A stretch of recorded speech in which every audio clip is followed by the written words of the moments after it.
How you mean? Yeah, back in effect, man. Budgie and Peach thing, dog. How you mean, man? Straight up. Let's have it. You get me? Yeah. We back up, man. We back up, we back up, we go. Let's see what's back up, let's go. This is how we do, though. This is how we do, yeah. Today, the beat, man. 50 years, I guess we point the real one. Every point of it done. Budgie and Peach on the microphone, son. Yeah. Don't know how we do it, man. Straight up, man. Don't know how we do it, dog. Yo. Hold on, let me get this thing on straight up. Hold up. Peach, add to stream. I'm gonna add myself to the stream. How you mean? I gotta wait for Budgie to come crispy clean. Shit up where the guests at. The guests are there. I'm waiting for Budgie till I go live, dog. I ain't even playing with you. I ain't going live without my boy. Straight up. So we're just gonna wait there till homeboy comes through. You can see like me with the thing. I don't got my case though.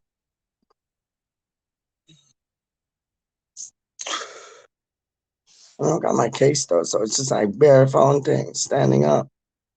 Yeah, Budgie's still not here. When Budgie gets in the place, we'll go live. Trust me. But y'all can hear me, man.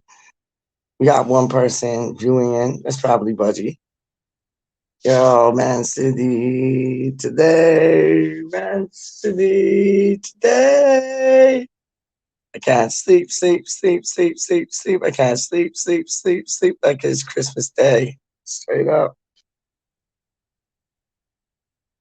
What is going to go on? It's like the day before something happened. Real talk.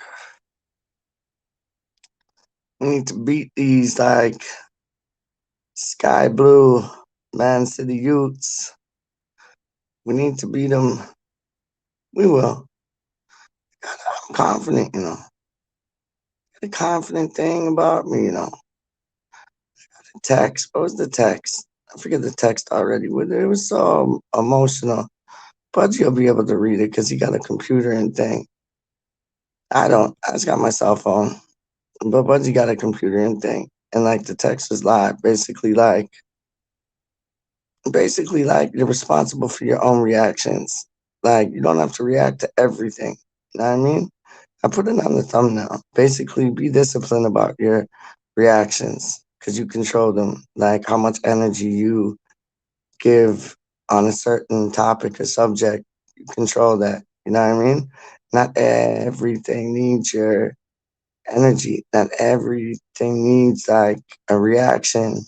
Well, everything needs a reaction, but it's like the reaction of how you give it, how you send it. You know what I mean? How you like, how you talk about it. Like, yo, not everything needs your energy. Certain things do, and certain things don't. Be disciplined in your reactions and how you like put them into the universe, man. You know what I mean? It could be simple as 1 word, 2 word, 3 word done. It could be as simple as like 100 word, million word, no word, none. Real talk, man. Guys are Peach. I'm always good when I see you, my friend. I'm not just saying that, you know.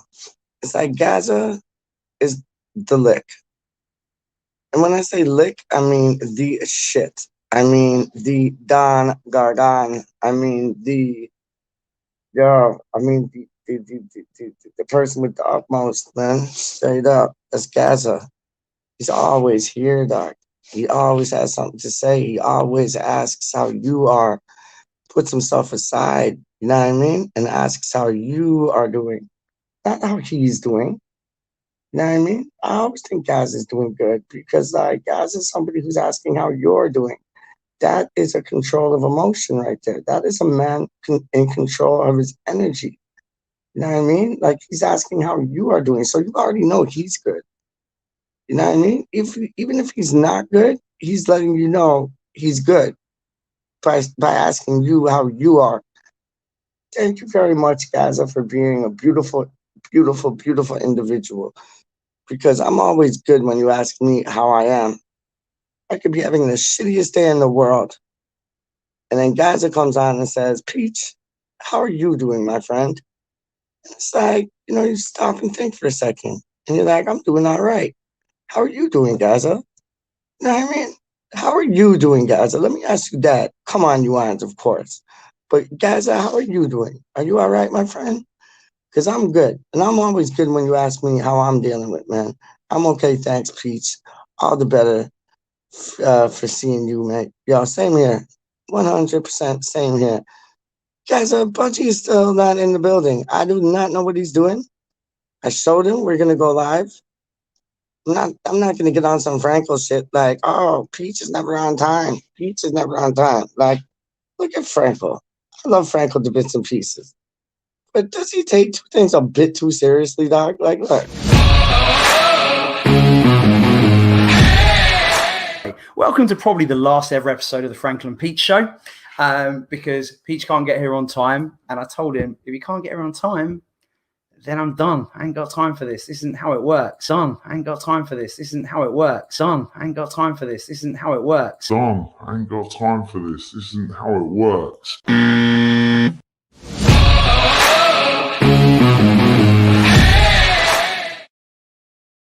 Like, really, really, really, really, really, really, really, really, really, really, really, really.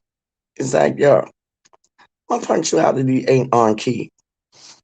I'll be the first one to like say that. Know what I mean? I'll be the first one to say that. My punctuality ain't on key, but I'm always here. If I'm not here physically, I'm here spiritually. You get what I'm saying? But Franco's just like so businessman like. You know what I'm saying? Homeboy's so businessman like, and I respect that. And he's a very successful man because of his punctuality. I got to take off my hat to him. Because when we do shows, let me tell you, Homeboy is there like 10, 15 minutes before the show starts. Just to like, he's like my father, doc. Like my father, he's always like 10 to 15 minutes early for everything. That's how he runs. Like, it's just like, yo, he's always 10 to 15 minutes early for everything. So he can have a cup of tea, just relax. Like, be there 10, 15 minutes before everything. So when things go down, he's ready. You know what I'm saying? It's weird, man. But it's like me, total opposite. I'll show up like a minute before it. Let's go. I'm ready. You know what I mean? Kind of like this man here still. Morning. Kind of like this man here still. Finally show up. That's like me. See, me and Budgie are on the same page. Like, we just show up to show up. When we show up, we're here. You know what I'm saying? Real talk, man. Real talk. Hold on. Let's bring in the man now. Hold on. Let's bring in both of the man now. You get to see two ugly mugs for the price of one. Straight up. Hold on 1 second, though. We'll do the, excuse me. We'll do the, I got to make up some overlays because the only overlay I got is like the claret and blue one is Peach and Franco. And this ain't Peach and Franco. This is Peach and Budgie, dog. So I'm going to put like the black and white one like that. You get me? You can see my eyes. I can see you. I got to adjust my camera. That's for true. Hold on 1 second. I go like this. Bosh. I go like this. Bosh. I go like that. Boosh. Budgie, what are you saying, my man? Good, man. How are you? Man, I was. You know what? I'll tell you what I was doing, Doc. I was watching, and it was quite interesting. Me and my father. Hold on 1 second. There you go. Me and my father were watching the. That thing on. I think it's on Sky. Because we got a box, so we can get everything. We watch everything. We should live in England because all the television we watch is English. Really, like. Fuck, I don't know why we ever left, but yeah. Talk about us moving back still, maybe, Talk about us moving back still, maybe, it's on the cards. But we also watch all the English telly, like ITV, BBC, Sky, all them things, the E4, E3, like we watch all them things there. And me and my pops tonight were watching, I think it was on Sky, and it was about the Beatles. And it was like a month before they broke up or whatever, and George Harrison left, and just watching them make tunes. And Yeah, I ate so much food today. You know, when you ate so much food, you just feel like you're gonna burst, like Life of Brian, like Monty Python thing, when he starts throwing up Yeah. everywhere in the restaurant. Imagine I felt like that, Doc. I felt like that. I had my mom cooked the steak. Yeah, yeah, she could cook. I guess it was like it was a crumble, like a cherry slash like pear peach like crumble, Dog. It was dope.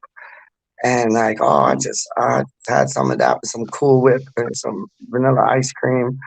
Oh, too much, man, too much. And then what did we have for dinner? What did we have for dinner? Dad had spaghetti. Well, spaghetti spag ball. I call it spaghetti. Dad had spag ball, and I had what I have. I treated myself. I went out and I got what did I get, Doug? I didn't get a shawarma. I was gonna get a shawarma, but I didn't get a shawarma. The fuck did I get? Oh, I got chicken wings. I got chicken wings from this next place like down the road. They were pretty dope. They were pretty dope. But it's just like I had so much to eat. I just felt bloated and like Mm. you know when you have too much to eat and you just feel like you're stuffed like a pig. I just felt stuffed like a pig, dog. I needed to like Yeah. put my head down. I needed to put my head down just to get that away. And I put my head down, got it away, and then woke up, You're contacted you. you're Asked, losing signal, Peach, and I'm you're losing breaking signal. up. You're sounding very robotic. Oh, okay. Hold on. Anyway, good morning, everybody that's watching, and morning, Gaza. Hi, mate. I'm really good, thank you. And well, what's the score prediction for today? For That should me, be better stuff. Is that I've better? already said that. Yeah, a little better, mate. I've already said that I'd like it to be a 2-1 to us, but I actually think we might get away with a 1-1 draw. That's just I my think I, personal thing.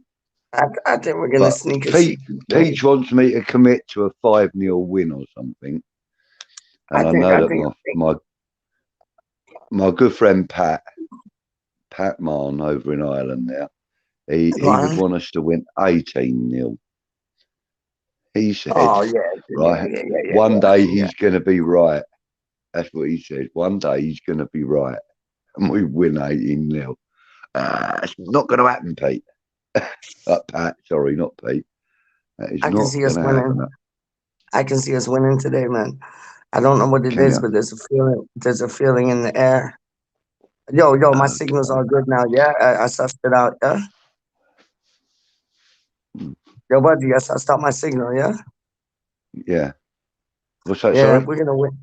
I said I sussed out my signal. It's good now. I'm not like max headroom. It's good. Like y'all can hear me, see me move, and it's not chippy choppy.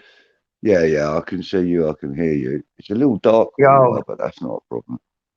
no, it's better because you don't see my ugly mug. But yo, let me show you this, Doc. We're gonna win today, Doc. It's in the universe. It's in the air. It's in the air. Like we have a 6 pointer against Man City.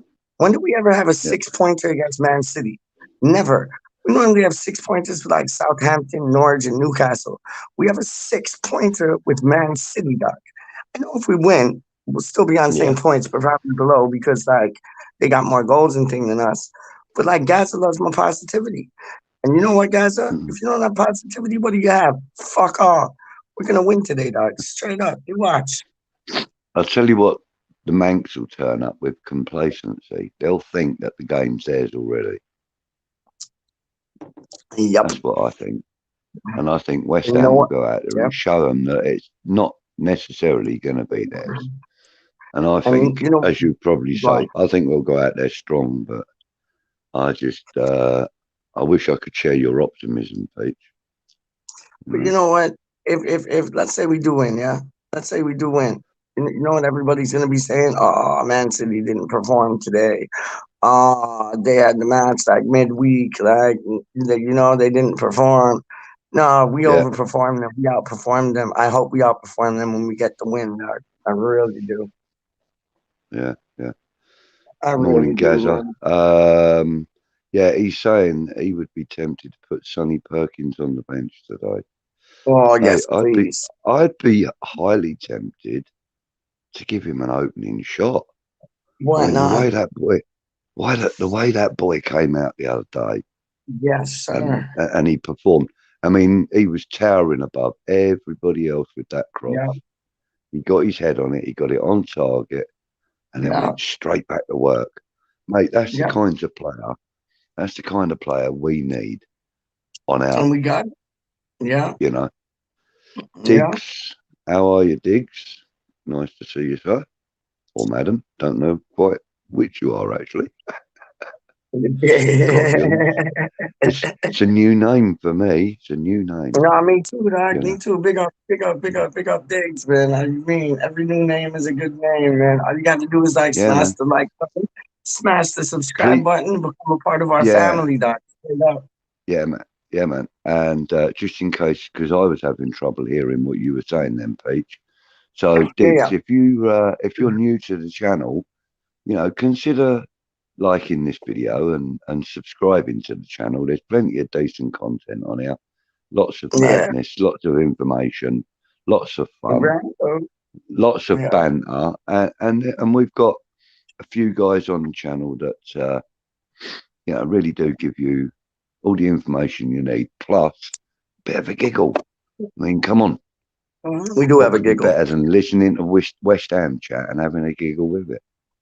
Yeah, and You you know? got man and man like Tits who like he runs his own football academy, Diggs, and like Yeah, you get nothing but like real talk on statistics, like real talk on how the game's supposed to be played, man. Like he's yeah, utter genius, man. Utter genius, man. Let alone his graphics input. Like homeboy's like flipping Neo from the Matrix with his graphics input, man. Like flipping how and that yeah, right, and that right, Pudgy. yeah, man. The guy is just incredible. Diggs, just another little Danny thing here. Jackson. Big up Danny Jackson. If you are new, yeah, if you are new to us, Diggs, also check out a show that we have on the network called Football Unfocused. It airs every Saturday. We've had 4 episodes so far. Check that out. That's a bit of a fun, bit of a laugh, you know. It's a Morning, lovely Danny. show. How are you?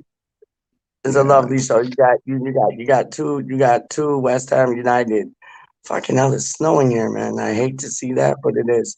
But yeah, no, football unfocused. You got two boys that, yo, they done been to the games, and they got stories like out of their kazoo, man, and you get to hear all about them, and it's a good listen, man. Honestly, it's a really good listen, and everybody in the live chat would agree with me. So just for that alone, man. Yeah, man. Gaz was saying that he watched Brighton last night. They missed so many chances, and we play them on Wednesday. Yeah, great point, I know. Gaz. You know, I watched it last night. I was at my mum's. I'm still here, actually. I crashed out here Oh last yeah, night.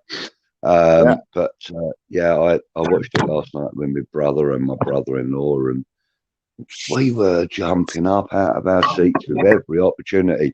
And don't get me wrong, both Leeds and Brighton, they both really, really put a lot of opportunities on the table last night. The game was so end to end, so open. It was really quite exciting. And me and my brother and my brother-in-law, we were jumping up and cheering and going, "What? Oh, yeah, what? yeah, Where did yeah, you know?" That there was just yeah. no end product from either side. Um, And like a circle, wasn't it? It was and like a circle. yeah, and that does bode well for us for Wednesday. I've got to be honest. If Yeah, Brighton play like that, and mind you, if Brighton play like that and finish their chances, I think we could be in trouble. But I got a funny feeling we've got the measure of them, you know.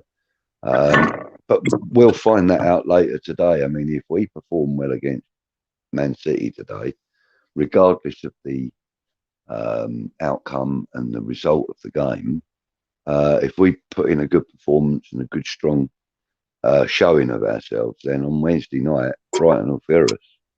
Before the game started, it'll already be over. And trust me, at the moment, Brighton have not got a lot of confidence. According no, to they don't. my They pal, don't. according to my pal, who is a staunch Brighton fan, has been for 38 years, you know, so he kind of knows what's happening in the court a little bit. And he just said to me, they're not confident. they're not showing the confidence they were showing before. Gaz is saying hi, Danny, and Danny's reciprocating with hi, Gaza. So, okay, so this new phrase that you sent across to me. You know, you sent that. Yeah, what is it again? Because I thought that was phenomenal. Lovely, brilliant words. I mean, they were on the icon for the on the thumbnail. Sorry for the stream that you're watching now. But you hold on one second. You know it ain't a party if this man's not in the party. And like, do the timing. What's the time in Australia right now? Oh, the time in Australia. So it's quarter to 3. So it'd be quarter to 4, 5, 6, quarter to 6 in the morning. And this man's up ready to go. Like ready to go. Quarter to 8. It's quarter to 8 in the morning for me. Yeah, so like I'm thinking it's quarter to 3 here. So quarter to 4, 5, 6, 7, 8. So quarter to 8 in the morning. Tell me if I'm right, but I think it's quarter to 8. Here's the man. Is it quarter to 8? It's quarter to 8 for me. It's quarter to 8 for him. It's quarter to 7 p.m. for Australia right now. Not quite. Quarter to 8. 7, quarter to 8 p.m. Yeah. Quarter to 8. Oh, fuck if I know. Kieran, put us out of our fucking misery. You need to do your maths over, dog. You need to go back to school and do your maths over. I just looked at the world clock and it says in Melbourne it's quarter to 7 in the evening. Yeah, in Melbourne. You're right, Clive. Yeah, in Melbourne. That's Victoria, right? Victoria. Oh, you're in Brisbane, aren't you? Yeah, I'm in Queensland. Yeah, so is that a different time zone? Yeah. Oh, see, you're no better than the Americans, are you? You're in fucking Melbourne. 2 time zones on one land match. What's that all about? Oh, we got more than 2. Go back to school, homeboy. What? More than 2? Yeah. Now the trouble is, Clive, right? We wouldn't have, right? The rest of the country, right? They do daylight saving, like like your clocks go back. Yeah. Right. And they do here in New South Wales and in Victoria. They go back, so that's why they're different to us. Right? They're 11 hours. We don't do in Queensland. They don't do it. They should do it, but they don't. So we are only 10 hours in front. Where you're on the other side then. So are you nearer to Perth then? No, I'm the opposite side of Australia is Perth. It's I can't even find you. That's a 5-hour flight. Oh, right, okay. So it's quarter to 6 in the evening here. Peach had it right, but he said AM instead of PM. There you go. See, you need to go back to do your maths. You need to go back to do your maths. You need to go back to do your maths. What I need to do is set my world clock right. That's what I fucking need to do. That's what you need to do too. Where's Australia? There it is. That funny down there. Now. Down under. During your winter, Clive, this is how it changes, right? During your winter, I'll be 10 hours in front of you, right? But in your summer, I'll be 9 hours in front of you. I'm gonna go figure that one out. Fucking hell. Because we don't change our clock, see? I love that. I think that's brilliant. Don't change your clocks. There's no point to change your clocks. No, I'd rather they did myself, but there you go. Because it gets gonna get in the middle of summer here, it's getting light at 4 in the morning, you know. So I didn't know that. If they change the clocks, it wouldn't be till 5. That's like this girl I was going out with. She lived in Sweden, and it started getting light at like 2 in the morning. Like they literally leave the nightclub, and it would be light outside. So they just go to the beach and keep on drinking. Yeah, go on, Budgie. But they just go to the beach and keep on drinking. Like, you leave the nightclub, sunny day outside, go to the beach. It's like in your mind, it's like noon. You know what I'm saying? It's mad. No, the late Absolutely, man. summer, even in England, the late summer nights are fantastic when you're in Aren't they? London, and I love it. I absolutely Yeah, love it. yeah, I hear that, man. I hear that, man. So what's your thoughts on the game tonight? Or the game today? Sorry. Think you're gonna have him? No, no, I'm going to stick with what I said. I think we'll get done, but I'm I hopeful don't that I get surprised. know. I'm really hopeful I get surprised.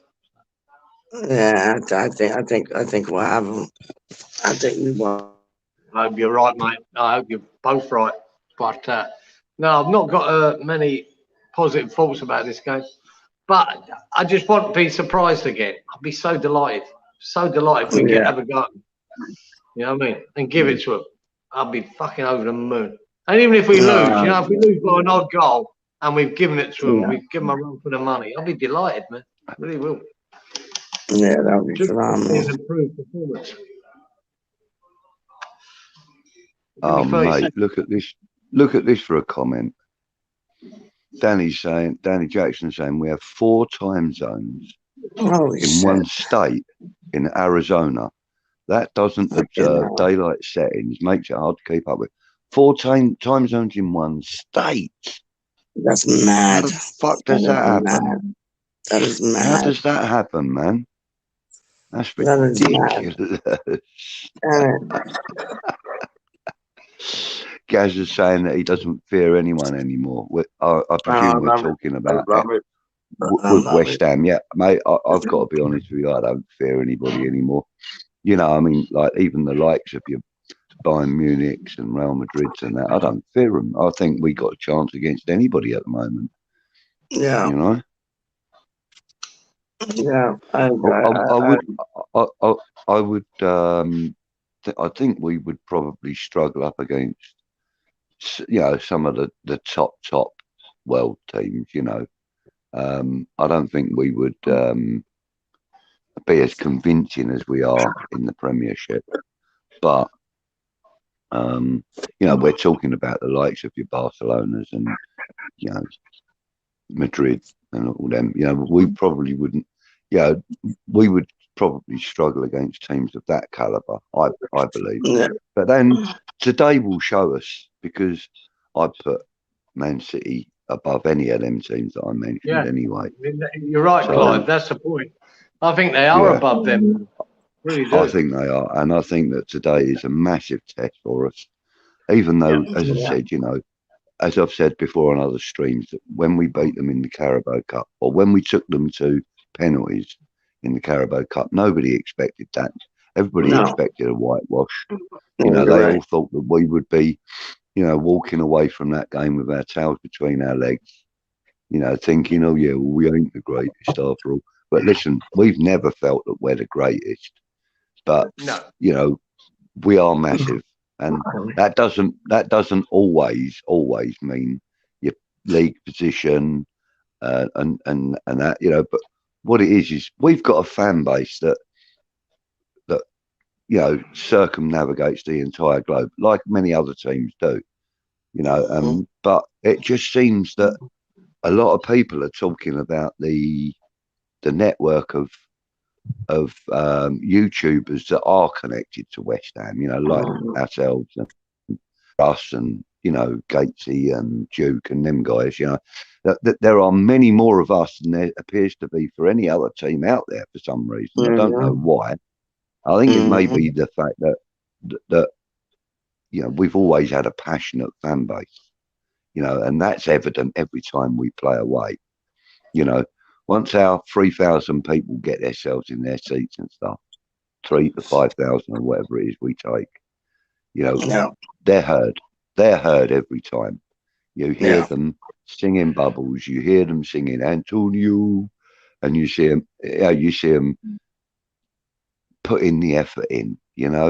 And that again, that's not totally exclusive to West Ham, but what we see and what we hear and stuff, it kind of drives our love for the game, our love for the club more, and I think that today is going to be very, very, very important. Our away Oh, it's gonna be supporters crucial. It's gonna be have crucial. to be They have to be that 12th man on the pitch. They really do. Yeah.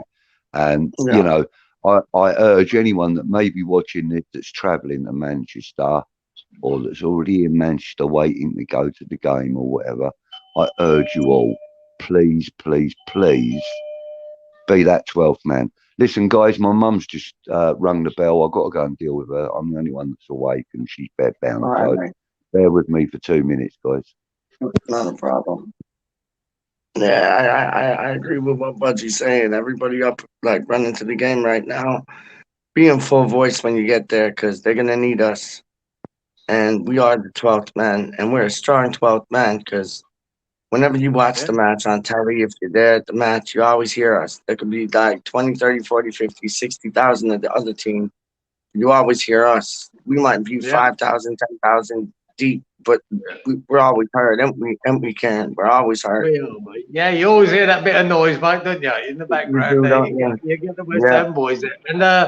And good fair play to all the guys that are travelling up today, because I'd imagine it'd be about now they'll be leaving. Maybe a bit earlier than this, but be about now, about 6 hours away. And I imagine Manchester must be, from London, must be a good 4 hours. Yeah. So, yeah, I'd imagine they're on the way now. Most supporters, like whether they go coach, train, or car. Everything. Like you got Milesy, Andy Miles, big up Andy Miles, West Ham United, wicked show. He's going with the West Ham fan TV onslaught, like originators of this YouTube shit, dog. Originators of this YouTube shit, dog.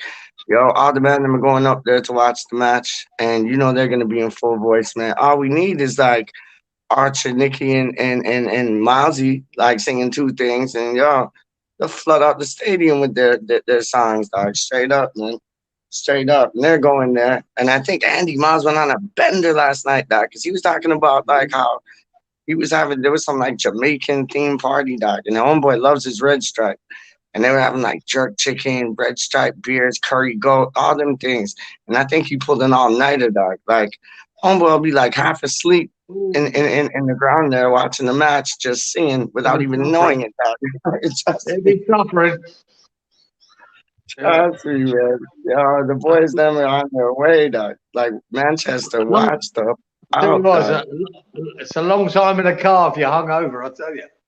Yeah, but that's where you get your sleepies, man. And then you wake up and you're at the ground. You're like, all right, Blue Moon, let's have you. Let's fucking have you. Trust me, man. Trust me. Yo, who you scared of? Like, from Man City? Because there's lots to be scared of still. But who you scared of? Like Jesus, De Bruyne, Gundogan, Sterling, Foden. Fucking hell. They got many of them that, you know, if we don't put them in our back pocket, shit could go down. I can't even be bothered saying I'm scared of them. But what I am concerned about, the boy I really love to watch, Man City is Bernardo Silva. Bernardo Silva. Yeah, he's brilliant. Bernardo Silva, he's like a great red wine, mate. He just gets better with age. With age, It's just quality. It's just quality. He opens up everyone, and there's just so many players to admire at them. Even that. See that? You know, this is why I don't want to write off people like Vlasic. That Gundogan was at Man City for a year there, and he wasn't doing anything, mate. He was going nowhere. And then it's just all like, this year he's looking. Yeah, he's looking a different player, man. He's looking great. So there's so many, isn't there? You know, you just Mahrez. I mean, when he's on what a player! What a player! Yeah, man. Yeah, that's why you can never write off somebody like Vlasic because like things might click. You know what I mean? It might be some like Lego block things. Things might click, and then when it clicks, it's like, whoa, that's that player. Because that did happen with Gundogan, man. Gundogan's like 20 years old. He looks like he's like in his 40s, dog. But it's like, yo, he can put two things. I used to love watching David Silva play, man. I thought David Silva was absolutely brilliant. Beautiful. And Bernardo was like, oh, what a player. He was a little genius. I think since he's left Peach, Bernardo Silva stepped up to be that. Yes. Agreed. Agreed. And he's so Yeah. good. Agreed. He's so Yeah. good to watch. Agreed, man. Yep. He's a joy to watch. Yeah, but there you go. I agree with that. I agree with that. What a player, man. We've got He's a a lot to little contend with. We've got a lot of players to keep. So it's going to be tough. Really. 100. He's a Portuguese phenomenon. Is that Bernardo Silva, man? He's a tidy player. And then Foden, when Foden wants to show up, Foden shows up. Like Foden really He's the shows future, up, mate. man. Foden's the future. Yeah. I'll tell you. He's a some boy too. Another cracking young lad, no? Another cracking young boy. He's like our Sonny D, like our Perkins. That Perkins just like knocked the socks off for me when I seen him do it in the Premier League. And after the match, there's a moment that he and Mark Noble has, and it was almost like Mark Noble looking at him and being like, "You did it, you did it. Like I told you could, and you did it." Exactly. And it was so warming to see, man. It was so warming to see. And I think Moyes is very similar to Pep in that way. When you look at Foden, we've known Foden for about 3 years now, how good this young lad is. But he's held him back. He picks his time to put him in. He bloods him, he bloods him. And that's what I think Moyes will do with Perkins. If Perkins, if he really believes Perkins that he won't throw him in, he'll pick and choose when to use him and do it so he doesn't let the boy get carried away. And just blood him and blood him and blood him until he is ready. Yeah. And I think that's what Guardiola's done with Foden, and it's coming good. Yeah, I agree with you. I agree with you. How's your mom, Budgie? She's all right? Budgie, can you hear me? You're on mute. I'm on mute. I was on mute. Yes, mate. Thank you for asking. Not for the first time, buddy. I know it happens to the best of us. How's your mom? She's all right? Yeah, man. Thank you for asking. She's fine. Yeah, her hearing aid popped out. Yeah, and she couldn't hear the TV. And she's into this TV show at the moment she loves, and she couldn't hear it, so she was, needing some help. I don't know if you guys have watched it. It's called Hunters, and it's got Al Pacino in it. It's called Hunters. Oh yeah. My mom watched that too. Yeah, man. My mom watched that too. Hunters. Yeah. I've watched it about 4 or 5 months ago, and I thought it was brilliant. So recommended it to my mum, and now she loves it. It's really Al good. Pacino's a don. What an actor, man. Yeah. What an actor. He's on a different level. Yeah, and him putting himself into that series made that series have a little bit more authenticity. I felt, he gave it a touch of class. Great series. If you haven't watched it, guys, it's well worth watching. It's called Hunters. Yeah, it's on Amazon Prime. What's it? Sorry, mate? Is it? Yeah, it rings a bell. The name of it, but I don't think I've seen it. No. It's about Nazi hunting. It's about Nazi hunting. Yeah, that's it. After the war and that. Well, kind of more modern time, actually. Like, I think it's sort of set mid 21st century, where we are now. Yeah. So kind of, maybe 5-10 years previous, and they do have like flashbacks of what these people were like when they were Nazis, etc., etc. They kind of. But what a great show! I mean, yes, it is a little bit far-fetched in some respects, but having said that, I mean, I'm talking from an Englishman's perspective, because here you don't have people going around chasing Nazis and basically stringing them up on a lamppost. That kind of thing doesn't happen here. Although, are they hunting them in South America or all around the world, mate? Wherever they might be. Yeah. I'm not going to spoil the series for you. If you haven't seen it, Kieran, it's really, really well worth watching. Yeah, there was a lot of Pacino. I always like Pacino. There was quality in it. But there was a show. There was a show that my mother and father were watching, and it was to do with the Nazis, and they were like undercover and shit. It was called The Americans. Have you ever seen that? Yes, they raved about it. Yeah, they raved about that show. They loved it, man. They absolutely loved that.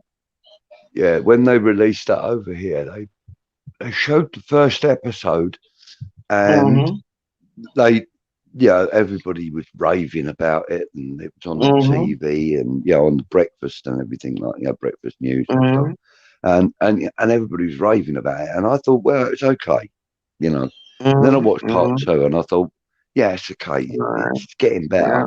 but then Yeah. by part 4 or 5, it it was compelling viewing. That it's the Yeah. sort of thing Different that level thing. now I would wait to find on Netflix or Amazon Prime or somewhere, Yeah. and then I would watch the whole series probably within maybe a A week. week or two. Yeah. Yeah. Waiting for it week by week by week was bloody It's too much. frustrating and painful. Politics Painful. in it. It's like, yeah, it's like that's the good thing with like Netflix and like YouTube and thing. Like they put the series out, but they put all the series out on one go. So it's like you can watch it Yeah, like one after the other, after the other, after the other, after the other. It's like that's just new way of television type thing, isn't it? yeah, yeah. Right, okay. Yeah. Let's hang on. Hammer's dad. We are about to cover that right now, so bear with us. Oh, look, even Gaz has put the answer there. Look, so UEFA have confirmed that we will be banned if the deal goes through. What do you boys think? Is what he's Well, I saying. heard. No, but no, no, no, no, no, no, no. I heard it's either gonna be Sparta Prague or us. So Yeah, right. Well, is Christensen like basically going to sell out Sparta Prague, or is he going to sell out West Ham? I think he'll sell out Sparta Prague before West Ham because West Ham is his new investment. yeah, You know what I mean? yeah, Just yeah. I yeah, mean, he's. I got a funny feeling that he's nesting, if you know what I mean. He's prepping up, ready to, yeah, you know, drop his roots here. You know, I got a funny feeling that because, like I've said before, the Premiership is a far more attractive proposition to any businessman yeah. that wants Much to more get lucrative into. proposition. Yeah, Of course, yeah. I mean, like it's commonly regarded as being, the place where the most money is invested, earned, mm-hmm. and spent. Uh, you know, um, it's also regarded to be, the fastest and the best game on the planet, Yeah, as far as what we call as football. Association football. That's the actual correct term for it. But yeah, but but football itself, the Premiership is considered to be the best competition in the world. Other than of course the World Cup, which everybody loves to watch, don't they? Let's be fair. But yeah, I think Kretinsky's probably gonna. If he sells his stake in Sparta Prague before, there must be a deadline. I would have thought.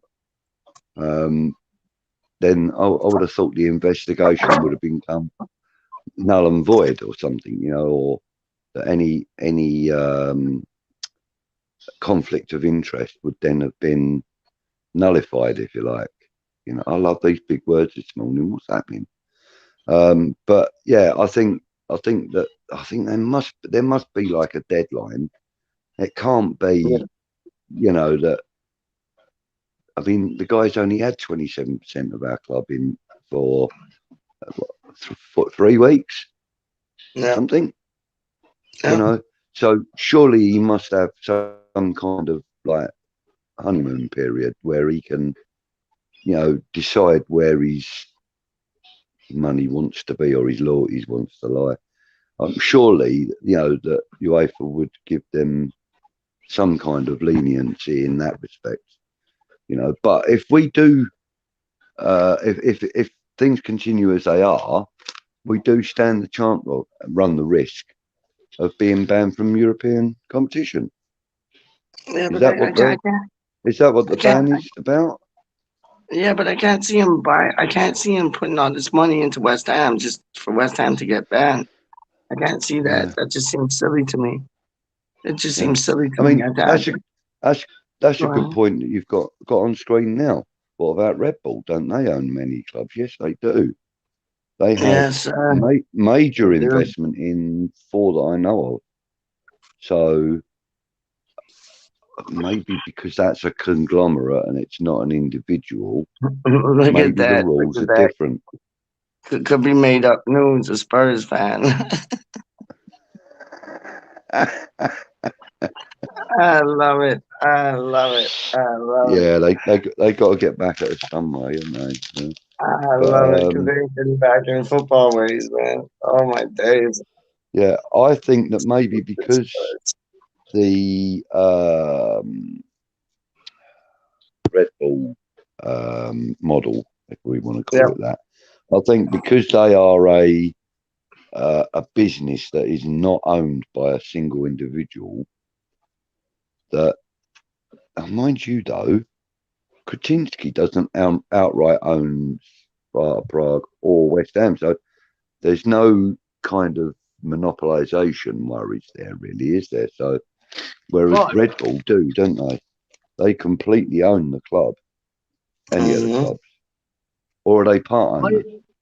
I haven't seen the report, so it's very hard for me to say, right? But I'm imagining this banner only would take place, right, if he was a majority shareholder at West Ham and Sparta Prague, right? So that's not happened, and that's not happening for at least a couple of years, right?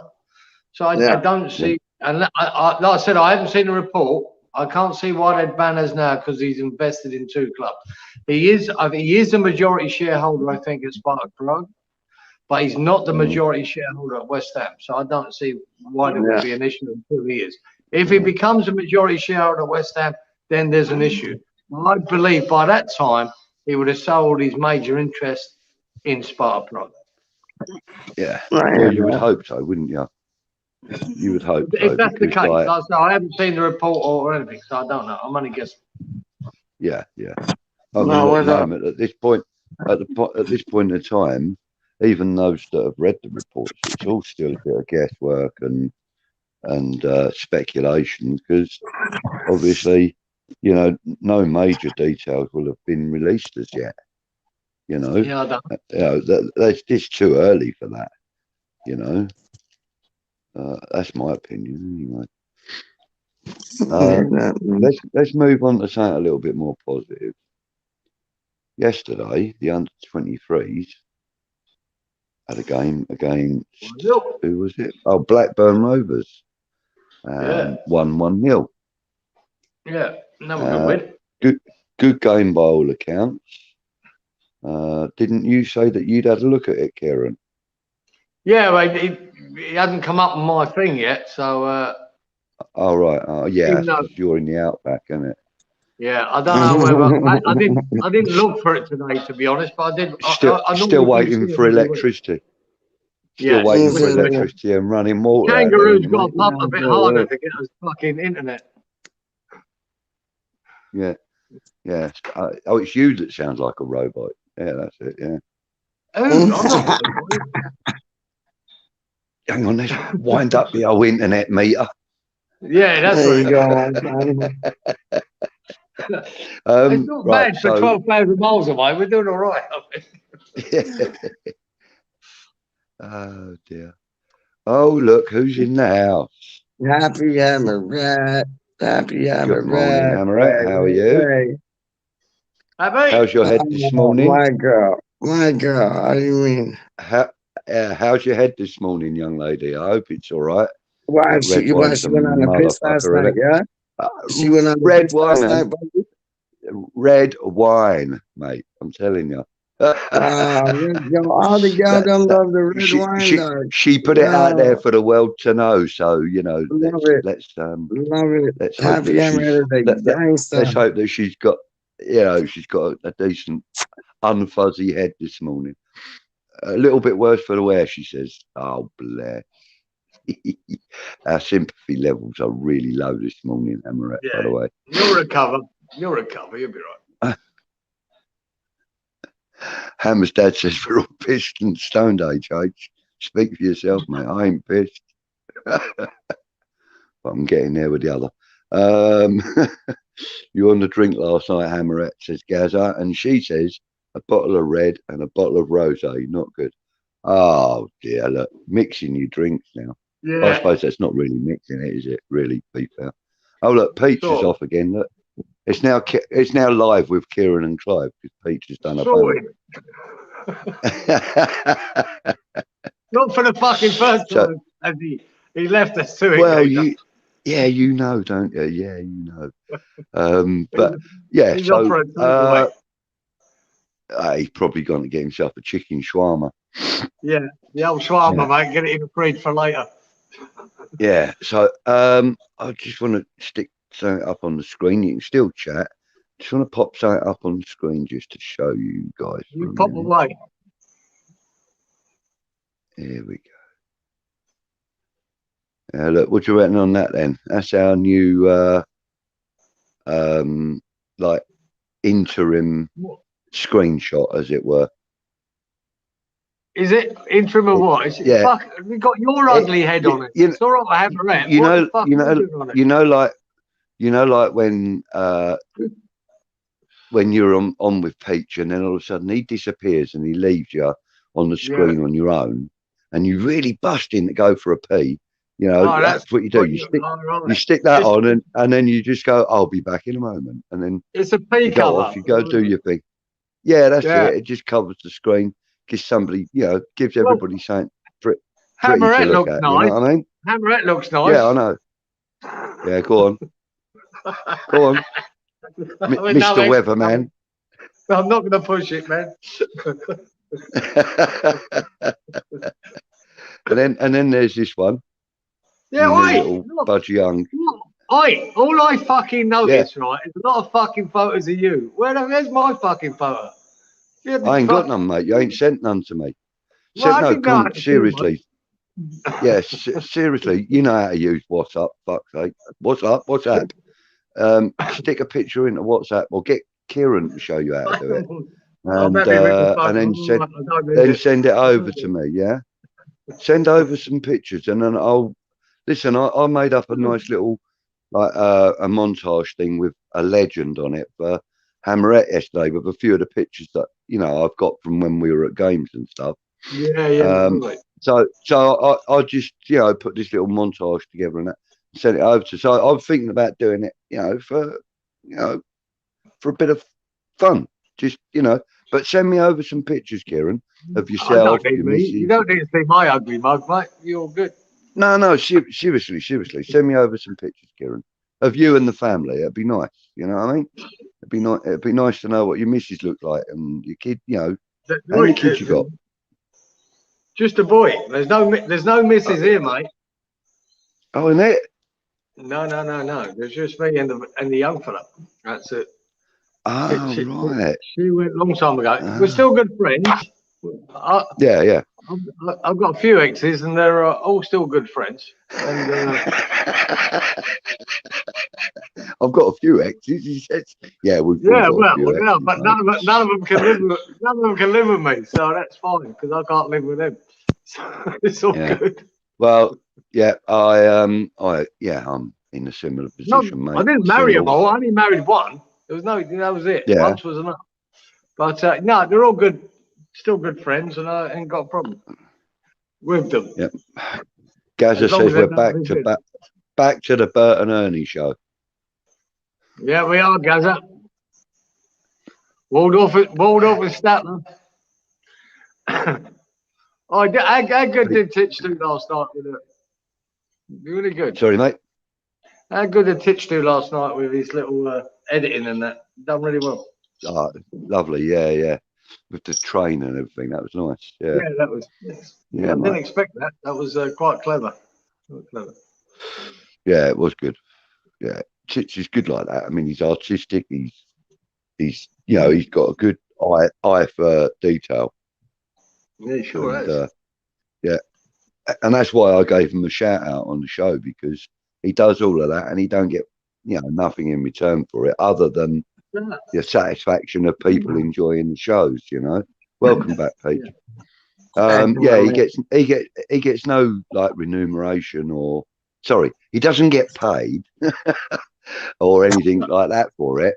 He does it out of the love and for his love for his mates as well. you know. So, you know, big up Titch for all his editing and Yes, sir. production skills. Absolutely Absolutely. brilliant. Need a He's a coffee and gem. breakfast in bed. Ah, Hammerette. See, now this is getting to be a regular with you, isn't it? Needing a coffee I and know, but breakfast why, in bed. yo, why ain't I there, dog? I should be like serving her breakfast in bed, dog. Like, yo, she's racist. She's peach racist, dog. She is peach racist. I should be like, I should be serving her sausage, like, Oi. if she want anything. If she want anything from fried What slice, the fuck did you if she want, say? if she He want, said he needs to be like, serving her if you want some sausage. bacon, some Fuck's HP sake. beans, yo, There's I'll do only you up one. nice, Hammer. Straight up. Yo, I'll serve that breakfast Peach, nice. Peach, Sausage. hang on, Yo, you want brown just a little. sauce? You want Someone red found sauce? Danny I'll line you up, dog. Yo, I cook the illest omelets, you know. I cook the illest Just a little omelets. Smart like, advice. yo, Just a little advice. Advice suffice No, to dice. If you want some let omelets, me dog, give I'll you cook some. you up. I'll cook you up some eggs, some cheese, some mushroom, some scallions. Like, yo, Yeah, I'll hook don't you cook up, up the Hammer. sausage. Trust me. Don't I'll serve treat the you sausage. proper. Do not serve the sausage. Yeah. Oh, I'll Just serve a the little sausage. advice. Oh, I will serve the Just. sausage, dog. How you mean? I will serve the sausage. I'll cook it just right. I'll cook it just right, dog.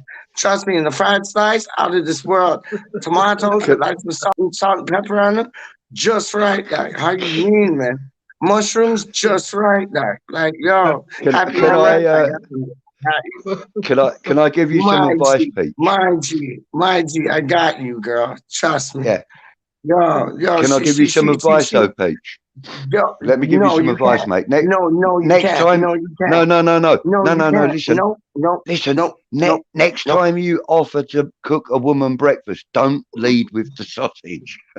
Lead with You bacon, always eggs. leave with the sausage, dog, because that's the most meatiest and tastiest thing. Straight up.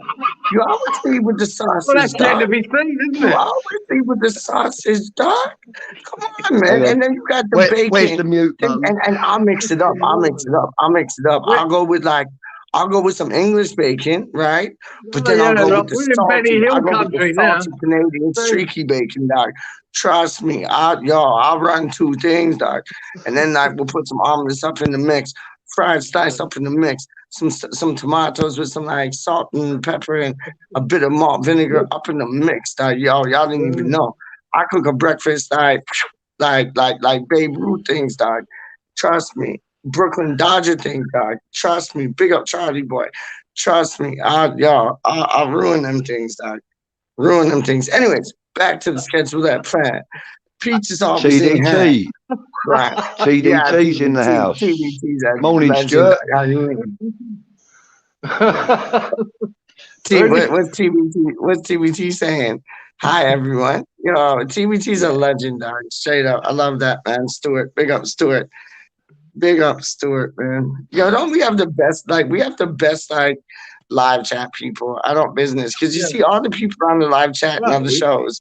But we did have to. You decided to start serving them up in your sausage. We did have. Oh, come on. Yo, definitely. Your mind's in the gutter. Your mind is in the gutter, doc. Straight up. Yo, honestly, I could cook a good fry up, doc. I can cook a good fry up. I'm talking about the best, doc. I have no doubt. I could cook, listen, Gretchen, I come through, I cook y'all a fry up. Y'all be like, what? Canada, what? Like, yo, you just put it down, Peach. Yeah, that's how it's brought up, doc. Canadian sausage must be lovely. Yo, and then after the fry up, fuck off, Karen. And then after the fry up, we'll have some bubble and squeak, doc. And I know how to cook the bubble and squeak properly. That's what they call it over there, is it? Bubble and squeak. Nah, fuck off. Yo, after the fry up, I'll cook y'all a nice if it's a Monday, I cook y'all a fry up on a Monday, and we'll have some bubble and squeak, dog. And my bubble and squeak squeaks, dog. It squeaks, dog. I'm showing you. Del Trotter got nothing on me on some bubble and squeak, dog. He can go out doing his backhanders and yo, I'll cook a nice up bubble and squeak still, you know. Straight up, man. Y'all don't even y'all ain't ready. Y'all ain't ready for Peaches Bubble and Squeak. Y'all ain't ready. Y'all ain't ready. Y'all ain't ready for Peaches Bubble and Squeak. Oh, well, it's so beautiful though. It's like leftovers that taste like mwah.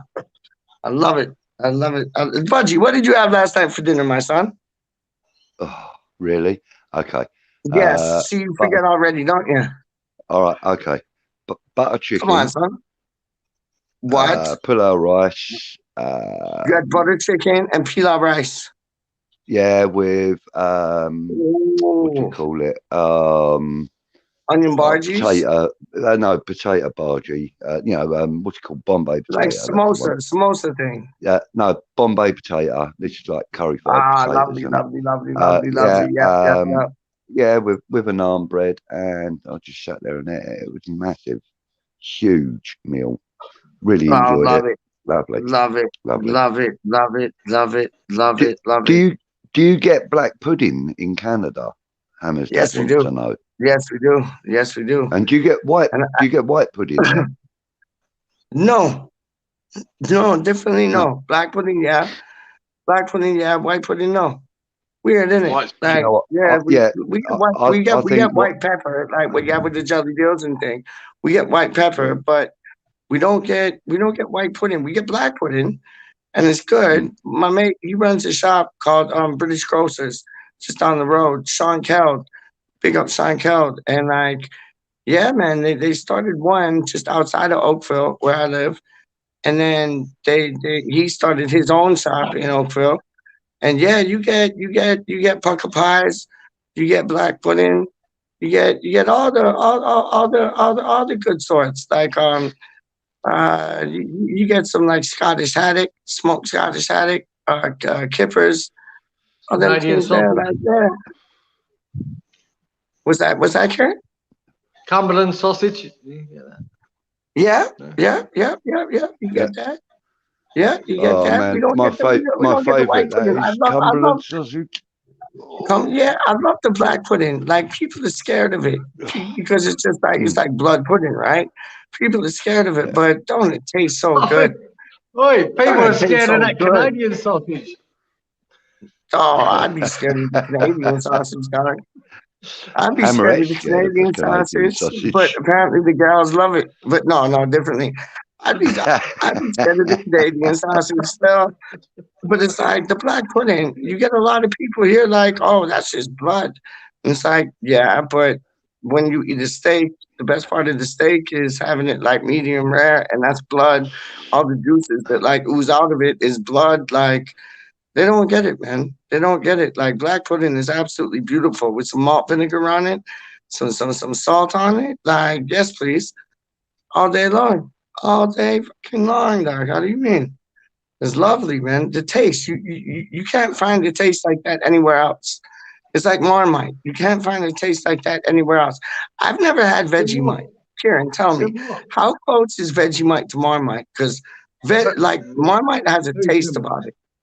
Very similar. Marmite has a taste about it. It's very similar, yeah. I'm not a connoisseur because I don't eat either. But from what people have told me, yeah, it's very similar. They might have a No, preference for okay. one or the other, but it's similar. Yeah, same stuff. Yeah, no, I love like just like lightly buttered toast with some like it's weird. It's weird here because like this girl I was checking, she went to Australia and she became like veggie. She became like a Vegemite, and it's like Vegemite. yeah, she became a Vegemite dog, and it's like she's like, oh no, I'll never have like Marmite because it's like all beef.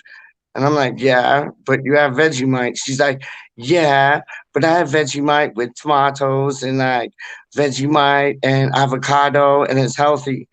And I'm like, so that's the same as Marmite. She's like, no, Marmite's all beef. That's cruelty to animals. And I'm like, what the Um, fuck are you dealing with? They're Like, not piss fuck off. off. Yeah. Fuck's Fuck sake. off. Piss on, like, It's stop pissing fucking on good. Marmite's parade, dog. Like, yo, man, I ain't about the tomatoes and avocado, dog. I know certain man, them and gal, them that are on that. But for me, lightly toasted crumpet with, you could have English muffin, but I enjoy the crumpet because it all sinks in through the holes. So it's Yeah, like, I've got I a enjoy real the crumpet. crumpet. Don't mind Yeah, a I bit of enjoy the crumpet.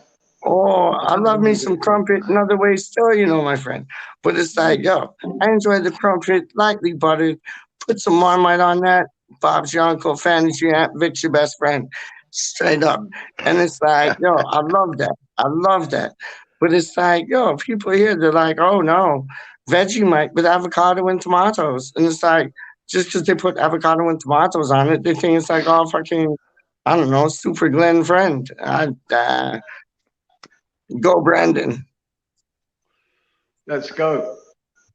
You know what I mean? Like, yo, man, trust me. No, I'm all Stop talking about, I'm about all about food. the.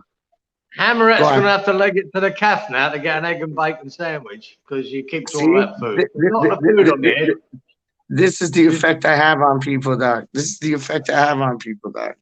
Say they get hungry, and they get hungry for me. They get hungry for Budgie, Kieran, and hungry for Peach. You done know. She didn't want your sausage, Peach.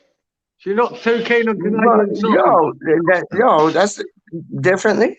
Do I give a shit? No, but I'm showing you, I know how to cook up a nice sausage, dog. And that you It's not fry like it. You don't fucking. boil it. You don't do none of that. You fry it, dog.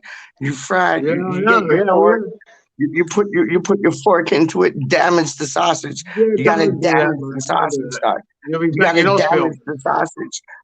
Yo, no, differently, Ha, Virgin. You ha, gotta damage the Ham, sausage. Put your fork Hammer's into dad it. wants to know if the nurse has got plenty of sausage, Pete. Oh, Well, brethren, the nurses, chipolata. let me Not show a you. chipolata I, out of him. I damaged the sausage, dog. Damage the sausage. Get the fork, just damage the sausage. You damage the sausage, dog. And it's like, yo, then you fry it up. All the juices roll back into it. Oh my days, I could do a sausage for ways. Honestly, man. And you know what the secret is? This is the secret. I'm gonna tell I you the don't secret Morning, right really. now. Dave. Not I enough. know. I'm Morning, gonna mate. tell you the secret right now. I'm gonna tell you the secret. The secret is you get steak spice, right? You get steak spice, and you just sprinkle a bit of steak spice on the sausage after you like damage it with the fork, and the steak spice goes all into the sausage, goes all in there, and that the same pan that you use to like fry up the sausage, you use Yeah, to yeah. like cook your like you use to cook your like what you call it, sunny side egg up, and it's like yo, you got the sausage, damage it, and then you put the steak spice on, so you got seasoning going Unbelievable. into the sausage. Then you do the egg sunny side up, so you got like the flavors of the egg going in there, even to the point you Fucking might no, even not mate. It's not a fucking cooking show. Shut the even fuck up. yo, it just turned to one. It just turned to one. And then even like you put your HP beans, you put your HP beans in the pan while you got like a minute left. Your HP beans, because like Crosswell and Blackwell or Cross and Blackwell, they're good, but they ain't good as HP. Heinz or Class, they ain't good as HP. Like HP has that like thickness of the sauce, dog. So you put the HP beans in there still. So now you got HP beans, you got the sausage, you got the egg. Oh my days, Brethren. Yo, I'm a fry up master, dog. Gordon Ramsay ain't got nothing on me, man. I ain't even playing with you. Straight up. I'll have a cook off with him and win. Straight the fuck up, dog. Straight. And we could go on to even more. Like, No, yo, me don't. and cooking, Please like don't. I look at cooking like writing songs. Like ask your son this, Please Karen. don't. When you create a song, you create it from nothing. So it's like, yo, you just created something out of thin air from nothing. That's the same as cooking. You create a recipe from nothing. And it's like at Rubbish. the end of the day, you got your fucking, yo, you got your tune at the end of the day. You But you still need started from ingredients. nothing. What's that, man? You still need ingredients, so it's not from nothing. Yeah, but you only fuck with the illest ingredients because the illest ingredients will give you the illest fucking like food like ever. You only fuck with You're like the making me proper hungry. ingredients. Stop it. No, no, no, I'm no. See, eating. I have an eating problem. Brethren, I watch the Food Network, yeah? And it's like, I'll be watching the Food Network with my girl, and she'll be like, oh, I'm getting so hungry. I'm like, nah, I ain't about that. I'm watching the dynamics on how these men are like putting this ingredient in, that ingredient in, making something out of nothing. It's like, yo, I love food, man. Food is like writing music, man. You start with nothing and you come up with a masterpiece. Arctic Santa know exactly what I'm saying, dog. Trust me. And it's like, it's beautiful. It's a beautiful thing. It's a beautiful thing, man. It's a beautiful thing. Food are like musical notes. You just need to get the right musical notes in your The sun's going thing, down. whatever, and then put it down. You're good to go. Trust me, man. When we go on tour, like fucking football unfocused and like West Ham random, when we go on tour around the world telling the man them how like we put it down, I'll be the head chef, dog. I'll be the head chef, dog, and I'll make you salivate after over every meal we have, dog. Tell me what you want, I'll put it down. I'm a master on many fucking things, dog, and cooking food is one of them, man. That's why I love food so much, man. Like Charlie Walsh, me and Charlie Walsh get on because of food, dog. We know about food, dog. Like, yo, food is my shit, man. Straight. If you could have one dish, right? If you could have one dish, like today, you could have one dish today that you would not think two things twice about getting. Budgie, what would that be? Oh, Anything, oh, anything, anything. anything, Oh, anything. oh man, I think my go-to meal would have to be curry goat. Yes, Have to sir. I Good love choice. it. I Good love choice. that. I love that. I love that. It'd have to be. Kieran, what are you saying, my G? What are you I saying, don't man? know. I think he might have just done me there because I am a big fan of goat. Right, I love it. Well, I love goat. I love It's it. curry goat. I do. I think that's a great choice. I love it. When Can't beat cooked that. right, Yeah, I can beat that, mate. But isn't it I do, I brilliant? do, I do, I do like l'escargot, and I don't mind having How that do now. how do you have it, Budgie? Do you have it like hot or you have it like medium? Like Hot. what? Yeah, no, Yeah, I done, like it hot. Yeah, done, done. it's lovely. Yo, Yeah, look at really. Happy Hammerette. She likes a stuffed pizza crust. That's tidy. That's tidy. Like a cheese stuffed pizza crust. That's tidy, man. Mm, That is yeah. tidy. I love a cheese stuffed pizza crust. Like, yep, yep, yep, yep, yep, You yep, get yep. comfortable. Hammer's dad. Uh, You're sorry. right, Kieran. You're right. You're right. Go That's on. too bright. Disabled team says never tried goat. Listen, let me tell you, it's like lamb but better tasting. Yeah, The texture is very much like Yeah. lamb.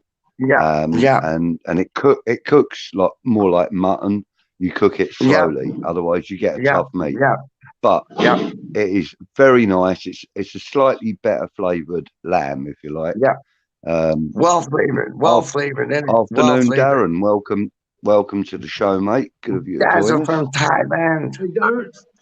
Yes, mate. Yeah, I love goat, How's mate. how's, You're right. You Oh, how's said the it Daz is right, weather mate. black. over there? Lovely Daz meat. is Lovely black. meat to eat. We got to get him Eh, on the show. We got to get him on the show. yeah, yeah. I have to ask Darren one question though.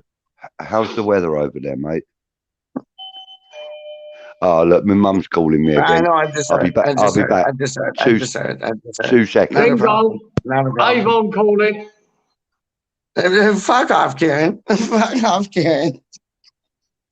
Karen, you are fucking. Yeah, my father. He called you a wind-up merchant. You're a fucking wind-up merchant, mate. You're a fucking wind-up merchant. Dazza, what are you saying, rude boy? Daz is in the place to be. Yes, goat is like you love goat too, Karen. Goat, it's a different texture than lamb, but better. Just nice. It's a different taste, a bit more richer than lamb, but it's so good, isn't it? Like Yeah. it's Yeah, so good. It's lovely, jubbly. It is my days. Oh, Dazzy, you need to have some curry goat. Just the sauce that it cooks in. Oh, when I went to Barbados, they really didn't have like it wasn't it really wasn't a selection. It was like chicken or goat, and their goat curry rotis were like or curry goat rotis were out of this world.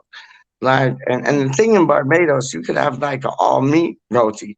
So you know how rotis normally come with like the meat, the potatoes, sauce, and then the roti shell. Here, it was like you could order it, so it was like just meat, gravy, and roti. Yo, phenomenal. That's a phenomenal, son. Phenomenal. But where you're living, you got like Have you ever had Thai food, Kieran? Yeah, I eat Thai food quite often. So, But uh, what's your go to? What's your go to Thai food uh, wise? Because that's where Daz is from, and I want to make it all about Daz right now because well, he's such a yeah, because legend. I'm a big noodle fan, right? I love noodles, right? Oh, So, so you must love pad Thai in that. You pad must love Thai, pad yeah. Thai in that. Pad Thai is my Oh first yeah, pick. yes And please, I yes always struggle please, to get away from it, right? Because I love noodles. yes But I do love a yes green please. curry and a red curry out of a Thai place. Okay, yeah. The only, So the only, the only is difference is when I one. was in Thailand, what you'll notice Yep. is that when you go to a restaurant that's using fresh ingredients, right? Fresh, Yes. it's such Yes. a difference in Thai food. If you've got the ones that are just using, chili out of a Yeah. jar and fucking Yeah. No, all thank the other you. spices Yeah. out of a jar, you can tell the difference. When you've got it fresh, when they're using fresh Yeah. ingredients, it's the best food in the world, I think, Thai food. And it has to I be hear fresh that. stuff. But pad Thai is my go-to. I do like a green curry and a red curry. And yeah, I don't mind it at all. I love noodles though. I love noodles. So My favorite. would you say like just going on it, would you say that like the green curry is more like a sag, like in Indian cooking? I wouldn't compare the Thai curries at all to Indian. They're just nothing No, like I it. know, but I know, but just because I know, but just because of the color, like you got a northern Indian, a southern Indian, and Yeah, you got a sag, which is like spinach based, so it's like yeah. green.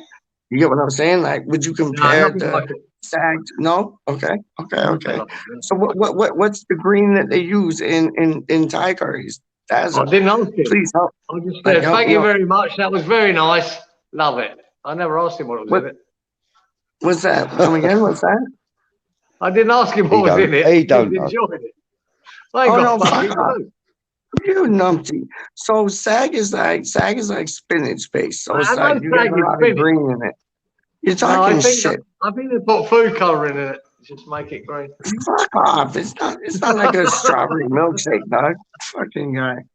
Cause like no, this one place we go to, like my roti place, we've had every like curry on the menu except for the green one. And the green one is the sag.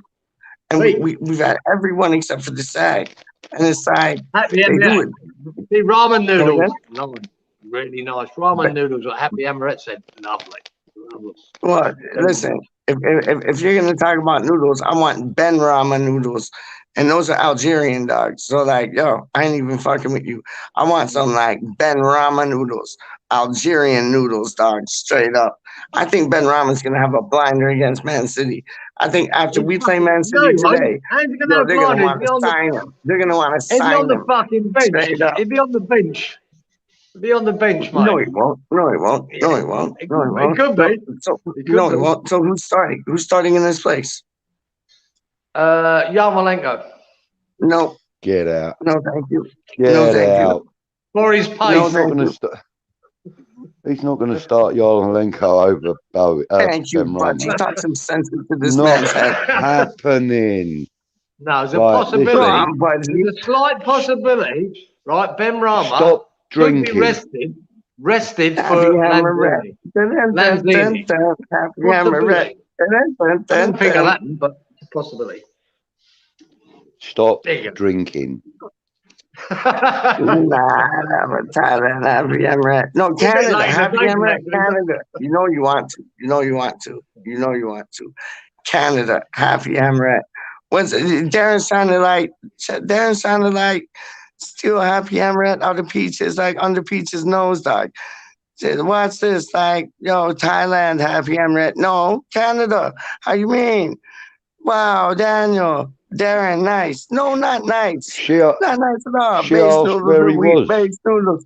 No, I got a feeling we are gonna get a goal from Zuma or Diop today. That's a good shout.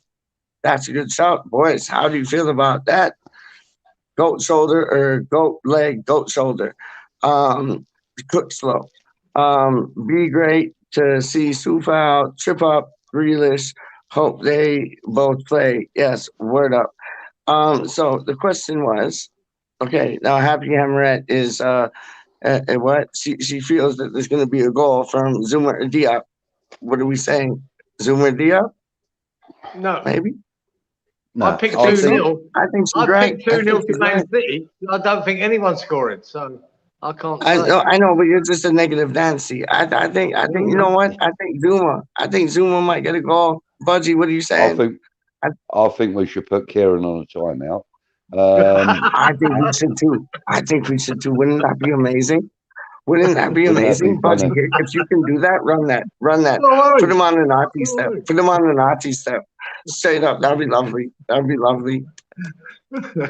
Kieran's on the Nazi step. Kieran's on the What like Nazi that? step. Wait. Kieran's on the Nazi step. Wait, Kieran's on the Nazi step. Wait. Oh, now he's back. Oh, crikey, Now I'm he's back. Right, There then you go, I my won't say son. anything again. No, But there won't be nobody any is safe assist. from King Right? Spanner. No Yes, assist and no fucking Kieran. goal. Stick me back on there. We have But some Nobody's anyway, fun, safe don't we? from Ian, what? That's why I we love did this score channel a so much. goal. We have some If we fun. did score a Yes. goal, that isn't a bad shout. Who's that? Who's that? Diop or Zuma? Yeah, I Zuma. agree with you. I think Hamrat's onto something. I really do. I think she's onto something, right? Like, look at Hammer's dad, mad. We're always mad. I'm hoping for 2-1 us. However, realistically, 1-1 is more likely. Man City, not Man City. Who? I love that. Man City. I love that. When you read them out, it's nice if you put it on the screen, then everybody knows what you're talking Yeah, Oh, is it butthead. Budgie? Is it You Budgie? fucking Is it muppet. Budgie? Is Don't it read them Budgie? out for Is it really yourself. Budgie? Let's Is see it? it. You fucking donut. Check Fuck that all one y'all, out. man. Check that. Fucking Check that one assholes. out. Yo, Irish stew with dumplings. Oh, That yes. is the one. I'll have that. Yes, That's please. the Yes, one. please. Yes, please. I'll have that That's all the day long. one. Yep. Yeah. Darren, I can feel your vibes, man. Yo, can feel dumplings your are vibes. lovely, ain't they? Dumplings are Yeah, lovely. you've done it They're little before. ooey gooey. You've done it before, haven't you? You fucking know what you like. You know what you like. Oh, the dumplings are like little ooey gooey bits of like blemishes of loveliness. I love them. I love the dumplings. I love the dumplings. Do you know what? Like the best dumplings that you can have are made with beef suet. Yeah. Yeah, I've agreed. I've discovered a way of doing them, which is just as nice.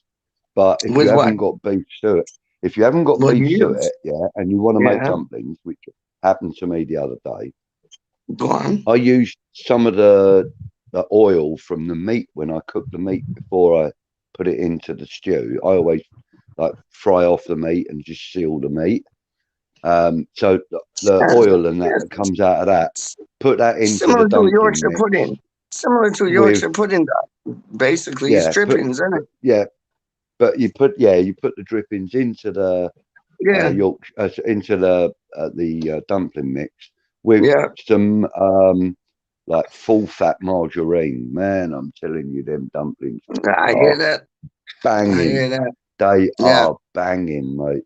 You get the flavouring from the beef into them, from the beef drippings, as it were. Yeah. And then you get like, the loveliness of the margarine. Yes. I'll tell you, it's mad. Yeah. I mean, you can actually use ordinary butter. I'll tell you what, I love a pair of nice dumplings. They're lovely. Who don't? Trust me. Trust me, a pair of nice dumplings. Yo, the older they get, the more they sag. But I'll have some nice dumplings all day long, straight up. Real talk. Gary J's in the house. Hello, Gary. Gary, big up Gary J. I seen Gary J on DJ. GJ. I seen. That sounds like I said GJ. GJ, but I seen GJ on whatchamacallit, Jake. They were doing a thing. It was like a Sky Sports thing. It was GJ, Lou Kington, there's some other youth in it, and then JAK to the even, and they were rocking two things, man. Big up yourself, GJ. Trust me. Hammerette says she did a pulled pork in the slow cooker yesterday, but she's not sure if she ate it. Turkey there? Only you can tell that, babe. Only you can tell that. I do know that you had a whole pack of club biscuits yesterday, mint ones at that. So, yeah. So last night, like you said last night, Hammerette, you were drinking red wine and clubbing. Hammerette says she Drinking red makes wine great and dumplings. They're the clubbing. main part of the stew. Yeah, agreed. Great dumplings are the best part of the stew. The best Yeah, part. they are really though, because Gary, you get Jay, the meat has to be like melt in your mouth meat if it's lamb or if it's beef. It has to be yeah, melt in your mouth. But the dumplings, they yeah, just add that extra component that just like is orgasmic. I haven't. Honestly, Do you know like what, Coach? I haven't done them for years, dumplings, right? And I'm starting yeah, to think I should go back. But my favourite yeah, stew to make, right, is a Guinness stew. You ever done the Guinness stew? yeah, yeah, yeah, yeah, yeah, yeah, yeah, yeah, yeah. The yeah, Guinness yeah, stew, yeah, right? yeah. And I've got a Lovely. recipe here, an old Irish Yes, recipe I've got. And it lovely. just, all it involves is a can of Guinness, but it's a few other, you need a bouquet garni, right? I always put a bouquet garni in Yeah. there and tomato paste and that, and it comes up, put it in the oven for 3 hours, nice and slow. It comes up beautiful. Absolutely beautiful. Bouquet Garni, ain't that just It's always slow though, isn't it? Like I know people like I think it's like the whole microwave revolution. Like they love to cook food fast, but you can't get a better dish if you cook it slow and give it a little bit of love. Like give your yeah, food a little bit of love. You cook it slow, you stir it, you're on top of it. Cooking slow is the way to go. Like even if it honestly, even if it's a bacon sarnie, you cook it slow. So the bacon don't like you can't like get the bacon and at the end of the day like rock it upon the table and it just cracks up and breaks up everywhere. It has to be bendy. It has to be moist in a certain sense. I'm Like sure it is you cook bendy. slow, yo, cooking Ah, slow is the way to go. Cooking slow is the way to go, honestly. a bouquet garni, Clive, is it's basically a tea bag of herbs. It's a Mm, I tea thought it bag was just full of herbs. yes, just a yes. posh way of saying a dead bunch of flowers. No, No, it's a bouquet. no, It's in a tea bag. They come in. yeah. You buy a box of them. There's a tea bag of herbs, basically. But That's it just really no, works but with the stew. I've seen chefs on TV wrapping up Yes, herbs they with do. like They cotton do and it fresh. yeah, They do it yeah, fresh and put the yeah. It is the same thing, but I can't get it fresh. I just buy the fucking store one in the tea bag and throw it in. There you go. And a Canadian Pair of sausage. dumplings Yeah, and that's right, yeah, eh? pair of dumplings and a Yo, Canadian sausage. listen, listen, Sounds listen, like Canadian listen, sounds like chipolata. fun. Sounds like a listen. fun night out to The me. Canadian Anyway, sausage is the lick. Like, yo, but it don't matter if it's from England, South Africa, South America, USA, Canada. Oh, The sausage has to be like I think it's like 70% pork and like 30% like no differently. Get your heads out the gutter, dogs. Get your heads out the gutter. But it's like it has to be like 70% pork, 30% beef, and it's like that's the right combination. stop Honestly, yeah, talking, that's the everyone. right Stop combination, talking. doc. That's the right yeah. combination. And you know what? Fennel. You have to have fennel in it. Like Fennel's nice. these mother duckers who they like to like, oh Mamma Mia. And Charlie Minty. Boy and Frankie Boy will tell you this. They like to be like, Mamma Mia, I'd like to have a hot Italian spicy sausage. It's not a hot Italian spicy sausage. It's called a fennel sausage, dog. It's called a fennel sausage. So it's like, yo, you go to the butcher, you say, yo, you want a fennel sausage. They'll give you like 70% pork, 30% beef, some fennel up in the place. You're done. Trust me. Yo, trust me, man. Trust me. I know my shit, dog. I know my shit, dog. Straight up, Yeah, like, yo, you do. you Yeah. done Got know. the best. You're the best sausage Fuck ever. off, Ken. Fuck off, let's Ken. get away from dumplings, sausage, and teabagging, Yeah, please do. and let's talk about football again, shall we? That So sounded disabled awful when you just said that. Let's get away from sausage dumpling and teabagging. Oh my Right. days. All my days I'm on Uh, American Pie. What the fuck? That was Stuart beautiful. saying West Ham are the type of team that Man City don't like playing against. So I Word up, think we'll get at 100. least a point. Stuart, you got He it in think a nutshell. he Word thinks up. we're going to get at least a point today, which, yeah, fair play to you, mate. That's where my head's at as well. You know, We're gonna get a win, a I've got a convincing win feeling. at that. I, Straight I, up. I've got a Happy feeling Hamlet we'll knows match. what I'm talking about. She feels it, I dog. think I think we'll match everything that they do. Yeah, Everything. Gary me says he too. loves you both. Confidence. Yeah, I think we'll match. Oh, sorry, my bad, mate. No, it's all good. Do you Yeah, think? uh, Hold on. yeah. Relatively. I think we're Hold on. I think we're good enough to match them. You know, today. Not I got many, this man. real. Easy I got peasy. this real. I got this real good feeling today Me that too. not only will we win the game. I mean, I'm looking at a draw, but I think that we got a chance of winning it. Not only will we do that, Yep. but when Yep. we do, I think Pep Guardiola will come out and say something to the effect of, listen, they've beaten us twice now in a matter of 6 weeks. This is a team that you lot need to be looking at. What are you laughing at? Amaret, when she said fancy bags, made me laugh. That was brilliant, wasn't it? That was fucking brilliant. I saw that. Hold on, I'm getting back up to it. There's Gary J. There's disabled team. Uh, Where's Happy Hammer? What did she say? Hold on. Hold on. No, it was fucking Just made me laugh. 9 p.m. for you, Gary. Yes, yes, yes, yes, yes. We kick off at 2. We kick off at 2. We're going to rip Man City a new one. Oh, we kick off at 2. We won't see much. We won't see much of See the that? ball, but Right, when we do, we will make it count. May the best team Peach, win. That's us. That's us. That's us. That's Peach. us. I need to Yo, go ask on. you a question, Peach. I need to ask you a Go question. on. Go on. How do we assign spanners to people? Do we have to do that in YouTube? How do we what? How do we Ain't got a assign clue. moderators? How do we give Hammerette or whoever, DT, how do we give them their spanner? Do we I do have that no in fucking YouTube? idea. I have no fucking idea. Honestly, I'm just being honest. I have no fucking idea. Right, We I'll can tell you send them what to I'm the going to tea Just bag. like new to this. We'll figure it I'll out. tell you what I'm going to do. I'm Karen going to could go message. teabagging and it'll all come to him.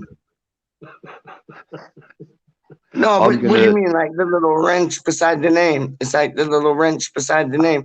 Happy Emirate should know because she's done it on many channels. Shiny, Yeah, she no, should but know. she's been assigned the spanner. That she hasn't Okay, so assigned then it it's to through anyone else. settings. It's through Hang settings. on. It's Yeah. through I'll have settings. a And look in us. me. I'll have a look in my toolbox. See if I've got one. He's checking the sausages, isn't he? He's checking his fucking sausages. But it's like, no, honestly, Yeah. it should be through settings. And like you should be able to go through settings and then assign that position to that person. So it's us assigning through settings a moderator and putting Happy Hammerette as that. Like let's do it now. Let's do it now so we got it. Let's do it now so we got it. Like live on stream. Let's Right. do it now so we got Okay. it. If Happy Stay where you are Happy then. Hammerette knows how to do it, please help us. Because we're new to this. We're new school to this. Like Fresh Prince of Bel Air things, girl. Straight up. Like, yo, No, it's not. honestly. It's not in Streamline. StreamYard settings.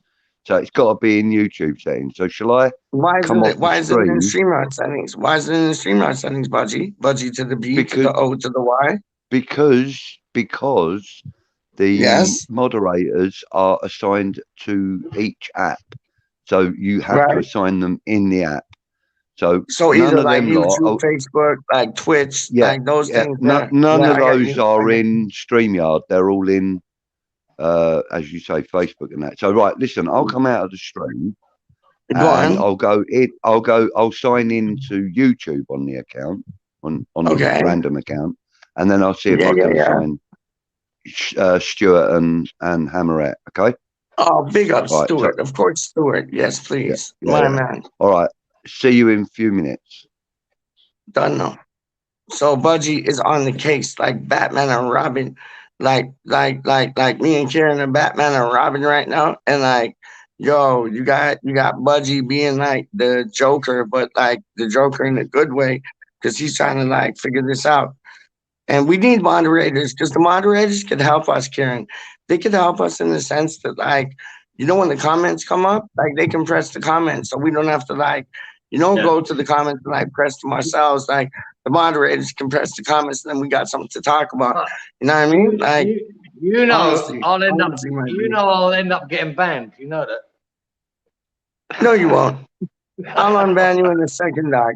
Yo, they want $1 million so you like fucking ban fee, brethren. I give you like 2 point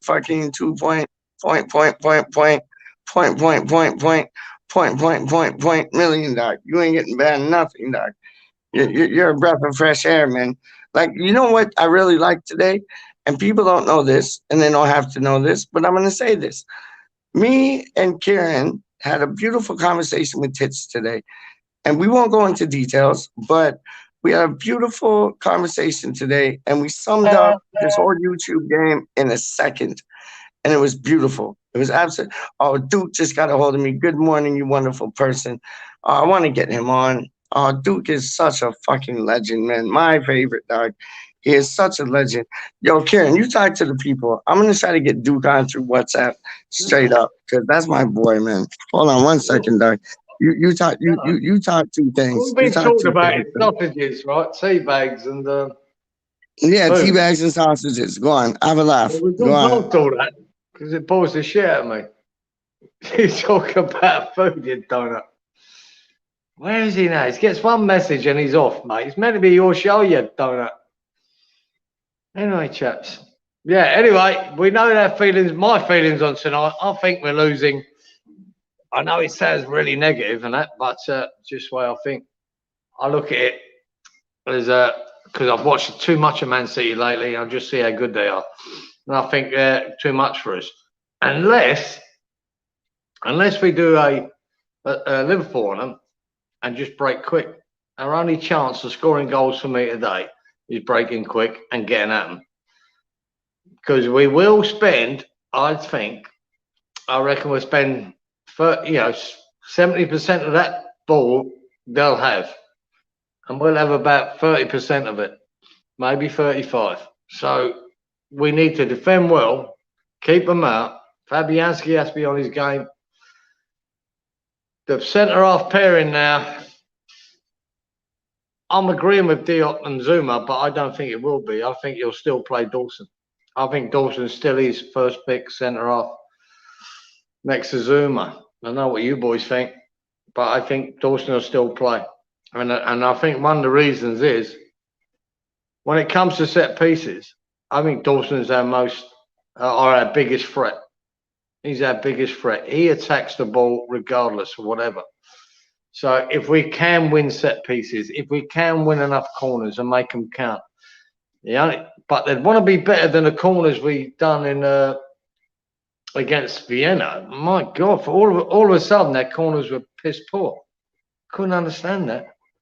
We put in great corners, yet against Vienna they were poor from Noble and Bowen. So we got to correct that because we're not going to get many. We're not going to get many corners. We need to take advantage of the ones we do get, because I think we will be camped in our own half for long periods of time. Breaking out is going to be a big effort, and that's where you need Benrahma, Bowen, Fornals, presuming all three play, which I do presume they will. I think they have to be on it, mate. They have to be on it. Antonio has to be bullying their two centre halves. Now, in my opinion, if it's Diaz and Laporte as the two centre halves for Man City, I believe they're the two probably best centre half pairing in the league. I really do. So he has to be in their faces, Antonio. He can't sit about. He's just got to be into them. He can't be drifting out left and right. He has to be into them. He has to be ruffling their feathers and hope he gets support from Bowen, Benrahma, Fornals and make things happen. And I'm hoping that's Moyes' plan. That's it. But we have to break quick. We have to keep the ball. And that's imperative for me. Have to keep the ball instead of giving it away every 10 seconds. All right, bro. You sorted? Yeah, I'm good. I'm good. Whatchamacallit? Duke apparently he's gonna come on the mix, and then whatchamacallit? Budgie was saying I had to press like 2 numbers and thing. But I sent him the invite to WhatsApp, so hopefully he'll get upon it. Hammers that Bowen could hit a barn door. Dawson had it. Agreed? Agreed, Karen? Like Bowen could hit a barn door and Dawson, no? Why not? What's up? Dawson had it. But I'll say Dawson, every corner, Dawson's got a chance of getting on the end of it. Everyone, because he attacks it. If the delivery's right, he's going for it. Whether he wins it or scores is another thing. But he's our most attacking player when it comes to set pieces, because he'll just clean anyone out. He'll head the ball, head a keeper. He'll do anything to get to that ball. So, and like I said, I don't think he will play Diop tonight. I think it will be Dawson. Don't you? Have you frozen up, you donut? Yeah, and Gary J, you're right, mate. He does need to work on his finishing, because that's the only thing missing out of him at the moment. Need him to bang in more goals than he is. I mean, he could have at least have had 2 against Vienna. Could have had an hat-trick, to be honest. But he needs to finish them now. It's time. It's time to start banging these away. I don't think he's going to get a lot of opportunity tonight. I really don't. But if he does get one, the difference is banging it in and not. And that could be the difference of a point or a win or a loss. So you don't think that Dawson could like put 2 things down? What's that, bro? You don't think Dawson could put like 2 things? You think like you got Dawson, then you got who's the other man that was mentioned with the barn door thing? It was Dawson, and who else? Bowen. And Bowen. Bowen's on fire because he's shagging Danny Dyer. Like he's shagging Danny Dyer, he's on fire. So it's like, yo, he got it in him. But it's like Gary J said there, he does need to become more clinical. Big up Gary J. He's doing everything right, bar banging that ball in the net when he gets a chance. The trouble is with you can say the same thing about Antonio. Like he's kind of gone missing, but he has, as well, right. But when he's gonna come back, he's gonna come back, and he's gonna come back in an onslaught. Like to me, Bowen is developing every time. I mean, he's been developing for last year, and now all he's missing now is fucking bang it in the net, mate. Get that corner. You're right. Yeah, you're right. He's not. That's the last piece of the puzzle for him, for me. Right? Just start fucking scoring goals because you're good enough. And once he does, we're laughing. Yeah, happy Emirate. I was flying, so it looks like I fucking am again. Look, this fucker.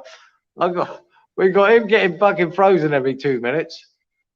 Are you a Disney film?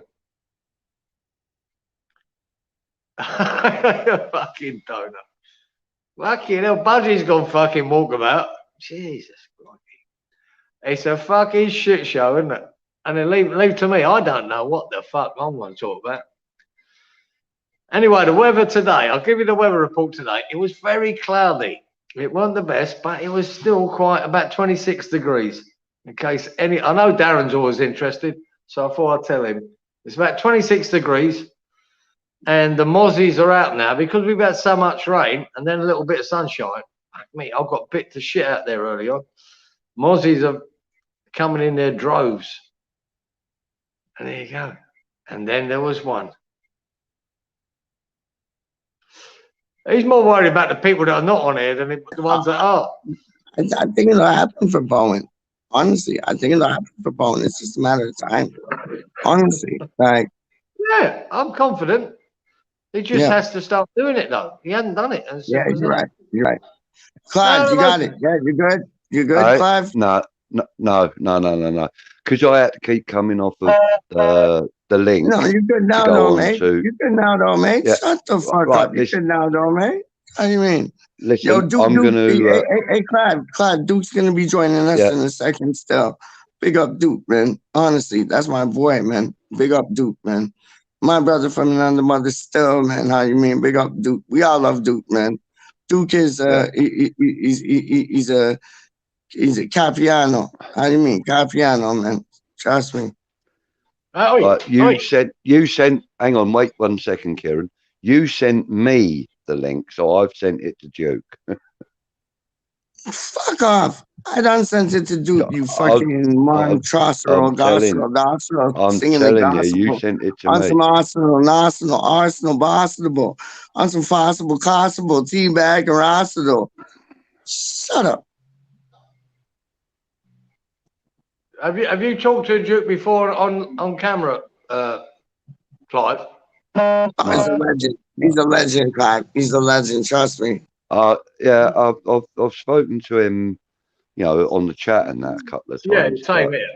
But you know where you can throw the names up at the bottom? Would that help in case you don't know who we are?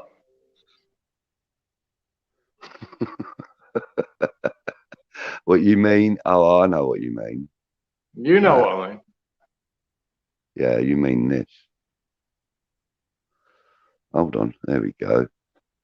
And then if we go here, and then we do that, you mean Bingo. See? Professional. Well done. That's sweet. See? That's better. Just in that's case. it, mate. Right, let's close that. Right, I'm going to try logging in. Now in the last 2 minutes. Yeah, I'm going to try logging in on this laptop here. So bear with me. Just keep chatting, and then Peach. Are you with us, Peach? Yes. No, he's not. He's gone. He's fucking gone again, isn't he? Look. 4 times. He's gone again. Why am I getting all these fucking messages? I know. That's because Duke and Peach are chatting in the group chat. What's that? And you're part of the group chat. So, right, YouTube. Let's go into YouTube. Let's open that up. Account. Come on. You're I need to go into YouTube first. What the? Just fucking forget it. Right. That's right. No, we'll get there. We'll get there. Switch account. Add account. So, what you've been saying anyway? You know, making things up, as you know. I've just been making things up about the game, telling everybody what we need to do to get a result, and we have to do a lot. So it could happen. You never know your luck. But when people are really bored, right, what I can tell them, right, there was these 2 fish in a tank, right? Yeah. And one said to the other, how the fuck do you drive this thing then?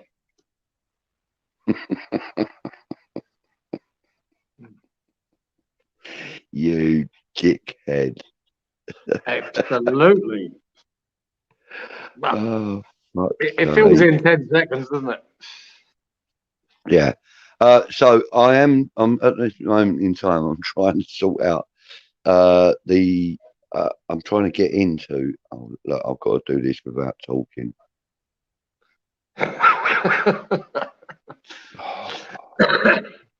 Bring me sunshine all the while. I'll just dance. I'll do a sing and dance, right? Right. Where's Peach? We need Peach now. I don't. I need Peach. Where is he? Flipping bloke. What's that? He's gone walkabout. Hang on, let's see if he's not even in the bloody green room. Right. Listen, I know this is like thingy bob, but well, hold up. Does that mean he's back? It means he's back. Peach, He's back. He's back. He's back. He's back. He's back. Right. He's back. He's back. My back is I just need you. I need you to verify. I need you to verify me. I need you to verify me. So I'm ready to. I just need you to look on your LG Velvet your phone, Yeah. and press number 9, please. Well, give me my Press LG yes. Bell bit. What's the LG You Bell tap. bit? I don't know your phone. You tap yes, and then you tap number 9, please. What? You I'm do, confused. and then I'll be able to assign moderators. Oh, word Yeah. up. You're like, yo, you're ahead of the game. Hold on. So what do I do, dog?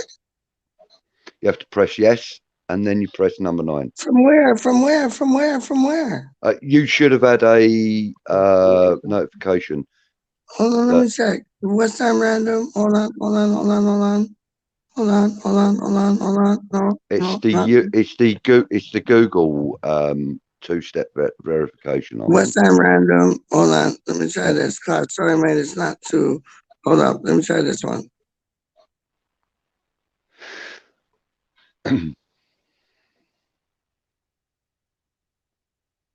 Yeah, there should be a number 9 on the screen. Oh, and Right. Gary Gillespie. Wow.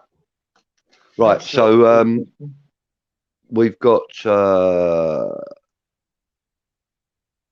there he is. There he is. Morning, Duke. Good morning, gents. How we doing? Good day, All Duke. right, mate. How are you? Yeah, bloody cold. I know that much. Yeah, it's bloody cold. Not here, Isn't it's not. it? So you're putting your boots on at 10:30, them, Duke. Worryingly, yes. I'm not quite sure how I'm going to manage that one, but yeah, it's going to be my first game in. It's going to be the first game in about 3 months for this team. And when I first played for them, it was the first game in about first 11 side in about 10 years. There's the boy. See, I told you. I get him. I got him. He's good. He's gold. The name is Duke. He's the one I told. That's the man them up in the bull. That's the man them up in the bull. How you mean? How we rule? How we go? How we do it all day? This is how we rock on the mic. We don't play. We got the bull them from Dartford Ways. Hey, we don't say. Big up, Duke. What are you saying, rude boy? I miss you, man. Far too much pressure on me, Pete. You know that, didn't you? Far too much You're pressure. all worth it. You're all worth it. You're all worth it, dog. Yo, Duke, I'm just me. Shut the fuck up, my G. Welcome to West Ham Random. Yo, listen, Brethren. Kieran, Duke, Budgie, Duke. Yo, this is how we roll, dog. We got the illest in the business. Duke and I'm still Kieran, not signed Duke in. and Budgie. Yo, I'm saying, I ain't pressed the number 9 because Duke is more important than the number 10, 11, 12, 13, 14, 15, 16, 17, 18, 19, 20. I get you. I get 9, you. straight up. I get you. Yes, sir. Duke, how are you doing, my G? Yeah, not bad, mate. Not bad. As I just said to the boys, bloody cold here. It is bitterly cold. Come to Canada. It's fucking it's witch tip freezing, dog. It is witch tip freezing, dog. I ain't even playing with you. My hands feel like icicles right now. It's like it's hard to do that. Honestly, it's hard to do that, dog. Straight up. It's cold, man. But when you around, it makes it all warm. Straight up. You're a good man. Come on, Pete. Come on, Pete. Hit that number 9 for me. Come on. Okay, how do I do it? What do I do again? Right.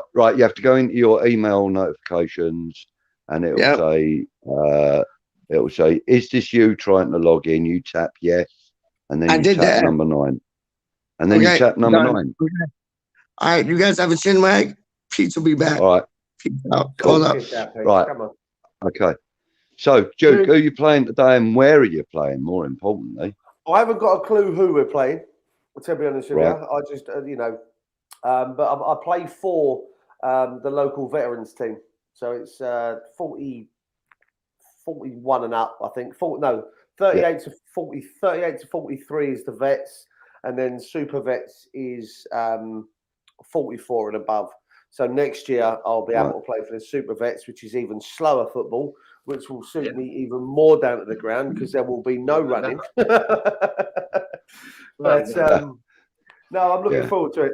Just down the road here, so I have to get there for about 10 o'clock to put the goals and the nets up and all the rest of it. So I'm looking forward to it. It's gonna be bloody cold out there, but I'm looking forward to it. That'd be mate, great. Yeah. I'll give up Duke at 43. I went, no, that's enough. My legs were just giving up. I got to 43. I went, that's enough. The last time I played, I was 51. I And I still showed the young uns how to pass the ball. Play. So you know what, and that's it. I mean, as I say, I suffered a real bad knee injury when I was 15 going on 16, which pretty much put paid to any kind of career that I could have had. I had trials with Gillingham when I did the knee, and Right. There's part of me that I need to stop because another knee injury will absolutely screw me and I'll be done. But then I keep thinking, I just want to play. You know, that's all I want to do. I just want to play. Yeah. Some to give it up, innit? I played a lot of five-a-side up until my daughter was about 5. So that was about 12 years ago. I gave up regular five-a-side playing in leagues and stuff. So now I'm back playing in the vets leagues. So hopefully it'll carry on for a bit longer and keep going. I used to run a team, Duke, in the East London Floodlit League, and it was a 7-a-side thing, you know. Oh yeah. On them, what do you call them pitches? They're like fucking asphalt, or not asphalt, but they're red ochre. Generation stuff. Is it like the black rubber crumb? Yeah, that crusty shit, mate. Just tore your legs to pieces, like. I'm happy. I'll tell you what, it's better than the old sand, the old sand pitches. That if you fell over on that, you needed a skin graft on your leg to Mate. to repair the damage. But I mean, I used to play a lot of the 5s and the 7s, and it was. I think the last time I helped a few mates out in the 5-a-side leagues. A company called Goals was probably about 4 or 5 years ago, and I was getting turned inside and out by the youngsters, the 17, 18-year-olds, to the point that I was like, I'm going to hurt someone in a minute because this is embarrassing. You know what I mean? So I might need to stop that now. I might need to go and play against people my own age where we're all a little bit slower. We're all a little bit, we're all on the same kind of level now. So, but it's good. I mean, I play centre back, so I get stuck in. I can play anywhere. I can play anywhere from midfield and back. To be fair, but I like getting stuck in and a few side tackles and getting a bit. Today will be fun because the ground should be quite swampy underfoot. So I should come back looking like I've been rolling around on the rolling around in the mud a bit. So this could be good. Happy, you are more than welcome to turn up as a full kit wanker. You are more than welcome. It'll be quite amusing. Yeah. He done Gacy done a nice job on the shirt, mate. I like it. I mentioned it to him last night, and I presume I said to him, "Have you based that on your love of baseball, isn't it?" So it looks neat, mate. There was a advertisement that came up on Facebook or Twitter on my phone just after me and Rob had started the channel, and I was like, you know what, I'm having a look at that. They were the original one cost me about 38 quid English, and I was like, I love these are absolutely amazing. And then Rob got me this one for my birthday last week. So I was like, that's kind of smart. cool. So I love me baseball. I really love me American sports. I'm looking at getting one of these as an NFL jersey as well. Because they are just something different, aren't they? They look a bit cool. So and it gets the word out there when I just decide to go walking around the streets wearing it. People are like, "What the fuck is that?" What's that? Yeah. Who are they? Yeah. So, what are your thoughts for this afternoon? Well, this afternoon's game. Then, Joke. What do you reckon? Well, what kind of result are you looking at? Well, me and Gatesy did a stream last night, and we had a I can only call it a troll. There's no other word for it. He ended up getting himself banned off the channel for offering one of the live chat people out for a fight at the game on Wednesday. I was just like, I can't be dealing with that shit. Really? All over the fact that he thinks we're going to lose the next 3. We're going to concede 10 goals. We won't score any. and you know, this is the start of the end for us. We've had the good times. Now we're going back to the old West Ham. And I was like, listen, I respect your opinion. That's fine if that's where you want to go. But we're a positive channel and we want to stay positive. And listen, I get what you're saying, but it was only back the early part of November that we beat Liverpool, turned them over 3-2 at London Stadium. We beat Man City in the cup on penalties, deservedly so. We're currently fourth in the league. Deservedly so. So where has all this negativity suddenly come from? I guarantee you that the guy yesterday was saying that you know, we're going to lose against Liverpool, and we ended up with a 3-2 win. And not only just a 3-2 win, but it was, there you go, Happy knows the deal. Not only was it a 3-2 win, but it was we comfortably dominated the game. So I didn't understand where all of this negativity was coming from. Just one bad performance against Wolves. That's it. And you know what? It's been one bad performance all season. The two other games that we lost, I felt that we were good enough for draws out of. You know, we were good enough to get a draw against United, and I still think Moyes did the right thing by bringing on Noble for the penalty. I believe that was the right thing to do. I would have done it if I was in his shoes. In fact, I was running around my pub screaming for Noble to come on just before he did. I was like, if we've got another sub, bring Noble on. So I would have done the same thing. And then obviously we had the bad result against Brentford, which again should have been a draw. You know, little bit of lack of attention in the last minute we concede. So we were due a bad game, and we had that last week against Wolves. You know what I mean? We had a bump in the road against Genk away, but last week was the bump in the road, and I'm confident today that Moyes is going to set them up and he's going to give them a bit of a slap around. You know, so we don't end up with that same sort of performance that we had against. If we have that same performance like we did against Wolves, they will piss all over us, and it will be, you know, they can't be doing it. They'll beat us. You know, they'll score a bag full. Whereas if we put in a performance like we did against Liverpool, there's no reason why we can't beat them. You know, 2-1. But I'm going to agree with what Happy said. She said a 1-1 prediction on my channel last night. I'm going for 1-1 myself. I really think we've got it in us. Yeah, that's what I went for as well. You see Happy Hammer there, mate. That's my only problem. I've picked us to lose 2-0, Duke. That's the problem, right? I'm not normally like that, but I just see it as I see it, right? But listen, it's against a very good City side. I'm more worried about a good performance than I am. And I weren't too bothered about the Wolves result, losing. That ain't the issue. The issue was on that game, we had a very poor performance. If we come up against Man City and we give in the performance we did like we did last season there, when we only just lost 2-1, and you had Pep Guardiola saying that was the only game at home that he thought they deserved to lose. Yeah. You know, that's the kind of performance I want to see. And if we lose, we lose. But if we get something out of the game, fantastic. But I just think at their form at the moment, and because we beat them in the Carabao Cup, I think they'll be out for good.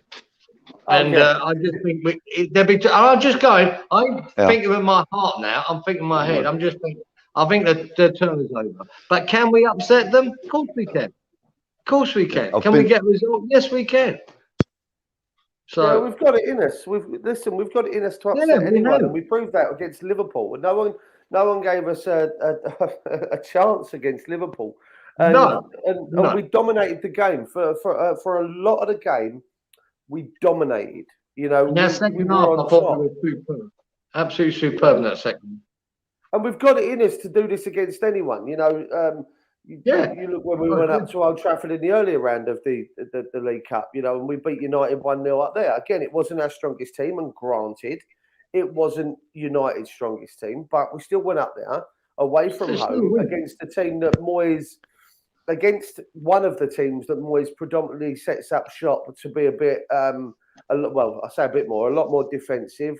You know, I think he's learned his lessons this season. And as I said in the Liverpool game, we pick our team in the way that we feel, and that is the 4-2-3-1, or maybe even, like I said on on my stream yesterday, a 4-3-2-1. Drop out maybe Fornals, bring in Lanzini because his ball retention is outstanding, and you put him in between Rice and Souček. You put him in between Rice and Souček. 3 in front of the back 4. You've then got Benrahma, Bowen, and Antonio up top, and then what you can do is you can use Johnson and Cresswell out on the wings at left and right back to push up, and then you can have Rice and Souček drop left and right. So you've still got 4 or 5 at the back that can play defensive on a rest break, and then you're not losing out if let's say if Cresswell can't get back to left back on the break. You've got Rice that slips outside, Johnson gets back, He does. Souček slops over, and then we've got the 2 back, and we've got a bank of 6 in front of them. Yeah. And I just think if we play our game and let them worry about what they've got to do to break us down, rather than us worry about what we're going to do to stop them, we play our game, let them worry, and we can come out on top. I think we can get something out of this game as long as we focus on what we do and not worry about what they're going to do. Yeah, I think you're right. Yeah. But we have to be on our game. Like I said, we can't have another move. There's no chance of another move. I don't think we will. 30 quid off. Will that come on? Yeah, I don't think we're going to have another Wolves joke, do you? I think that was a one-off. I'm kind of hoping it was a one-off, and it was just very disappointing for everyone, wasn't it? Because we've been doing so well, and I don't believe it was we will. Heartbreaking, wasn't it? It was. It was. Yeah, it was so disappointing that the performance, not so much a result, the performance. It was very poor all round, and you can afford to maybe have one off the pace, maybe 2, but not about 4 or 5 players off the pace, and you'll get punished. So I'm hoping that West Ham tomorrow or tonight for me, it's midnight for me, by the way. It's I'm hoping we're going to have a go. And like I said, we'll have to sit back, and they'll probably have 70% of the ball, 70% of the play, and so be it. We're not worried about that. But what we do when we get the ball is important. How quick we progress up the pitch, how good Bowen, Benrahma. If Benrahma, I say I would drop Benrahma for Lanzini just to annoy James Fever, right?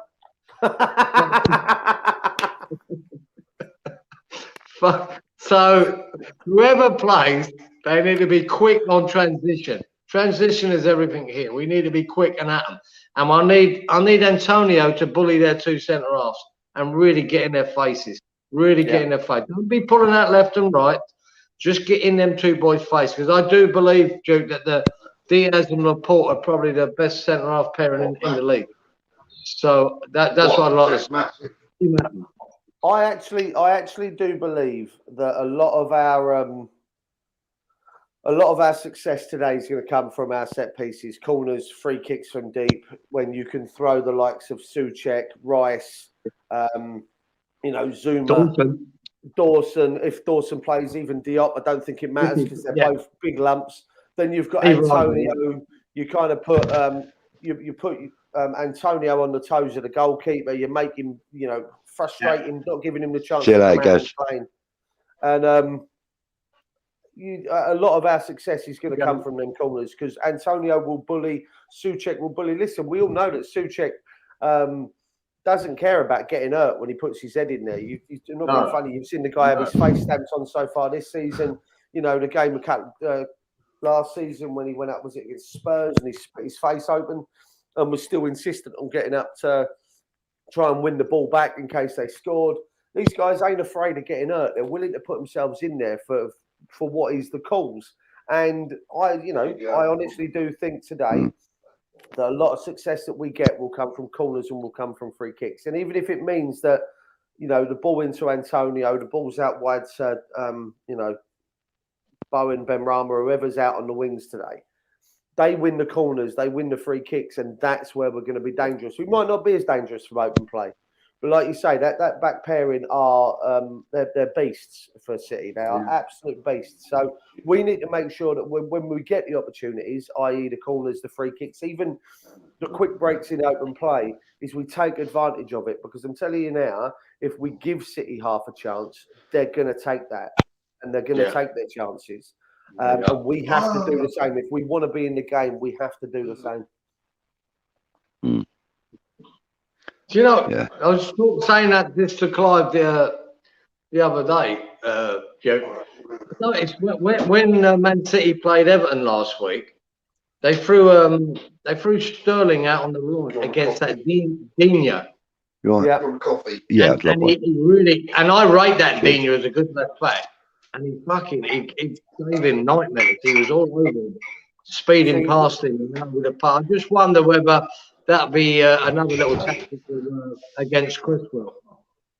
Well, listen, we know Moyes isn't afraid to experiment defensively. You look at when we came up against Villa and they had Grealish and he put both Fredericks and Soufal out there on him. There's nothing, we know that he uses Fornals. I in my opinion anyway, I feel he uses Fornals to help out Cresswell defensively on the left because of the amount of work and the amount of ground. And right to a point. Yeah. Too. So I would be. It concerns me that he might even drop over to see to put out maybe Johnson out on the left to help Cresswell. He might put Johnson he might put him as a back three and then have Soufal on the right and Johnson on the left and then play Cresswell as a third centre back. I hope he doesn't because I feel that goes too defensive and that takes away from, like you say, our transitions from back to front and being so quick. I think that takes away from it. So I just feel that I'd like to see him stick with a 4-4-2 or 4-3, 3-2-1, whatever you go. I think the 4-3-2-1. I think that's what you need. I think we need 3 across the front 4. I think we need to be solid. Because they're going to have the ball. We're happy for them to have the ball. We need to be able to stop them coming through the middle. And because they won't be knocking, it's not about today. It's not about them banging in crosses at height. They won't be doing that. No, they won't. They'll be passing through you. That might be a reason why. The thing is that as that message got through to all the players, though, Kieran, because.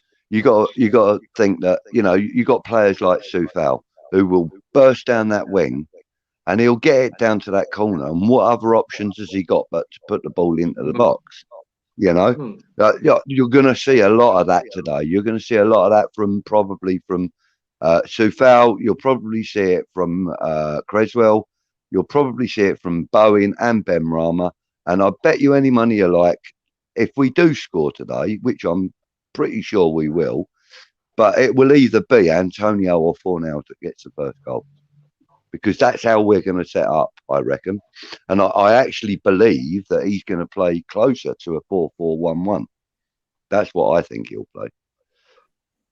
That's more what I think he'll play. I mean, I'm probably wrong, but I just kind of feel that he wants to have a strong defence, a strong midfield, and then let the 2 up front, if you like, or the forward players, let them do their thing as and when they can. But then, like 4 defenders and the 4 midfielders, or however he sets up, he's going to set up with a strong defensive mind. That's without a shadow of doubt. It's going to be a strong defensive mindset. It's going to be, I reckon, the players that we'll see will be the ones that have been most successful in the defence. Like we're going to see, I know we're going to see Zuma today. I've got a funny feeling it will be Issa Diop. I'm hoping it will be. And I'm pretty sure that, Cresswell will be one side and Soufal the other. And then of course, you've got Rice and Souček in the middle in front of them.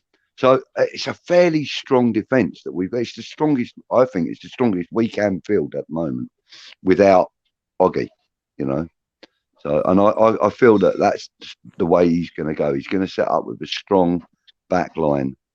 So James is in the house. Hello, James. How are you, mate? Nice of you to call in. And also Trev Tube's in the house.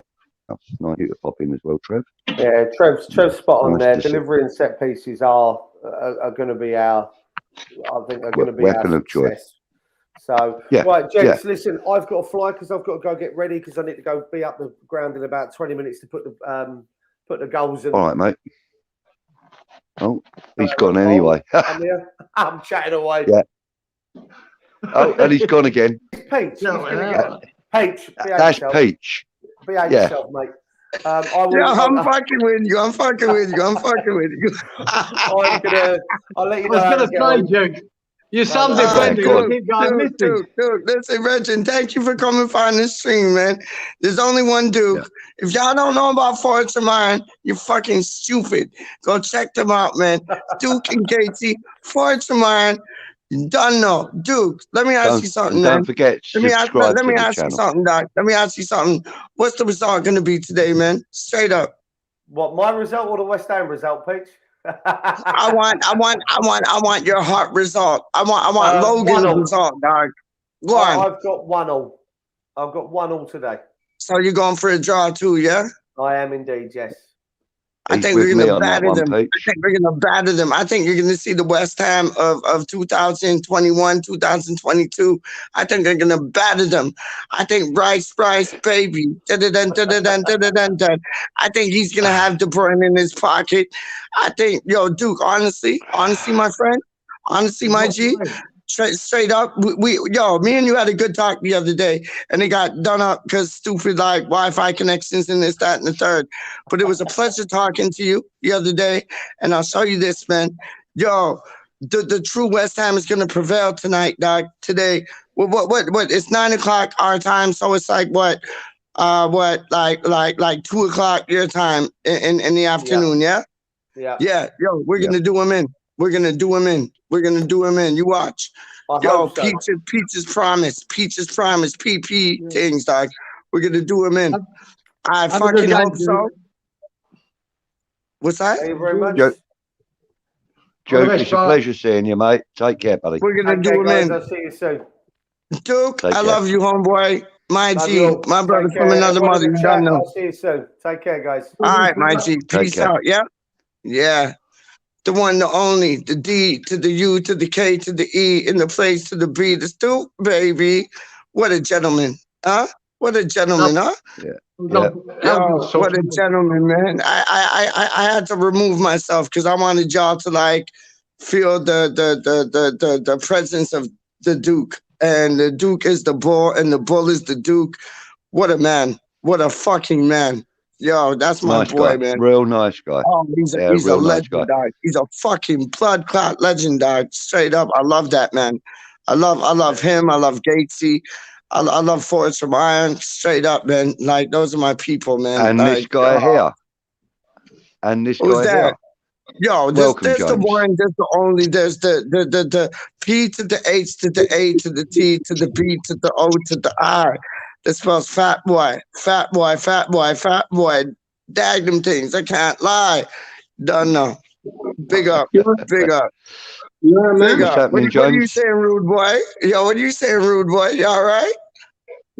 Yeah, I'm good, man. I got to go to a Christmas market this morning, so I'm loving it. Yo, it looks sunny where you're at, dog. It looks sunny, like sun is shining like through your blinds, dog. Like sun is shining through your blinds, dog.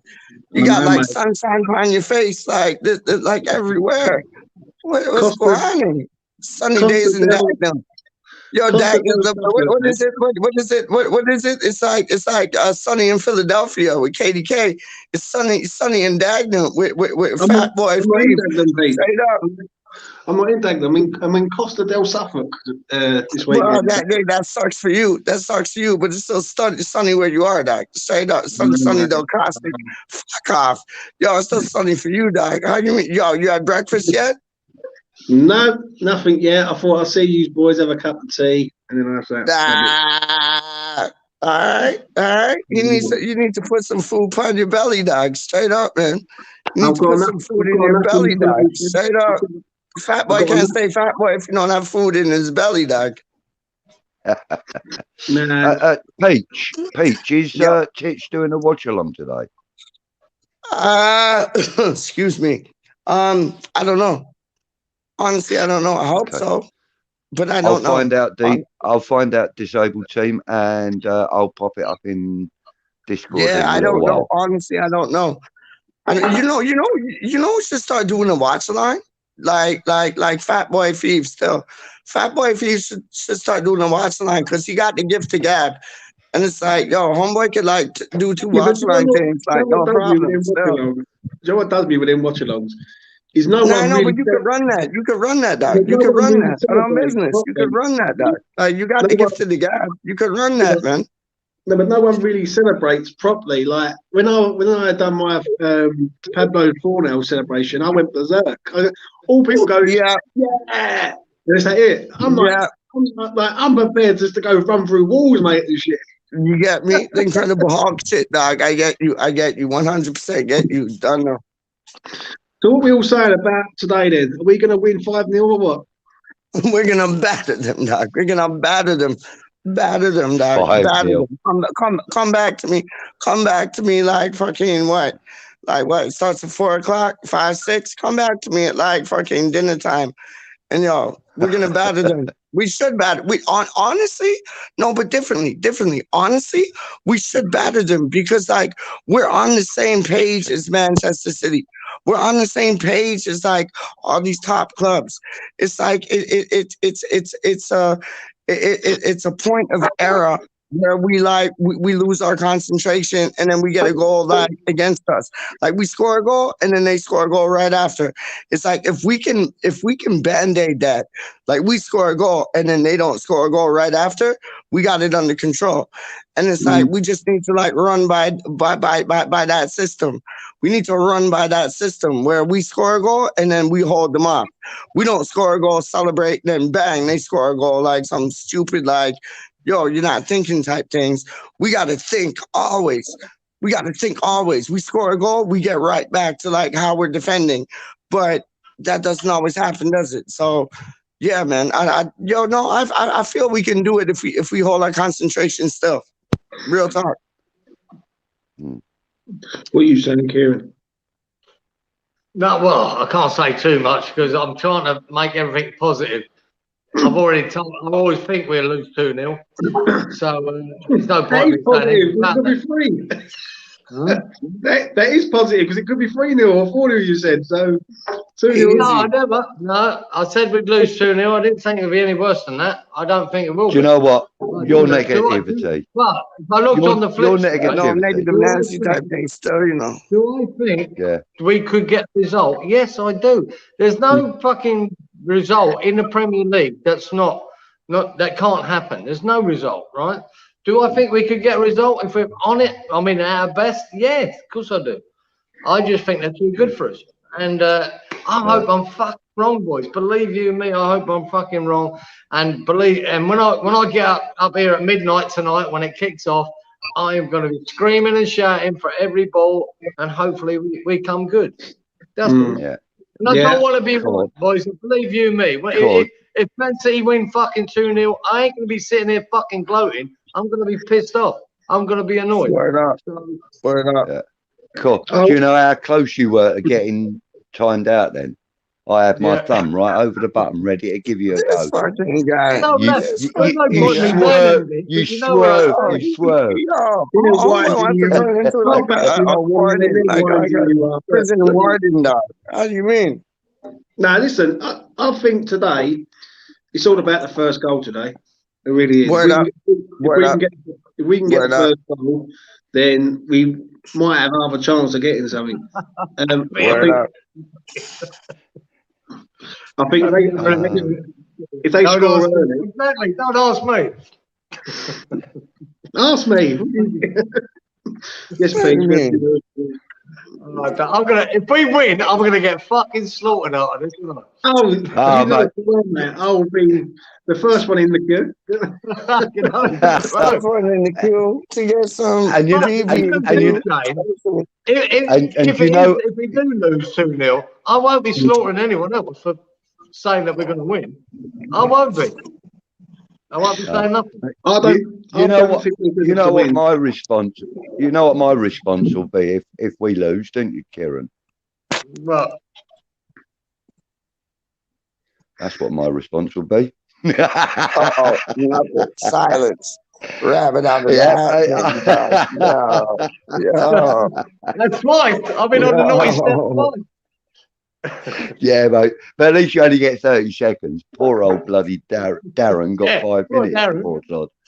That's Yeah, hot. that Yes, was sir. funny. But James, yeah, so where's your market, mate? Is it you're out in Suffolk at the moment, are you? Yeah, my missus lives out in Suffolk, and Yeah, so you got a Christmas market there, have you? Not in yeah, market. there's one today. Starts at 10:30. So what I'm going Lovely. to do, I'm going to that. I'm coming back, setting up all my gear, watching the game, and Go then on, Jake. and see how we get on. And then I'll be doing something a bit later on. But yeah, So, Go sorry, on, Jake. James, what was your score prediction? nice one, Shreeks. It was 1-1, wasn't it? It was 1-1, wasn't it? Oh, there it is. Look, I think Found I it. think we can 1-1. get Like on some Humpty Dumpty shit, dog. Like on some Humpty Dumpty shit, dog. I'm talking about Superman. I'm talking about Spider-Man. Oh, fuck off. Fucking shit. Come on, Yo, James. I'm here, but I'm not here. I'm Anyway, here, but I'm not here. Where's it at? Where's it at? Hold on. I'm here, but I'm not here. Enter studio things. I'm here, but I'm not here. But I'm here, but I'm not here. But I'm here, but I'm not here. But I'm here, but I'm not here. But I'm here, but I'm not here. But I'm here, but I'm not here. But I'm here, but I'm not here. But I'm Nah, here, but I'm Pete, not you can't here. tell you doing it, mate. Come on, right? Do not Yo, talk. you know what? Yo, definitely. I'm on some Superman. Oh, shit, you got two of me. Fucking hell, hold up. Yo, I'll show you this. Spider-Man, Superman, Iron Man, Pete, you Incredible got Hulk you're things, mute, mate. You're mute. done. Push the mute button. What do I Oh, do? it's me that's on mute. It's me that's on mute, not Pete. Someone's on mute. Hold on, do I gotta That's go right. out and come back We had in? 2 peaches in the room, so I got rid of one. Okay, We sorry. want you to Hold go on. mute. Okay, Pete, you want to go mute? peace out. Hold on 1 second. How do I do this? Hold on. I'm a fucking mess, ain't I? Hold on. Darren says, nice one, James, for the Gillingham tip. Was it a good one, Darren? Did it pay out? Yesterday, again, someone disliked my video. I can't believe it. I got a couple of good wins yesterday. And people disliked my video. Yo, I got me back, right? There's only one. No, There's only one. I think There's only one got peach. down. Yeah, there's only one Okay, peach. so That's cool. no, I'm showing you, dog. It's Incredible Hulk things. It's Iron Man things. It's Superman things. Yeah, It's you're about Spider-Man things. 15 It's like seconds. it's like Obi Kenobi, like C3 Obi. What is it? Obi Obi-Wan Kenobi, Kenobi. C3 Obi. Obi-Wan Kenobi. R2D2. Like it's on them things still. Like yo, if we can score. We don't have to like lose concentration and then let them score against us like 20 seconds after we score. We're in there like swimwear. How you mean? It's like dimwear. Honestly, like we can run this. We can run this. We're just as good as them. We proved that in the Carabao Cup. We proved that in the Carabao Cup, dog. Like we're just as good as these mother duckers, man. We can run it. We can run it. Am I on mute? Am I on mute? No, you're bloody not, but we wish you were. Yeah, no, I know. Everybody wishes I was. Because when I talk a whole bunch of like fucking nonsense. But yo, I'm telling you, we can run this straight up. We can run this, man. I wouldn't be surprised if we get a draw, but I wouldn't be surprised if we take it to them and win. And this would be a statement. This would be a statement to the Premier League. Yes, West Ham has arrived. West Ham is here, dog. West Ham is here, dog. Like, yo, ain't fucking with y'all, man. Yo, this would be the biggest victory. This would be it would be the biggest victory in the sense that like yo, we're showing the league. We got a 6 pointer. We got a 6 pointer against fucking Man City, dog. Normally we got 6 points against Norwich and Burnley and fucking like stupid teams like that. This is a 6 pointer. We got against Man City, dog. Let's fucking take it, man. That's me, man. Straight up done. Peach, are you done now, yeah? You done though? You done though, bruv, yeah? Right. Let's get back to talking No, about... no, I'm not done. I'll show you why I'm not done, dog. I'll show you why I'm not done. Because this is a 6 pointer. You get what I'm saying? We got 6 pointers against fucking Norwich, Newcastle, and fucking who else? Who else? Bottom of the barrel. This is a top team, Doc. This is a top blood clot team, Doc. Who we got the 6 points against. If we get the 3 Really? points on this match, Really? yo, that shows you how much Yeah. we've like acclimatized to the Premier. Shush. It shows you how much we've acclimatized to the Premier League with our new backroom staff, with our new fucking manager, with this man them that has all the money. Yo, bring in some players. Where Robert Newman, the man them Santos, however you call his name. Yo, I'm showing you, man. This Right. is a step up Pete, if we I've win got to today. go, bruv. Now I've I'm got- done. I've got to go because like I was like about to give you a full analogy of everything was going on today. Well, But I'm glad you didn't, because I did. So there. So tear. Done that. oh, we gotta love him if we didn't like hate him that much. No, James, differently. Yo, say what you want to say, please. I'd love to hear it. Now, I'll tell you what, I'm with you. I think today it's all about the first goal. If we can get the first goal, we might get something out of the game. I think if City score early, I agree with Kieran that they might roll us out the ground. But we've got the longer it's 0-0, the better it is for us, 100%. Yeah. Because I'd fancy us getting something towards the end of the game. Just don't lose it in the first half. That's all I'm going to say. Just don't lose it in the first half. Agreed. And you know what, James, like really, and I know Kieran and Clive will agree with you on this. It is about the first goal, isn't it? Like, but not too early, because I feel it's like you remember last season. It's like we always used to get those 3 goals, and then we used to get done like 3-3. So it's like I feel it's like about the first goal, but the first goal maybe like 20-30 minutes into the match. You get me? Yeah. Well, anyway, gents, I'm going to have to love and leave you all. Let's have a positive result. Take care, buddy. Big up yourself, man. Always a pleasure. Have a good one, mate. Yeah, legend. Yo, so no yeah, messing about with that, man, is there? Since I'm off, bang, out he goes. Yo, in and out, like in and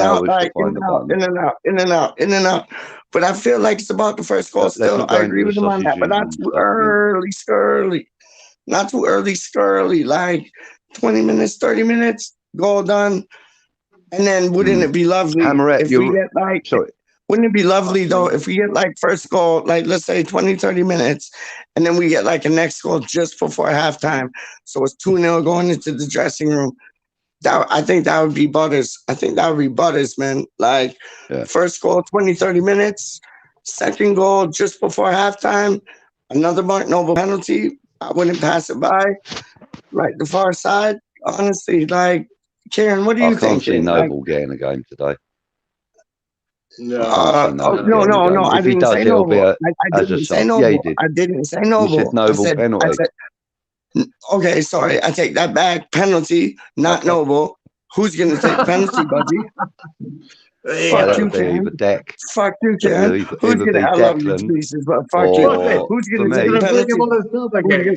For me, I would either think it would be either Declan, Ben Rama, or Ben Rama. Yeah, I think they're the only two that I think will be stepping up. Suchek, because like what Suchek maybe, but he's not really known for his penalties, is he? I know, he's more known for his aerial ability and stuff. What my father says, he said like you don't want a striker taking a penalty because they got too much time to think. You want somebody like who's midfielder, defender, like. So I'm thinking Cresswell, I'm thinking Suchek, I'm thinking Cresswell, like one of those three. I mean, look at that penalty Cresswell took against City before. Beautiful. That was fucking beautiful. I mean, and both you and I, Peach, both said there could be a place for him in taking penalties, didn't we? Word up. We both agreed on that, didn't we, at the time? What? Sorry, what's that you're saying, Bruce? I said Dawson's Brucey, Mr. Forsyth. What are you saying? I'd have Dawson taking our penalties. He's fucking brilliant. No, thank you. No. Okay, you just got fired. No, Creswell, you just got fired. No, you got fired. Alan Sugar just fired you, Doug. She said something I'm worried about, right? Fucking Arsenal. Arsenal are right up our clacker now. Yeah, they are, but they're still 3 points behind us. Bad season. They're right up our clacker. And one thing I do want to 3 points behind us. In front of them bastards and Tottenham. I want to keep in front of them. So yeah. Well, of course we do. Would be nice to get every single club in the bloody league. Well, I mean, obviously, you know, we're going to struggle to get past, you know, Liverpool and Chelsea and City at the moment. But, you know, if we win today, which is a distinct possibility, it's always a possibility. If we did win today, then that would put us in second place behind Chelsea. But we cannot catch Chelsea at this rate. The rate we're going now, we need Chelsea to stumble and fall a little if we're going to catch them. Listen, I'm not saying that we're going to win the Premier League this year because I don't believe that we can. I think Chelsea are far too strong, and I actually think Liverpool are far too tricky as well. City, on the other hand, like I've said before, best club team in the world, bar none. If we get past them today with, you know, minor injuries, I think we're bode us well for the rest of the season. If we get, you know, if we get royally hammered, you know, which is always a possibility with City, 3-4, 5-0, whatever, then, you know, or 1 or whatever. Yeah, we can probably pretty much kiss the progression goodbye for a few weeks, because that will dent our confidence and stuff, you know. But you know, the thing is, at this moment in time, you know, we're riding on the crest of a wave that none of us expected to be on, and you know, like Duke was saying earlier on, you know, I can't understand the negativity of some of our supporters. You know, why would they be wanting us to fall? You know, I mean, it seems like they want us to fall off of this perch, don't they? You know, exactly. And I find that really, I find it really kind of. We've had one bad game, Geezer. There's no shame in losing to fucking Man City up, you know, up at the Etihad. There's no shame in that. But what we want is the performance, right? Regardless of the result. If we put in a good performance, we'll handle that, we'll accept that, and we'll move on and fucking try and win the next game against Brighton. Yeah, you're right. We would accept that. We would accept that. It was a well offside. They're Man City for it's not always about. It don't have to be negative about it. Like I said, I think we'll lose the game, but it doesn't mean we can't lose it with a bit of pride and a bit of. We can fucking go at them. We can give them a game. We lost the last one last season there with a lot of pride and a lot of dignity. So why not? Yeah. If you do that, you just might get that result. You just might get it. Yeah, I mean, look, it's not beyond the realms of possibility that we could get a draw or a win out of this game today. It's not. The thing is, not at all. The thing is, it does always depend on which Man City turns up. You know, if we get the same, I'm not talking about the same list of players. I'm talking about the mentality now. If we get the same Man City turn up against us that turned up, you know, at the London Stadium for the Cup game, then we stand a better than average chance of winning the game, because we managed to control the game, even though we didn't have the most possession in the game. What we did was we made the most of the possession we had. We stopped them from scoring. We stopped them from attacking our goal at every opportunity we could, and we left them with, I think it was over the whole match, I think it was something like 18 attempts and 7 on target, where ours was something like 11 attempts and 4 on target. I mean, there was a massive difference in attempts and stuff. But our defence managed to pull off a coup. You know, Kurt Zuma. I mean, look, I know I keep banging his drum, and I'll always bang his drum all the time. He's wearing claret and blue, but he's put in performances that are worthy of the 38 million quid that we spent on him, or whatever it was we spent on him. 35. You know, he's put in performances already that have shown us that he's worth that money. And then up against Liverpool, when he stepped up, was it Liverpool? Stepped up and nodded that head in, that goal in from the corner. That basically, for me, put the signature on the contract for me. You know, I mean, like that man needs to be tied down, because. Yeah, all right, okay, we've got him on a 3-year contract. Is it? No, 4-year contract we got him on. Yeah, we got him. But I think we need to, like maybe in 18 months, 2 years time, I think we need to tie him down to another 3 or 4 years. You know what I mean? So like we get sort of like 6 or 7 out of him, because I really believe that he's the future of our defence. I really believe that, him and Issa Diop. But Issa Diop can only get better playing alongside him. A 4-year future is the future for any player in any team. So I'm happy not to worry about that and just say, we've got him. He's going to be the base of our defence for the next 4 years. And I'm sure we'll extend. And I think Issa Diop as well, because we need him to step all of our managers that we've had since Issa Diop came into the club, every single one of them, and that's 3, I believe, isn't it? Bilic, Moyes, and Pellegrini, I think he's played under. Every single one of them, although a lot of the time he has started on the bench and stuff, but every single one of them have used him for certain games, every single manager. And, you know, David Moyes used him quite a lot before he was replaced by Pellegrini, and now he's using him as much as needed now, you know. And I think Issa Diop has got a lot more than we've seen. You know, we don't see the training ground stuff. I think so. You know, and, you know, I mean, like, you look at players like Didier Drogba. Okay, now, I know you love him as well, Kieran. Didier Drogba, on the pitch, the guy was a magician. You know, he was a brute. He was a magician. He had fantastic feet about him. You know, although he was a brute, he was like a heavyweight ballet dancer. I mean, the geezer was incredible on his feet. Really, really good.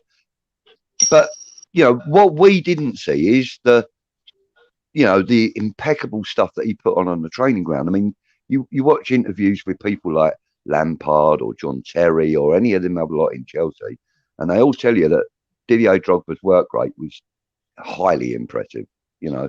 And yeah, I think we've got that in Diop. You know, we don't always see it on the pitch, but his work rate on the training ground must be good, because he always gets the nod. If he's not a starter, he's always on the bench. He's very rarely left out. Yeah, I mean, what he has to change there, though, Clive, is not being on the bench and being a starter. And I think that's the little next step that boy has to take. Is, you know, getting his chance next to Zuma, obviously, and then securing that position for himself. You know, and that's what I think he's at that stage where he has to do that now. He has to do that soon. He has to get a chance and he has to secure that position. Now, what worries me with that is when Ogbonna got injured against Liverpool, Diop and Dawson were on that bench, and he preferred Dawson. Now, I want it to be a point where he doesn't prefer Dawson, he prefers Diop, and that's where he has to get to. And I hope he does, because I think he has got it. I really do. Yeah, we'll see. Sorry, just want to make a point of that comment. Gaz is saying that from Tuesday, face masks are going to be compulsory on the tube and in shops. So, look, Winnie the Pooh's dancing. He's having fun. Look. Yeah. So, but you know, I mean, we look, we ain't got a clue what's going to happen today. We don't know which West Ham are going to turn up. We don't know which Man City are going to turn up. But all I hope is that we give them a damn good game that even the BBC can't deny we played our part in. Do you know what I mean?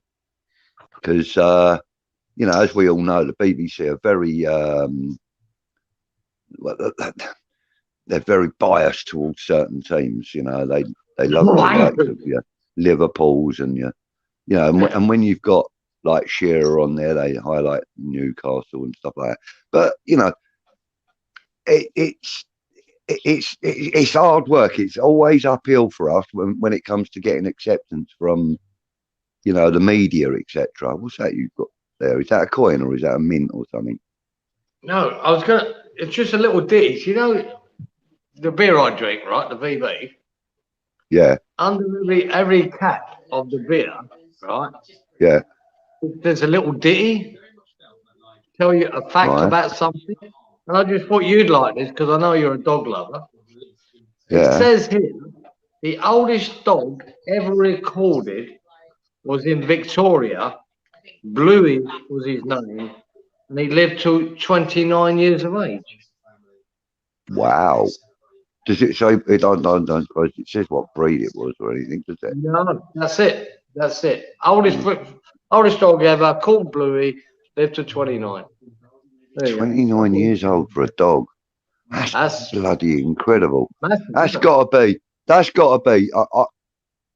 Knowing what I know about dogs, that's got to be a breed of some, maybe a sheepdog or something. Or it's definitely going to be a working breed. I'm no doubt about that. It'll be a working breed. You want more details now, don't you? You want to fucking don't leave me there. What was it? Who was it? Yeah, you'll have to Google it, mate. You'll have to Google it.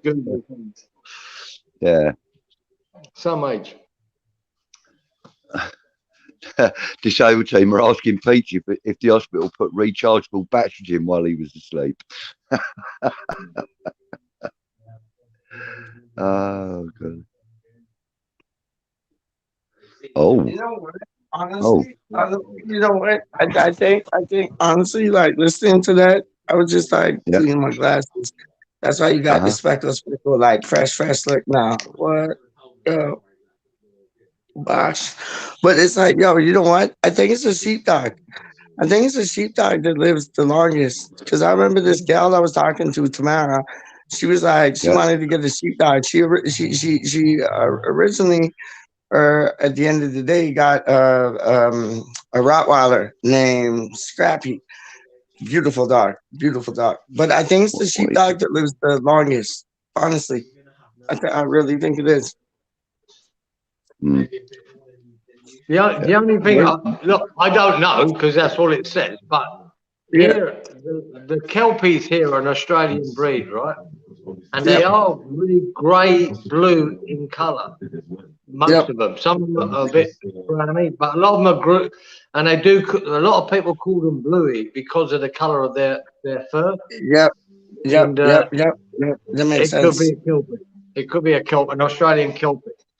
But we'll see. Like Kieran, my cousin Sorrel, big up Sorrel. My cousin Sorrel, she got Chesia. Just what Trev Tube said there. Kelpie's like an Australian cattle dog, and a lot of them call them blue. So there's a good chance. So Trev knows. So there's a good chance it could be that. If you're not aware of what an Australian cattle dog looks like. No, but what's the dog? It's like, I don't know how to say it. It looks like a pit bull, but it's not a pit bull. It's like a Staffordshire or Staffordshire. Staffordshire Bull Terrier. That's it. Yeah. So she got.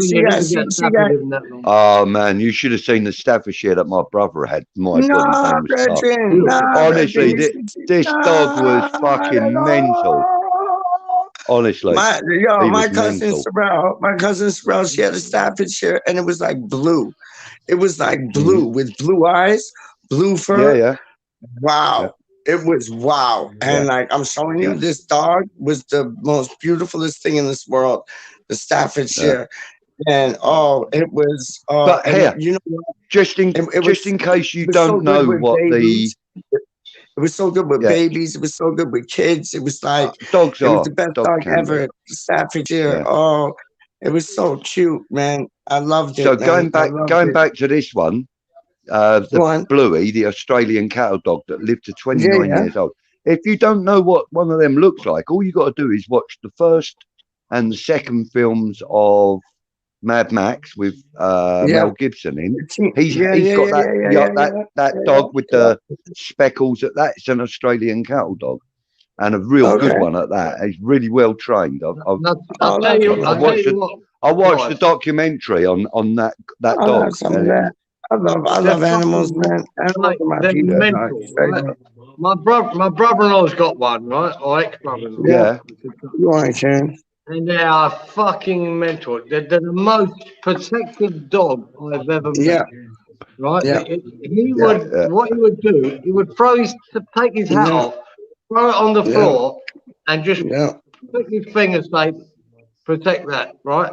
And if you went near that fucking hat, it'd rip your fucking eyes out. And even if he knew you for you, Have you knew Yeah. for years? They're fucking crazy, man. All right, just want to quickly say, Hammeret's got to go. Have a good day, Hammerette. No. Give my regards to your dad, because I'm sure you're going to see him today and get your halftime roasties and stuff. So, but I also want to say, hopefully by the end of today, Peach and I will have got together without having to worry about a stream, and we'll get together and we'll assign the spanners to everybody that we've spoken to about it. Yes, we So will. hopefully We by the will. end of today, we'll have that sorted. All right. Yeah, I'm Trev sorry, says, but yeah, I tried to do two things, but then Duke was in there. no, it's fine. It's fine, mate. Honestly, during we'll a stream, it's not the easiest thing to do. No, we'll get it sorted. We'll get it sorted. Yeah. Straight. Trev Tube says Staffy, or the Sussex Staffordshire Bull Terrier, sorry. Peach, That's my man, it, laugh that's out loud. You can tell I'm a dog lover. My pick doesn't give it away, does it? Ha ha. Check out the Boar Bell. Brilliant. My Brilliant. friend. I love Boar Bells are very good Honestly. dogs. Actually, they're big. They're big. Yeah. They're bigger than the bulldogs that I have, and they're big enough, you know. Yeah, and the German Shepherd, good dog as well, obviously. Oh, not many. Beautiful dog. I love all dogs. Honestly, there's not a bad dog. It's just how the dog is treated. And you get these people, they get like a dog, like let's say like a Rottweiler or a pit bull, and they want to make them like the boy of the house or the gal of the house, and they like beat them to be mean. And you don't do that. You treat dogs with respect. The dogs are like human beings. You treat dogs with respect, man. You don't beat them to be like. But you also have to be firm with them, though, Pete. You know. Oh no doubt about it. But not disrespectfully firm. Not disrespectfully firm. Not beating the fuck out of them. Trust me. Can I address this comment? Why doesn't Peach go back to his roots and do occasional match reviews for Hammers Chat and plug his channel there too? Stevie, big things are happening on Hammers Chat. Actually, he's upgrading the channel. With obviously he's got all the technical and whatever know-how himself, but he's also going to have, you know, a little bit of help from us guys, you know, myself and Peach and Kieran, the other side there. We're all going to hopefully appear once or twice on his match reviews or his even pre-match build-up. So, you know, we're actually, and he's also going to be doing watch-alongs on Hammers Fans United. You're talking about Hammers Chat. Things are happening. Sorry. I just read that.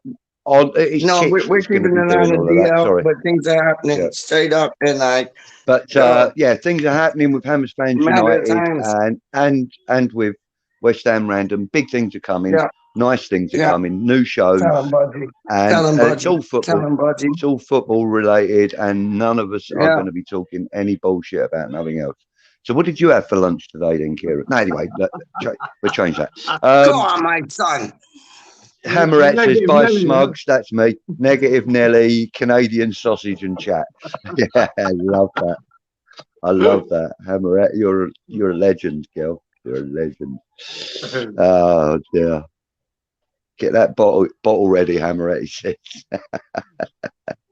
So some of the things that are coming up. Well, we've got a little show idea in mind of talking to West Ham fans about how they started supporting West Ham or why they became a West Ham supporter. And Moises Mysteries. That's like the next we'll segment. get to that in a moment. We will get to that in a moment. This new show will consist of like 4 15-minute sections. There'll be a section. We're talking about television things. Basically, I will host. We're going to put the game on his head, dog. Trust me. Yeah, I'll host a little section talking to West Ham fans about one per show about how they became a West Ham fan, why they're still a West Ham fan, and their favourite 11 players. Now, they don't all have to be in position, but just their favourite 11 players. Yeah, he gave us a bit of inspiration for that, but we're not going to nick his format. We're not going to do Miami's 11. We're going to just do my favourite 11 players, and then we're going to have Moy's Mysteries. Now, Moy's Mysteries is you know, every single week, every single show any one of us do, whether it be us or Hammers Chat or Iron United or whoever, we all second guess or try to predict what we think that David Moyes will do with the lineup, with the tactics, and etc. etc. So it's a mystery to us all.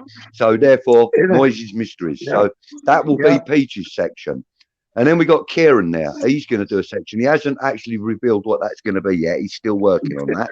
But you know, within the month, we'll have got a really good idea of what the 4 sections are going to consist of, and we'll put on a little pilot and we'll release it. We won't release it live. It'll be premiered with a live chat. So it'll be pre-recorded, but it'll be premiered with a live chat. And then, if it goes well, if people like it, if we get the right kind of feedback, then we'll do that as a live show, perhaps later on in time. But first of all, the pilot will be pre-recorded with a live chat, so you guys can interact with us all. You know, and Budgie, you know, Titch is all upon it. Like Titch is a don because like he runs his own channel. But like he's helping us out in what we want to do in our focus, and he's all about it. And yeah, enough respect, man. Like honestly, Titch, pick yourself up. 100%, man. We're coming. Just wait. We're coming with that new shit. Like it's so ordinary. It's so ordinary what everybody's coming with. It's the same shit. It's the same shit. It's like you got man to man on the camera, little squares talk about West Ham this, West Ham that, West Ham that, West Ham this. And it's like, yo, we need to inject something new into the game so people can like watch it and get a new perspective on what is going around the club, dealing with the club, all of that. So we want to bring you the new, so you have something new to watch, something to get excited about, something to watch and enjoy on a different stratosphere than you're more than accustomed to. We could give you what everybody else is giving you, but we don't want to. We want to switch it up. Yes, sir. We want to switch it up, man. Yeah. So listen, guys, I've just spoke to my brother there. And after the Chelsea game this afternoon, after the Chelsea game this afternoon, we'll have a a little chat and that, and then I'm what? He's gone. He says 2 things and then he's gone. Like Don Juan, what happened? I don't know. His brother pulled a plug. I think. He's a Chelsea boy. He pulled a plug on him. Mate, what are you doing, you fucking donuts? Jesus. Never stacks 100. How you doing, mate? Hi to you, Shut. It's the only comment I can see, so I'll say hello to you. How can they both disappear again? Back again, my friend, back again. There's Budgie in the end. Yeah, sorry about that. My phone was ringing. I cut out.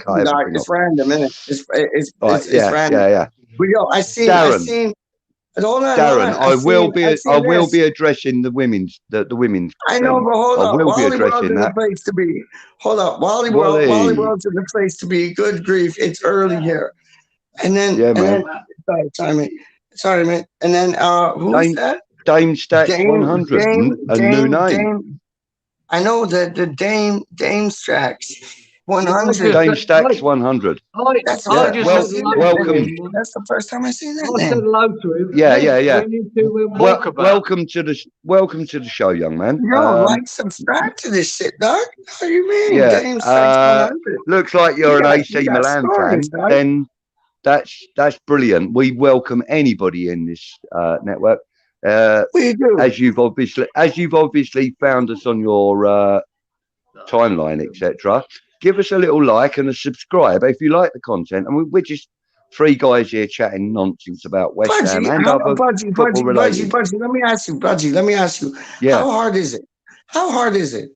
How hard is it for you to like just like go on the page, press the like button, and subscribe? How hard? You tell me how hard it is. It's very easy. I mean, I'm not even a techno man, and I know And there's a little thumbs up just underneath, like on the left hand side of your screen, underneath the picture, like the screen of us. There's a like. I know, but Breckin, is it free of charge? Do you have to pay? Do you have to pay, or is it free? No, it's free of charge, mate. It's free of charge, and it doesn't cost anything to subscribe to the channel either. So it doesn't cost like all it does, no, it costs you nothing. All it costs you is just a little pressure on the end of your finger. That's all it's going to cost. You're joking me. It has to cost something, dog. You can't get anything in this world for free, dog. Like, really? It's free? Like, mate, you can press all of our content. Subscribe. All of our content is free. All of our content is free. We don't charge a penny for any of it. And you get some great content here, boys and girls. So, Dame Stacks, welcome to the feed. And as I said, please. Welcome to the family, dog. Welcome to the family, dog. And you join into this family, dog. You get me? Yeah. You say that. No, but honestly, Brethren, you say that you get family things, dog. Like you get family things, like yo, like.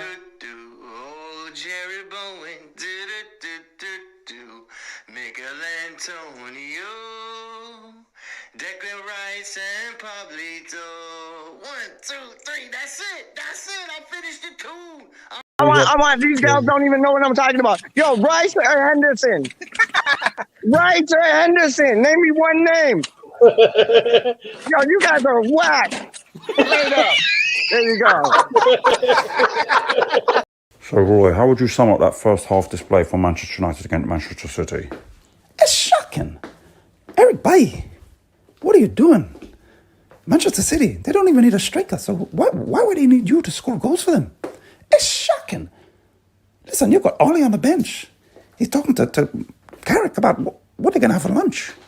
It's embarrassing. It's shocking. Listen, this guy... What they're going to have for lunch? What they're going to have for lunch? I wish you would warn us when you do that. I wish you'd warn that. Gaza said, been on here for 4 hours, Wally. Actually, it's 3 hours and 2 minutes. I've got timer right in front of me. So, you know. Everybody's saying hello to Wally in the house. Okay, I'm gonna put the link in still in the live chat just for Wally, because I love talking to Wally, man. Honestly, Wally is like another new name, Peach. Another new name. Milan Talks. Milan Talks. So maybe that's the same guy with a different. But he says he has subscribed. Good man. Nice. Thank you very much. Thank you very much. What do you mean? Big up Milan Talks, dog. See, we're getting people enjoying this. I'm putting the link in for Wally, dog. And as I was about to say to the other person that said that AC Milan, maybe it is the same person, but hey, listen, we love to hear about other clubs, especially if we're going to be playing against them. So if at any point we are going to be playing against AC Milan, please come into a show before the game so that we can invite you onto the show to talk about AC Milan pre-game, and then we can get a little idea of the insight from you about your club. We know very little about AC Milan, other than the fact that they're monsters in Europe. Other than that, we know very little. So please, bear that in mind. We would love you to come onto the show. You don't have to show your face. We can have you just audio, so you can come on like a call-in show if you need to. If you're embarrassed about being on camera, that's not a problem. We know that there are people like that. It's not a problem. But we would love to have you on the show. Talk about AC Milan. Give us an idea of what we can expect when we play against you if we come up against you in competition, which is very likely because we are so massive. We're going to win the Champions League next year. Anyway, I've said it here first. Yes, we are. Nice and early, Wally. How do you do it when you like? While he's saying he's in bed still, he can't come on. Oh, wake up, Wally. Wait, see, I did it. See, so now I'm talking, but you don't get my picture. And people can do that. Like I'm talking and right now. And we would say something like, "Oh, good afternoon, caller. What's your name?" And then that would be it, you know. And then I put my face on and be like, piss off. I'm in effect. No, but you get what I'm saying. You can do that. You can do that. Wally, so we can put you on without camera. And the other thing, of course, is I've actually had the experience of coming onto these shows from your side of the app that we use, and I know that when you sign in, you can opt to have no camera. So if you are worried about that, then you can opt to have no camera, or you can tell us, and we can switch the camera off anyway. But that's not a problem, and that goes for anybody that wants to come on at any point. You know, it's like if you got a girl, right? But your other girls' gates, your other girls' gap, and you don't want your girl to know your other girls' gap. Yo, you just take out the camera, put the image on. You don't even have to put your image on. You can put somebody else's image on. You can put like a Snuffleupagus or Big Bird or like the shirt Budgie, badge. or like you can put whatever on, Doc. Trust me. You can put the badge on anything you want. Anything That's you want. what I'm saying. That's what I'm saying. So listen, guys, we've had a 3-hour stream so far, and I can't remember a lot about what we spoke about 2.5 hours ago. We talked about West Ham. We have. James Stevens came on the mix. We Dukington, legend. He came on the mix. Like, it was star-studded lineup tonight. But there has been one. There has been one thing missing from the whole show so far. What's that, man? A weather report from that man over there. I don't want to hear it. I don't want to hear it. I don't want to hear it. I don't want to hear it. I didn't think you're very quiet. I never bothered. But it's not no, time he's not going there. He's not going. He's going there. Everybody, Budgie, he's going there. He's going night there. time at 18 degrees. Look at the grin on the man's face. The grin on the man's face is like Joker right now. He's going there, and he's going to be happy about it to anybody. Like, oh yeah, it's like 80 degrees. Just that y'all are getting storm rain. You know when you do pissed off? I think I might have done the weather report then. I'm not sure. No, go on, my son. Go on, my son. Yeah, 26 degrees. Oh, shut up! Shut up. 26 degrees at night. And he says it like he's disappointed. He says it like he's disappointed, doesn't he? Like, no, it's disgraceful behaviour. Oh, it's 26 degrees. How can you be a true West Ham fan if you're sitting in the sun all your life? How can that be real? Even my brother agrees. Even my brother agrees. Listen, for fuck's sake, listen. Listen. On a hot night, you could cook a Canadian sausage on the bonnet of your car. Nah, I had enough. I you know what? Differently, I could drop an egg on the sidewalk and it would cook. That's what would go on. I could drop an egg on the sidewalk and it would cook. Me and Budgie are coming for you. Yo, me and Budgie are coming for you, Karen. Hey, listen, guys, I just want you to know there's a very special guest coming on right now. No, there's not. Oh my days! Yeah. Okay. Anton, congratulations on the birth of your baby, son. Fuck off. Fuck off. Thank you very much. Fuck off. You're welcome. Fuck off. No, fuck off. Fuck off. Fuck off. You cannot do that to me. You cannot do that to me. Yeah, look. I can do that as well.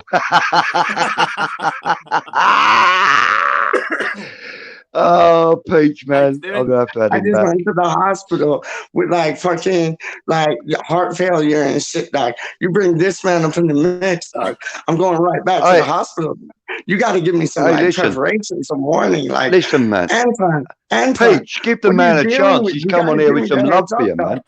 You got to give me the heads up because you know I'm always checking for you. You got to give me the heads up, dog. Like, honestly, I'm in like cataract arrest right now, dog. Like, what I deal with?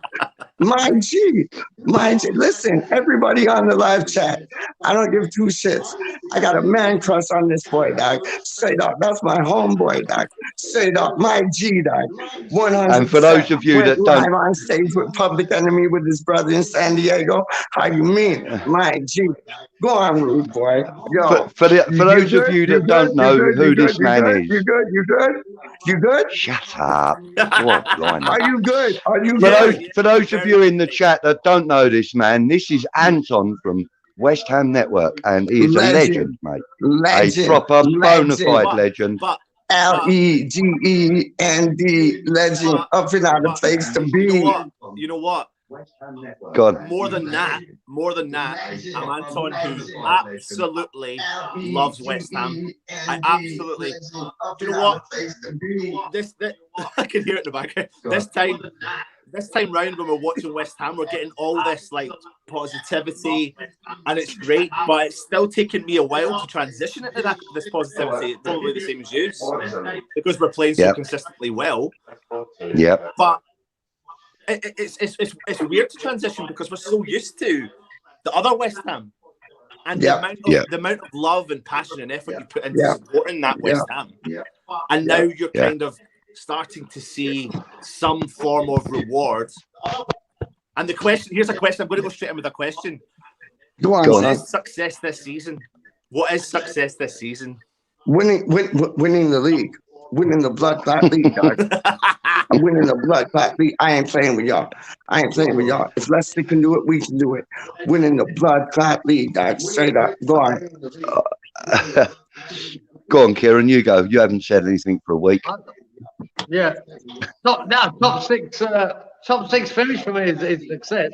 Going deep in the Europa is a bonus, right? If we can get to that semi-final or final, that could happen. But I'm thinking finishing again.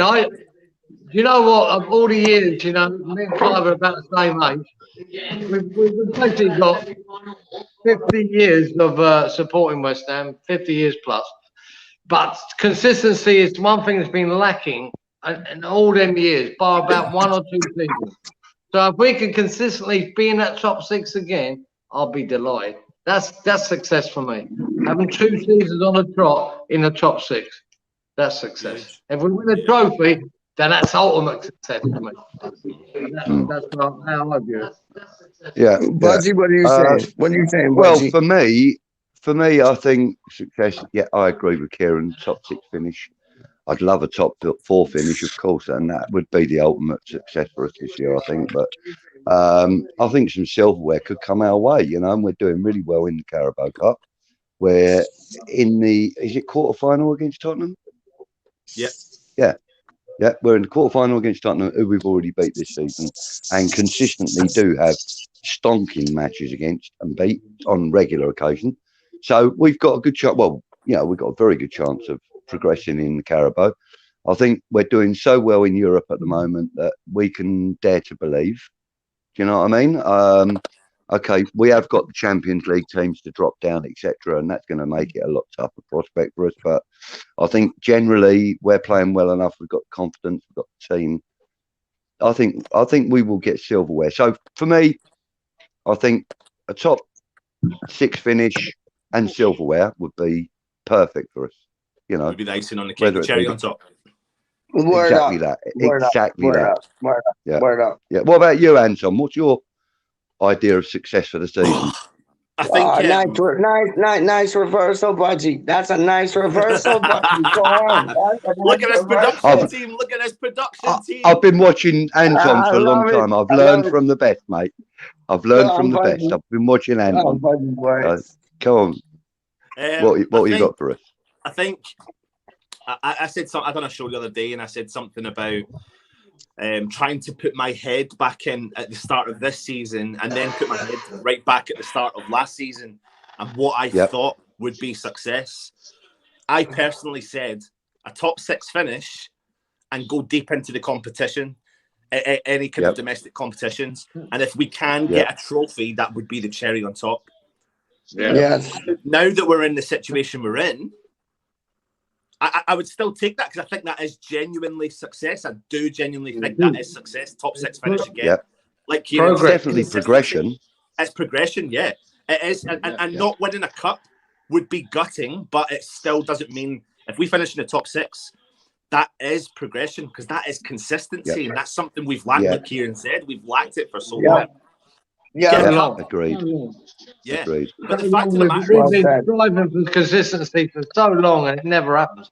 And I think, even when I remember the '86 season, it was probably the most exciting season I've ever had till now, when we had Cotty McAvenny and all that. But we fell off the face of the earth the next season.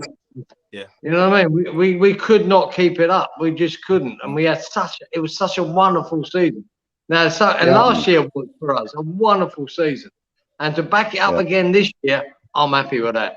We can keep doing that. It is progression. It's us making a statement. Now, we're in the top 6 now. We are a top 6 club, and we're going to threaten you. When we came back from the lockdown Project Restart, I think there was 12 games of football or something like that we had to play. Then we had the whole of last season, which is 38 games. So we're up to 50 games.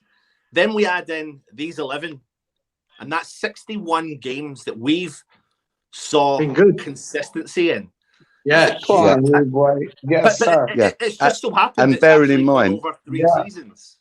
Real talk. And bearing in mind, the only time that we've lacked consistency has been after the international break. That's the only time we've lacked any consistency. Absolutely. So, when it comes to the domestic game, with our league games, our domestic cups, etc., we've found consistency. We've found like a niche that we've slotted ourselves into quite comfortably, I think. And the only hiccups that can derail that for me so far at the moment has been the international break. We've lost 3 games directly after international break. We've not lost anything else. We've had a couple of draws, but hey, everybody gets draws. So the level of consistency, like you said, Anton, has been far more increased over the last couple of years, and I think that's down to the management and the backroom staff that support him. That's where consistency and reliability comes in from the work that the guys behind the scenes do. We see the performances on the pitch, and we're all highly impressed by them at the moment. But you've got to see the work they're putting in on the training ground. And there's a couple of channels on YouTube that do actually show you the videos that they're allowed to take. And when you watch them, you look at the kind of work that they do, and they're having fun doing it, Anton. They're not running and doing their star jumps and all that like we used to have back in the day. And you got people huffing and puffing because they've done 12 pints tonight. That's not the case anymore. What you've got now is you've got perfect athletes, and and they're enjoying the work. It's brilliant to see, and that smile is being carried from the training ground onto the pitch. The confidence on the training ground. You can see that though, can't you, Budgie? You can actually see that. Moyes has instilled this like culture of, he does his characteristic tests. So he's saying that if I'm going to bring a player in, no matter the quality that you are, if you do not fit mentally within this squad, I'm not going to sign you. It doesn't matter who you are, because that's going to disrupt this dressing room. And Anton, you saw that firsthand at St. Andrews. You saw that firsthand at St. Andrews with your whole family, and that must have been like a delight to see, no? I mean, for me, I mean, when I did see when I seen them training at St. Andrews and watching them live, and we done a live stream from there, but it wasn't even. The camera was shaky because I was just constantly watching what was going on. 100%. Yes, the unity between the squad. I mean, the funny thing is, Felipe Anderson was there before he left. And that was breaking news that you broke. Yeah, he did break it. Yeah. And all the players had put their arm around them. and we're cuddling him and hugging him. Because I remember you talking about like him and Noble having like a little chin wag for like 2 seconds, and it's like you didn't know what it was about, but you knew what it was about still. You know what I mean? And it's like, yo, you called in the it. training game, in the actual training game, he was the standout player. That was the funny thing. Word up. He was by far the standout player in the training game that I watched. He played for about 20, 30 minutes. And by far he was the standout player. But the point of the matter was they all genuinely looked happy. They all had this rapport. And what I noticed was they weren't coming out in what you would expect in their cliques. Yeah. So you had Ogbonna coming out with some of the younger players like Baptiste.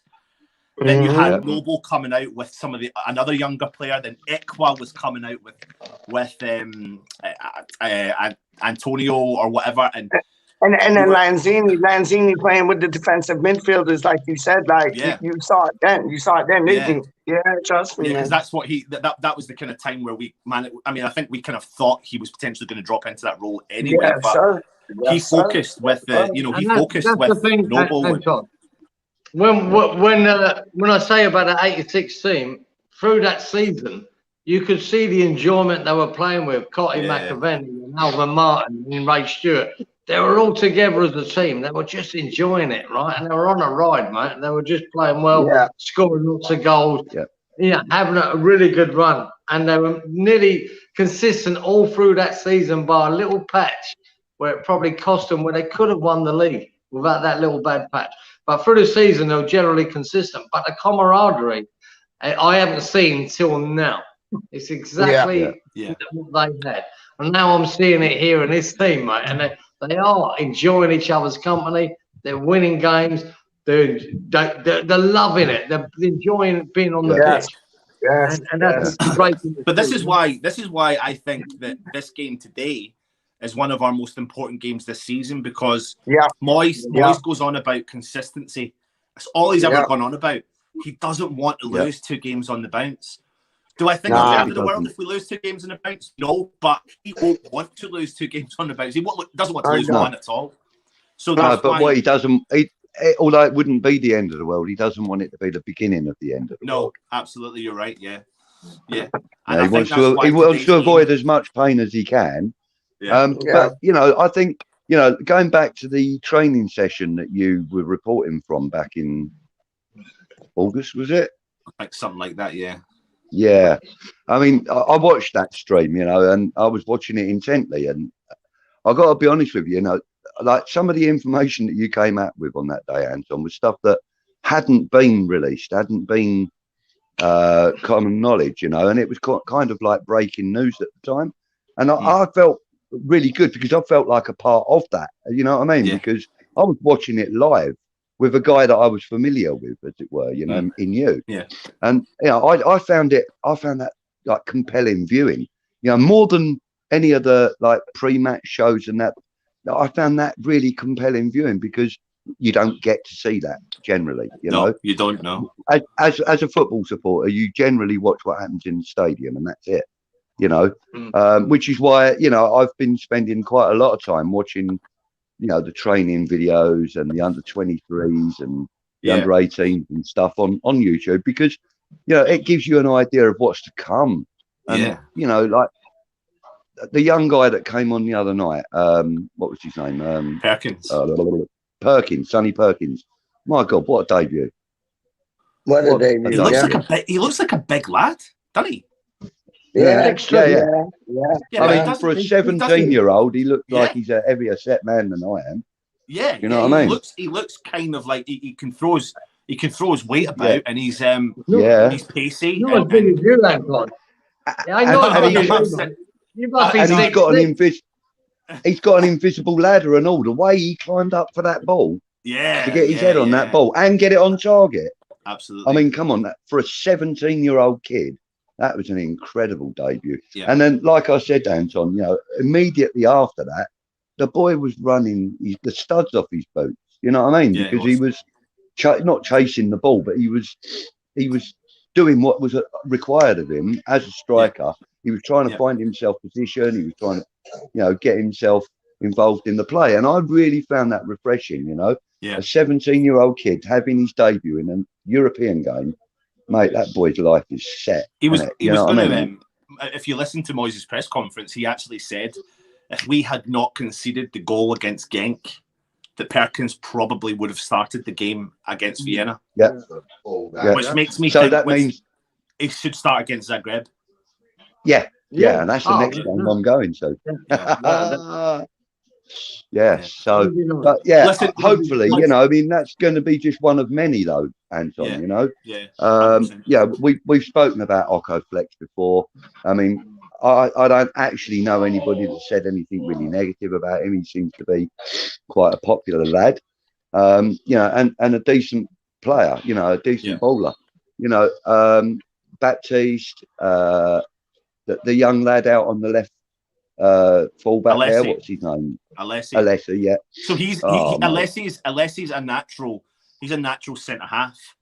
He is him and Baptiste are the two natural centre halves. Now I know Stell mentioned it the other day again, but just to reiterate, my first time I saw him was the pre-season a couple of seasons ago when we played Ipswich and Wickham in the same day at the same time. I watched the Ipswich game, and it was Alessi, and Alessi was playing beside Balbuena. And Stell watched the Wickham game, and Baptiste was playing alongside. I want to say it was Ogbonna, and at the end of it, both of us were absolutely raving about the two. But I can only comment on the player I watched, which was Alessi. Now, all I can say to you is he was by far the standout player, by far. He was the way he.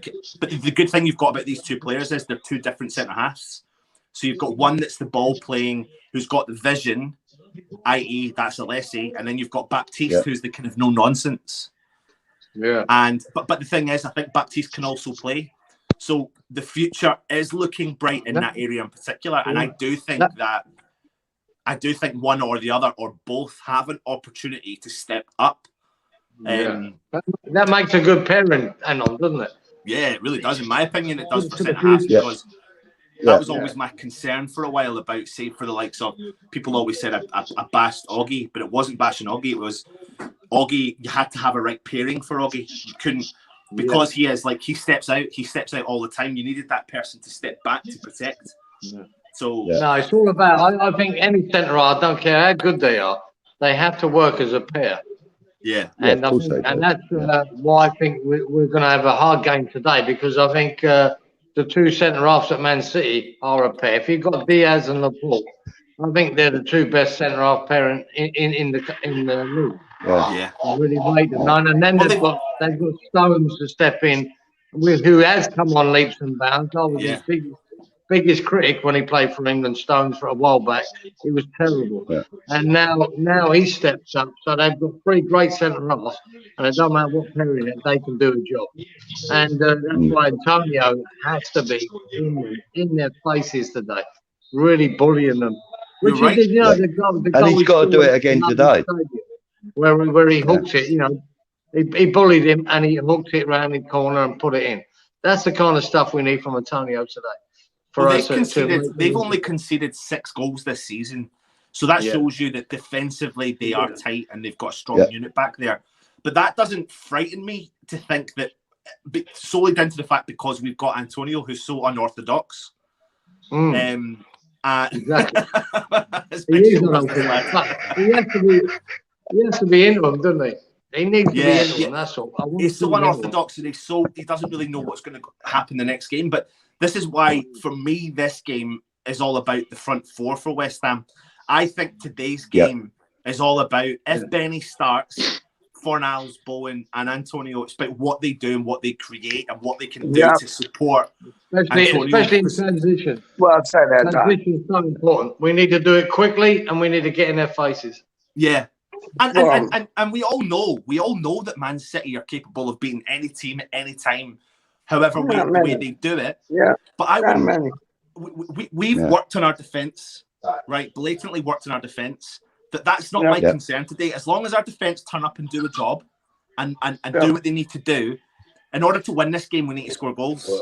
Yes, I know we don't need to concede goals, but we need to outscore the opposition. So today's all about getting at them. For me, it's getting at them, like what we did against Liverpool, not sitting back, not respecting them. Well, respect them. And I think we will as well, Anton, though, because I think David Moyes, as you said earlier, I think he's instilled this mindset into the players where, you know, listen, doesn't matter who they are, you can go out there and you can perform, you can do it, you can do the job, you know. And you know, there's lots of other you know, managers out there with a similar mindset, but right now we've got what I believe to be the best manager that West Ham could possibly have got, you know, that was available. I mean, okay, everybody wants Pep Guardiola to be their manager, but I actually feel that we're going to go further a lot quicker with a manager like David Moyes, because you know, Pep Guardiola, and I don't mean no disrespect when I say this,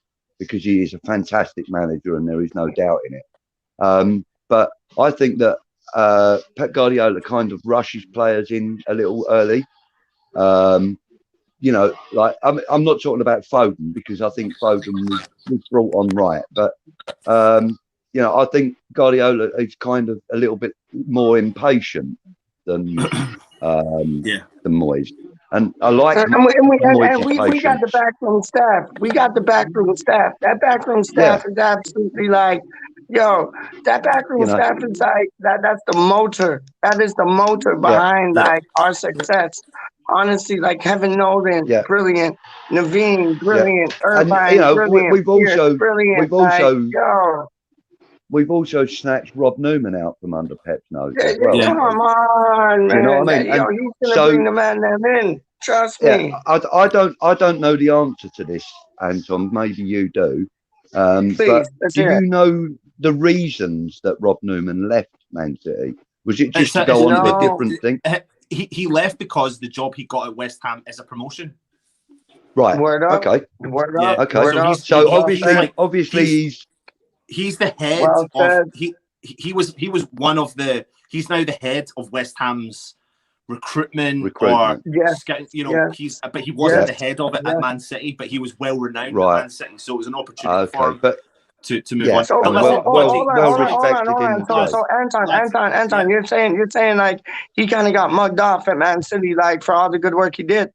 Well, not really, no, because I think if they've got someone above him who's equally as good, if not better, I think it was more of an opportunity for Rob. I'll see you later on, Rob. And if you listen to what Moyes says and what Sullivan and Gold and all them say is, it's now time to give Newman the responsibility, you know, so... Bringing the players in that. Peachy, I need to go, mate, because I'm going to go and take my daughter to gymnastics. So, Peach, please stay safe. Look after yourself, my brother. Hope you're well. Buddy, you're a total legend. Love all the stuff you keep doing. Kieran, love it as well. Love listening to you guys. So, when I get a chance, I'll always join. So, lovely. So you're up for doing a guest slot on Football Unfocused at some point, then. Yeah, 100%. Clive, just let me know. That's my point. All right, okay. I'm going to PM you. I'll PM you. Thanks for coming on, Anton. Much appreciated. Come on, you Irons. Much appreciated, Anton. What a lovely guy. What a lovely guy. Anton is a G. Anton is a G. He comes from Kilmarnock, but Anton is a G because he's a real Cockney. He's a real Cockney. He comes from Kilmarnock, but Anton is a G. I know, man. My boy. And what a legend. What a legend. No? Oh, no. And it's lovely that guys from other networks. Budgie, you're an asshole. You almost gave me a heart attack right there, dog. Karen, you almost gave me a heart attack there, dog. Because you know I love the man, like sliced bread, like cooked food, man. And it's like, yo, when he came on, I was like, what? Like, I knew you'd love it. I knew you'd love it. So that's why I did that, man. I didn't know he was going to come in. I didn't know he was going to come in. I'm so glad he did. Yeah, mate. And like I said, you know, the love for you when you were in hospital and having your issues, the love for you on West Ham Network was unending, brother. Unending, and that's one of the reasons why I think Anton came in. Yo, I'm Cheshire catting all day now, dog. Like Cheshire smiles, dog. I'm Cheshire catting like the cheese, dog, all day long. And we've secured our first guest for Football Unfocused, Kieran. Boom. Yeah, mate, wouldn't that be good?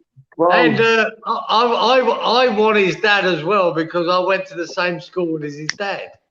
You were saying that, maybe, yeah, Jim. maybe we can get him to. Yeah. Jim is a legend. He could talk Maybe we could football get all him day to long. organise that. Straight up. Maybe we could get him I'd to love to have him organise down that. as well, geezer. He's a fucking Yeah. top boy, Jim, as well. He's a really nice geezer. Love it. Love Right, it. okay. Love it. That Cool. made my day. So, that made my So day. there it is, people. You've just heard it here first. You've heard it here first. There's the connection now between West Ham Random and West Ham Network.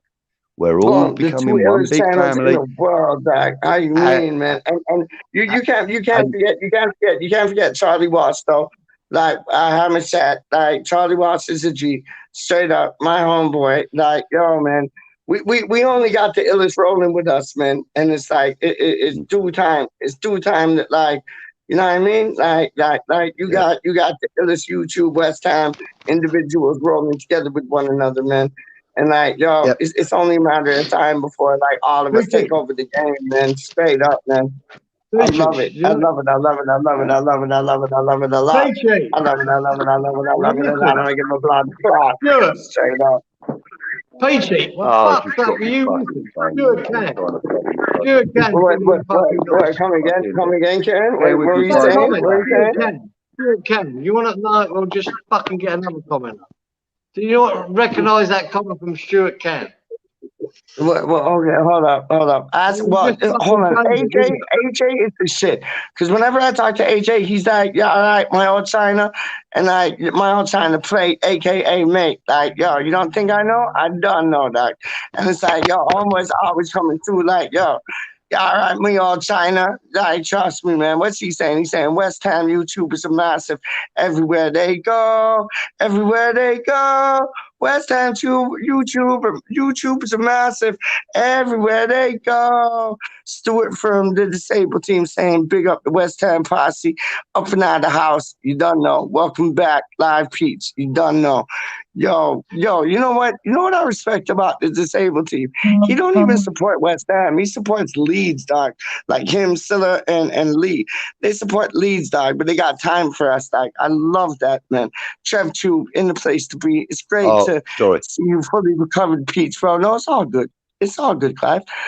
It's great to see you fully recovered, Peach, bro. I know you're good because you can talk nonstop for minutes in one breath, lung capacity 100%. Done know. I'll put that in a rhyme. I'll put that in a vent. I'll put that in a rhyme. I'll put that down like cement. Done know. Big up yourself, dog. Big up yourself, dog. Yo, me and Titch with like, yo, we got Clive and Karen, like Football on Focus, which is absolutely beautiful. If you ain't watch it again and again and again and again. But like me and Titch got two things talking about, like there's this thing they do in the United Kingdom called Daily Duppy. And it's like Daily Ghost, because Duppy means ghost. And it's just like spitting two things. Like all I ever do on these things is just like freestyle rap. But I'm gonna put two things down, like written.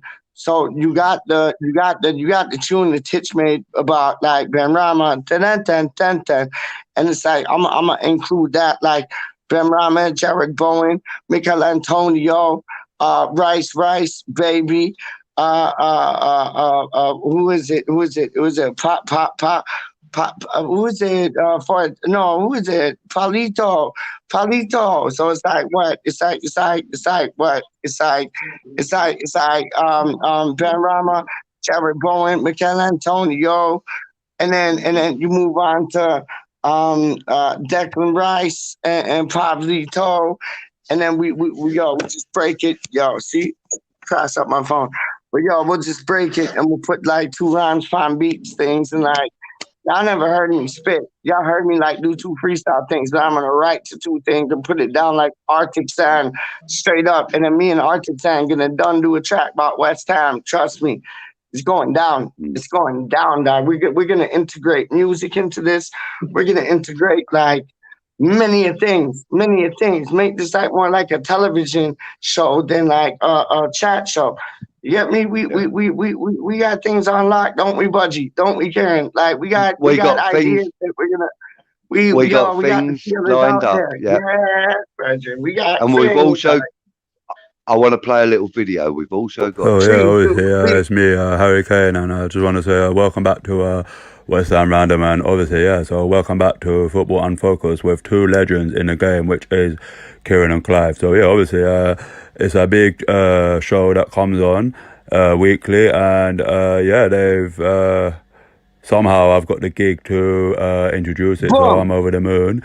Obviously, I'm not happy at Spurs, so doing something like this is, yeah, so obviously, yeah, I'm over the moon. So, yeah, big up Kieran and Clive, and yeah, big up Football Unfocused. So, yeah, obviously,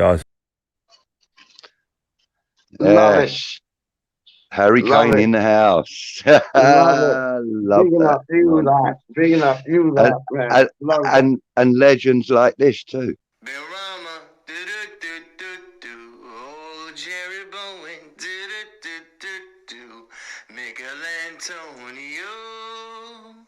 Declan Rice and Pablito.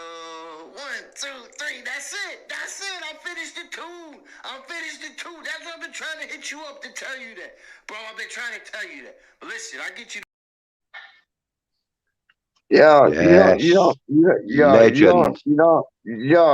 But Budgie, listen, Regent, you want me to show you true legend things? I show you true legend things. Like I ain't even playing. I show you true legend things, and true legend things is these things right here. Like straight up, this is one true legend West Ham thing. basically won the World Cup, you know, for the previous World Cup.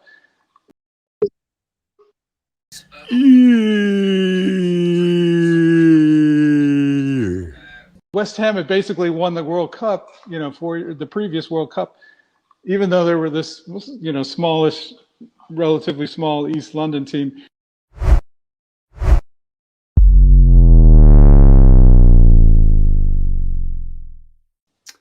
Right, so you ready, yeah? I'm ready. Okay, good. What's going on, everybody? Welcome back to Hammers Fans United, and welcome back to one from each team. I know I always say it, but today I'm joined by a very special guest, and the reason why I say that is because his predecessors were all YouTubers, and this guy is not. He's a subscriber. He's a supporter of, you know, the West Ham channels, and he is the first non-YouTuber, I would say, onto this platform. So that makes him very, very special. And, you know, he's given up his time, and he's all the way in America, which is even more, you know, special to me. So what I'm going to do is I'm going to let this guy introduce himself and, you know, why he's a West Ham fan, and then we'll get straight on with the one from each team. So over to you, sir. Well, okay, Titch, thanks so much. I am privileged to be invited on your channel. You see what I'm saying? That's Well, okay. in the house.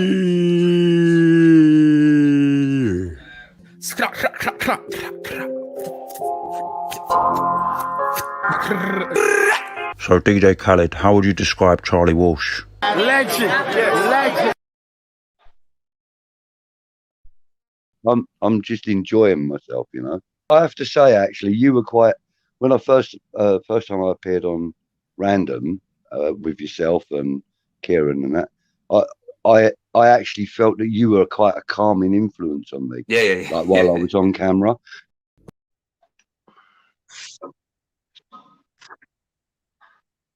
What's going on, everybody? Just a quick announcement. So we're chatting again. Fans United. I'm going to be more active on there, putting in sort of. Body on the. No, I just had to no stop idea it. what happened. I know. I was going off. That's what I do. I go off. So like, we. I love that. I love that clip where you're like, how Titch is just so calming, and he invites the talk to the people, and you feel so comfortable when you talk to him. And I think Charlie Walker is a legend. Yeah, you do. And Charlie Walker is a legend. That's why I put that up on there. I think, we got something special, man. And it's like the people are realizing that we do have something special. And it's a beautiful thing. And it's all about West Ham. It's not about us. It's about West Ham United. And it's a beautiful platform. It's a beautiful place to be. I love it. I absolutely, it's what YouTube needed, because everybody's doing the same shit where they want to be David Moyes, they want to be Stuart Pearce, they want to be like, they want to be the managers and the triangulars and the stranglers. But it's like what we do, we put it to the people in the comments to like ask them how they feel about two things. And I think that's so much more important. I really do. Like they have a Yeah, say, yeah, and their say is so important as supporters of West Ham United. If it wasn't for them, West Ham United wouldn't be West Ham United. Like we have agreed. the people in the chat putting their two things down, man. From Thailand, from Australia, from Crawley, from Canada, from Tooten, from everywhere. And I think it's so important. It's so necessary. Yeah, yeah. I mean, I love it. there's I love it. there's there's a lot of channels, YouTube channels that Yeah, cover content for West Ham and yeah, that, and yes. we, you know, I mean, personally, I subscribe to all the ones that I've found anyway. You know, Me because too. you know, I feel that if you support a team, you've got to support the guys that Yeah, you know do this, because you yeah, know, without yeah, us, yeah. without shows like this, you know, people are just reading bullshit from the papers and stuff, you know, whereas One hundred at least, percent. you know, at least we can give them more objective angle on any stories that you do read, you know, And and more I objective think from a West Ham point of view. 100%. But it's like what I think we do. What I think we do is it's not all about us. I think what we do is not all about us. I think we pose questions to the live chat to get Yeah, them, because I think the live chat is the most important thing, because like yeah, that's how I fell in love with this whole YouTube aspect of West Ham on YouTube. Was yeah, on the live chat, you have people that have their say. If it's about mm, transfers, if it's about gameplay, if it's about the result that we got last weekend, or how we're going to line up next weekend. I strongly find that the live chat in these YouTube West Ham go on is about the people in the live chat putting their 2 cents in. And I find it so yeah, necessary. I find it so yeah, yeah. important. I find it I so mean, genuine. Gaza here says, I bet the Rem boys ain't got this sort of thing going on with their fans. Well, You you get know, what I'm saying? I Word up. presume you're talking about Chelsea when you call them the Rem boys. 100% he is. Uh, 100% he is, I man. haven't really found any, because I haven't looked, but I haven't really found any Chelsea channels. Probably But doubtful. I've found a couple of Man. Tottenham ones, because a Yeah, couple of my pals are Tottenham, and you know, one of them in particular watches a couple of yeah, yeah, the yeah, channels, and yeah, yeah, one yeah, of them yeah, is a guy called Chris Cowlin. He's yeah, Chris Cowlin. yeah, He's quite well respected in the Tottenham circles by all accounts. He gets, you love know, it, club love it, interviews and yeah, stuff like love that. it, He's a bit of an ITK. He's quite a decent yeah, fella by the sound of it. and no, And yeah, and yeah, then there's yeah, another one which is two twin brothers, and they sit in the studio, they chat, they do watch-alongs and this kind of thing. yeah, Now, yeah, yeah. what I've noticed though is that they don't actually engage too much with the live chat, if there is any. You have to, you Um, have to. you know, like when these two twins are doing their live chat, you know, they do have some comments going up, but I think they're Yeah, selective about which ones they will put up. Whereas we'll put up anything, you know, we'll put up, you know, yeah, oh, hi yeah, Stuart, or hi Kieran, or whatever, you know, we'll put them up because they're all important to us. Every single comment is important to us. And, you know, even if it is you guys saying hello to each other, we love that because it makes this family more of a family, you know, when we know that there is yeah, yeah, yeah. exactly what Trev Tube is saying there. West Ham community is Mhm. solid, always has been. Love what you and Yeah. the other guys are doing with YouTube. Thank you, Trev. It's lovely to hear that. It's always And good to and have and and, positive and Trev, feedback, mate. Trev summed it up in 2 words, because it's all about, honestly, and I mean this from the bottom of my heart. It's all about what people are saying in the live chat, and then we'll delve into what like they're saying in the live chat and making a conversation.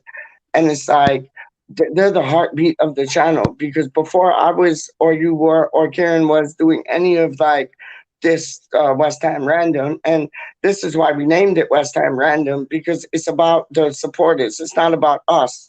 It's about the supporters, and the supporters to get their say in and talk.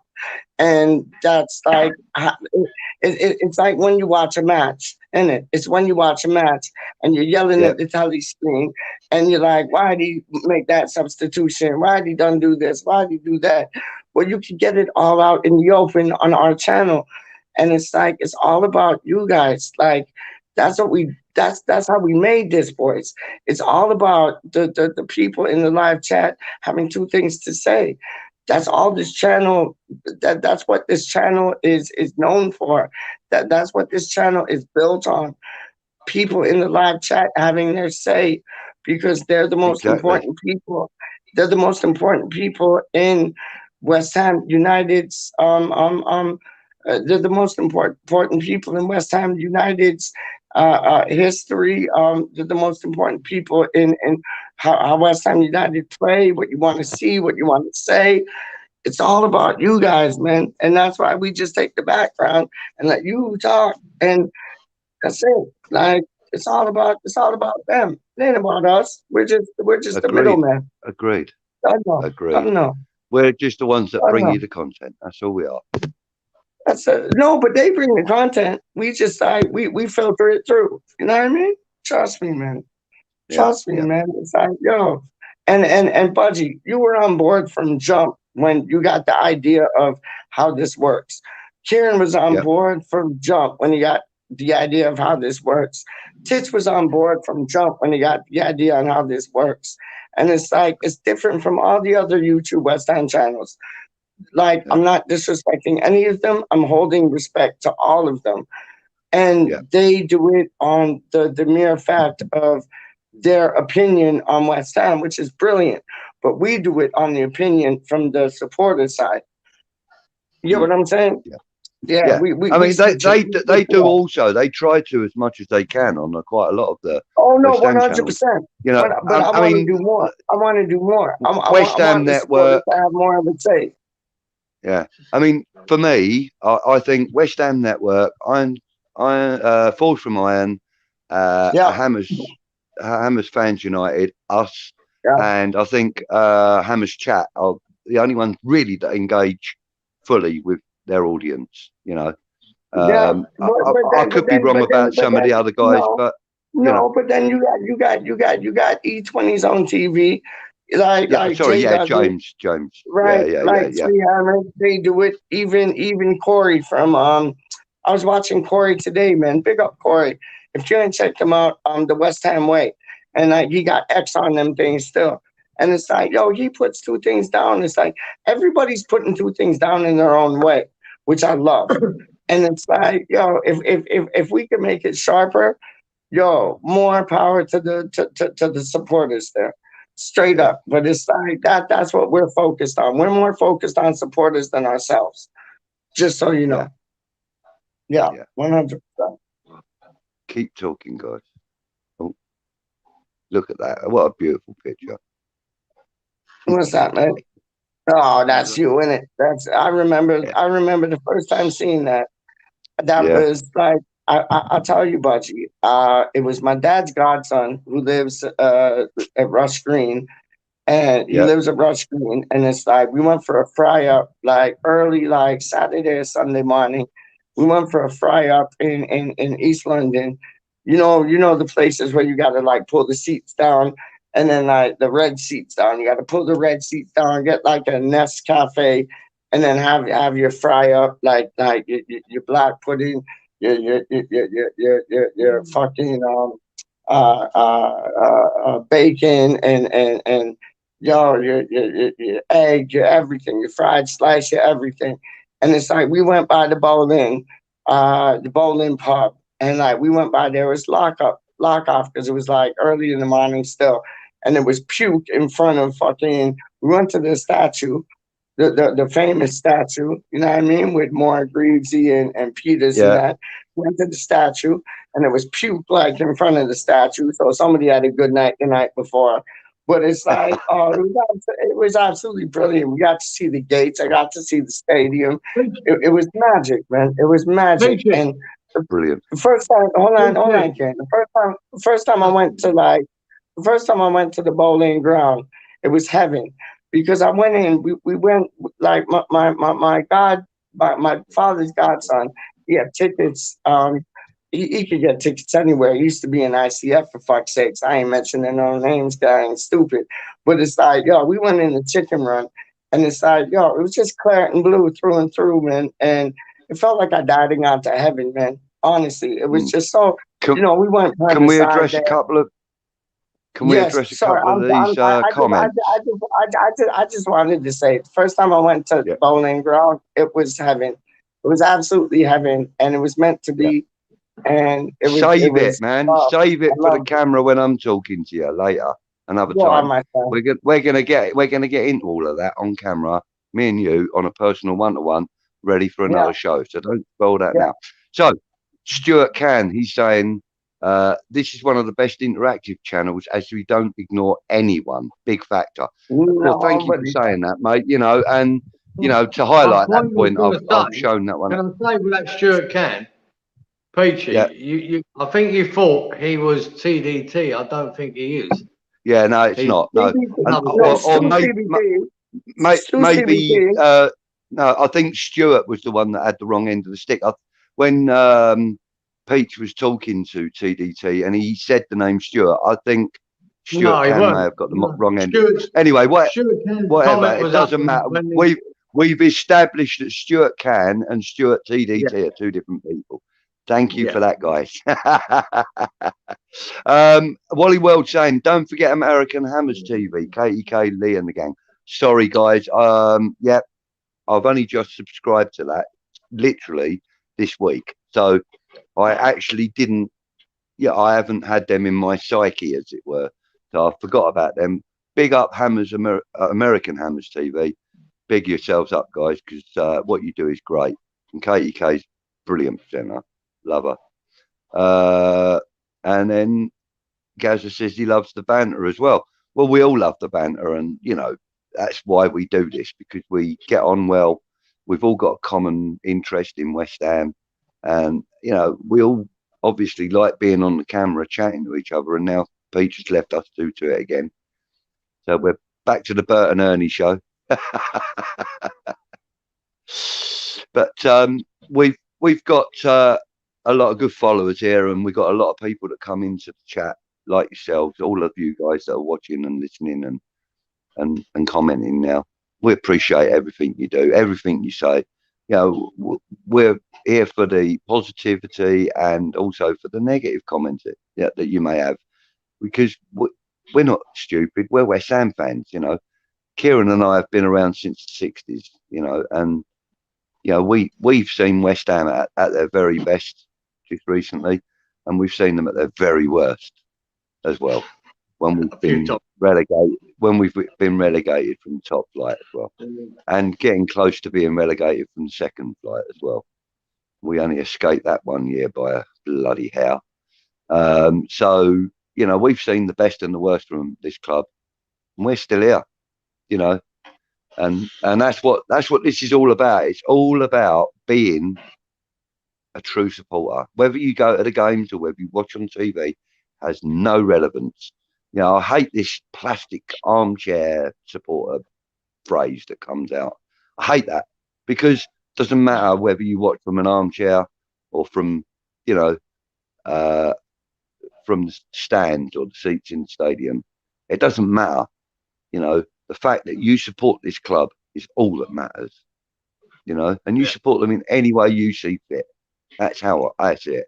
That's the joke. I've seen you've been in the comments quite a lot today. Thank you for joining us.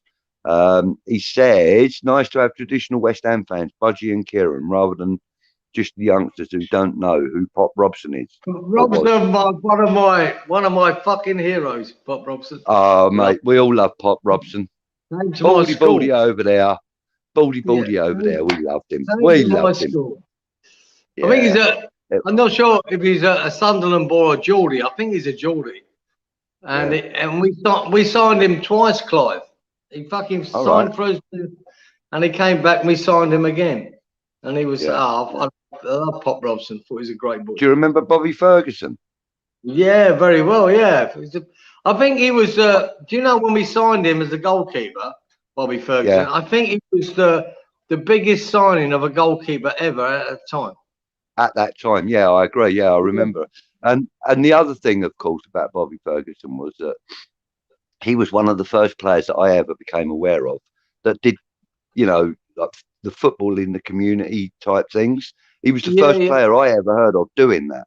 You know, he was going to what was the name of that place?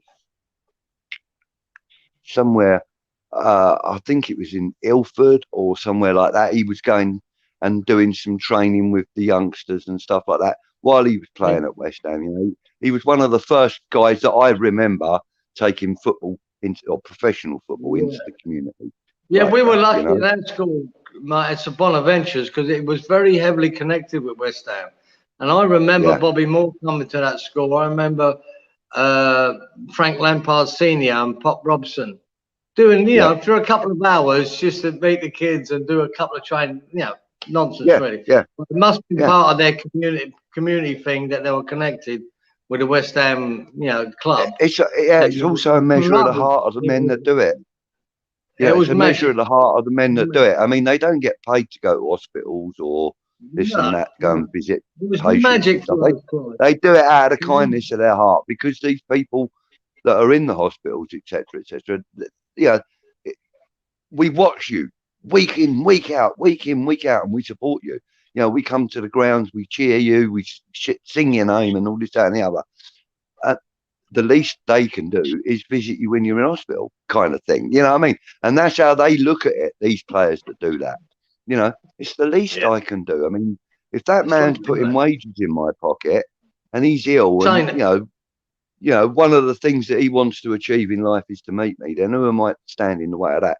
And you know, Cristiano Ronaldo, as much as I hate that little prima donna, I love the way he does that. He does do that a lot. He spends a lot of time with underprivileged people, you know, and you have to tip your hat to that man for that. And not just that, Clive. In our day, these weren't just overpaid footballers, you know, might have to make an effort for an hospital. These guys were our fucking heroes. I mean, heroes, you know. That's it. That. And you know, and there's very few of them that want to put something back into your heart. You know what I mean? Yeah. Very, very, very few of them that will do that. And some of them these days don't do it because of the language barrier, for example. Yeah. Trev was at Fairlock, but yeah, because Frank Lampard came to our school more than once. Yeah, it was good. Yeah.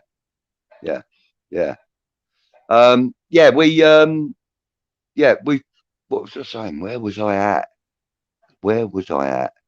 Oh yeah, we've got these players, and there was a comment there from Stuart. He said, "Well said, boys. To see the young kids' smiles and excitement at the moment is lovely to see.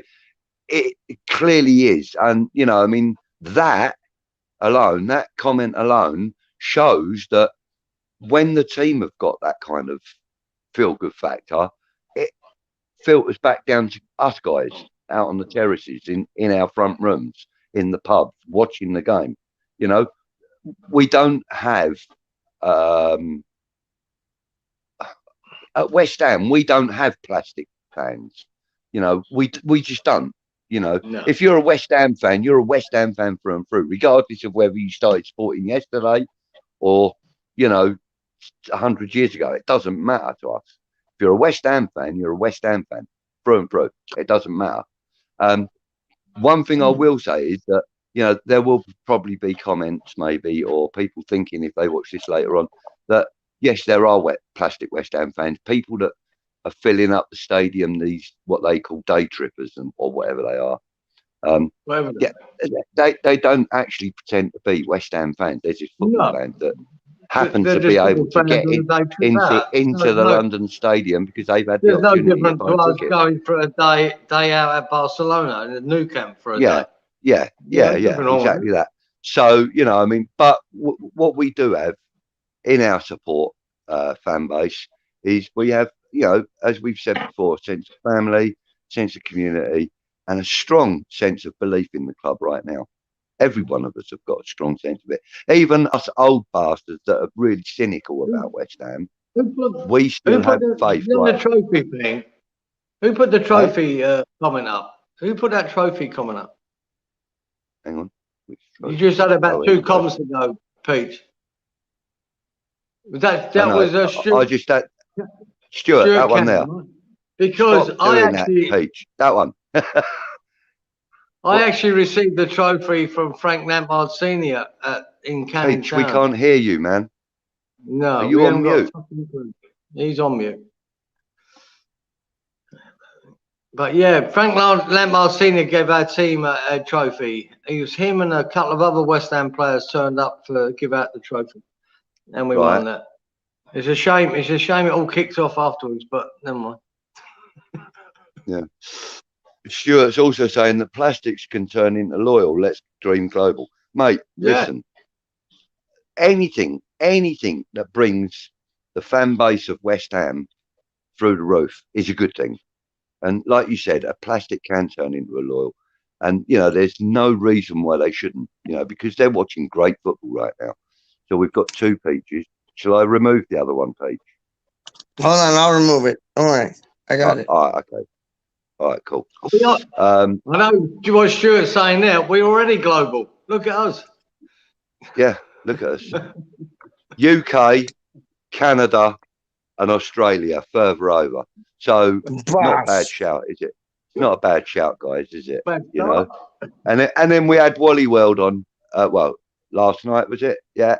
It was, from the States, and we get Lawrence on from the States, and we also get Beaver on from the UK. We just had Anton from Scotland. Come on, man, we're global. West Ham and West Ham Random are fucking massive. We're massive. Yo, you can hear me, yeah? You can hear me now? Yeah, we can hear you now, buddy. Yeah. Okay. What I was saying than any other channel. Don't know. Big up yourself, Karen. But what I was saying was, I think it was a brilliant notion. It was a brilliant thing that Marcus Rashford did, giving back to the community. I know he's a man. I know he's a man, but you know what? I take my hat off to him, because I thought that was fucking phenomenal. It just doesn't matter, does it? It don't matter what club any man plays for. If he's giving back, legend. If he's giving back to the community, or he's changed, or the person who, like Marcus Rashford has, he's implemented a change in government policy by doing what he did. And now that is a great thing. Yes. It's a great thing. You know, there is nothing better. There is nothing better than knowing that these young guys that have come from, and they're not always from privileged backgrounds these days, as we well know. You know, and Marcus Rashford, he hasn't come from a privileged background. You know, but he put it down, didn't he? I would imagine, like many other players, I would imagine that because of the colour of his skin, he's probably come into some criticism and some trolling and stuff, which is not only is that sad, but it's fucking disgusting. And if I found someone doing that, I would wring their neck. I would wring their neck. Doesn't matter. But that boy has given back to the community. He's given tens of thousands of school kids the opportunity of having a meal they may not have had before. I love it. I love it. And he's changed government policy doing it to make sure that our kids get their food every day. Listen, that guy, I don't care who he plays for. If that guy turned up at my house, I'd let the man sleep with my fucking dog, or my daughter, or my wife. That boy has my utmost respect. Anyway, when I first went to West Ham, I had a rattle. Did you have one? Did you ever have one, Clive? Yeah, one of them. I had one of them. I'm taking it claret and blue too. Hey, listen. My mum actually, I had one of them, and my mum painted it claret and blue for me with in how many paints, you know, like from the Airfix models and that. Yeah, she painted it claret and blue for me. And this big old fella, I went to a game once, I was probably about 16. This big old fella next to me, he goes to me, "That's a nice tidy looking rattle you got there, boy." I said, "Yeah." He goes, "They're out of date." Yeah. I said, "Oh no, but I love it. I'm giving it all that." And he goes to me, Can I have a go? Can I have a go? I says, "Yeah." He got hold of it, he went, "They're out of date, mate," and threw it over his shoulder, right into the back of the crowd. Never fucking saw it again. Never saw it again.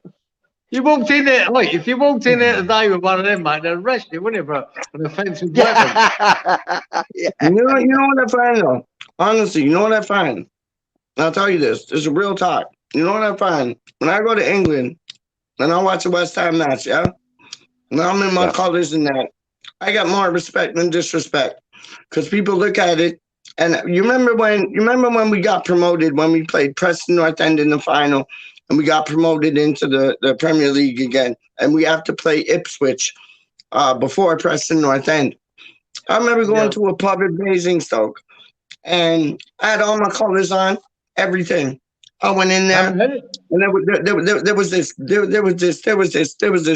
rugged dog, like Ipswich tattoos on his bald head and everything.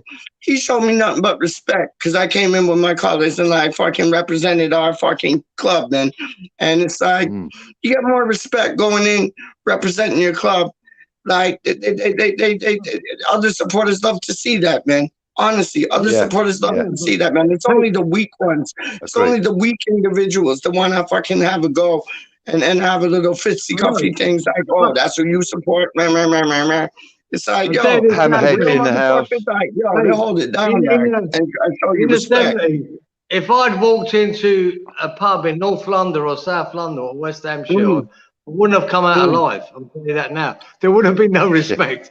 I would have got. You know what, Brendan? It might just be my personality. Honestly, it might just be my personality. But I went in there and I rep West Ham to the death. Yeah, I don't the accent helps. I went in there and I rep West Ham to the death. You get me? And it's like I wasn't afraid of nobody. And this man, he was bigger than fucking Budgie and you combined. And it's like, yo, homeboy, as big as like a fucking man mountain. I wasn't scared. I wasn't scared, dog. I went like right up to the man, like, "Yo, what up?" Like, "Yo, West Ham till I die" type thing. And it's like, you show me nothing but respect, dog. Like, trust me, man. It's like, yo, you gotta match 2 things with 2 things, man. And it's like, yo, I got nothing but respect, man. Straight up. Like, yo. Say that, right? The big rule, right? And like I said, I went to most grounds in the whole fucking country.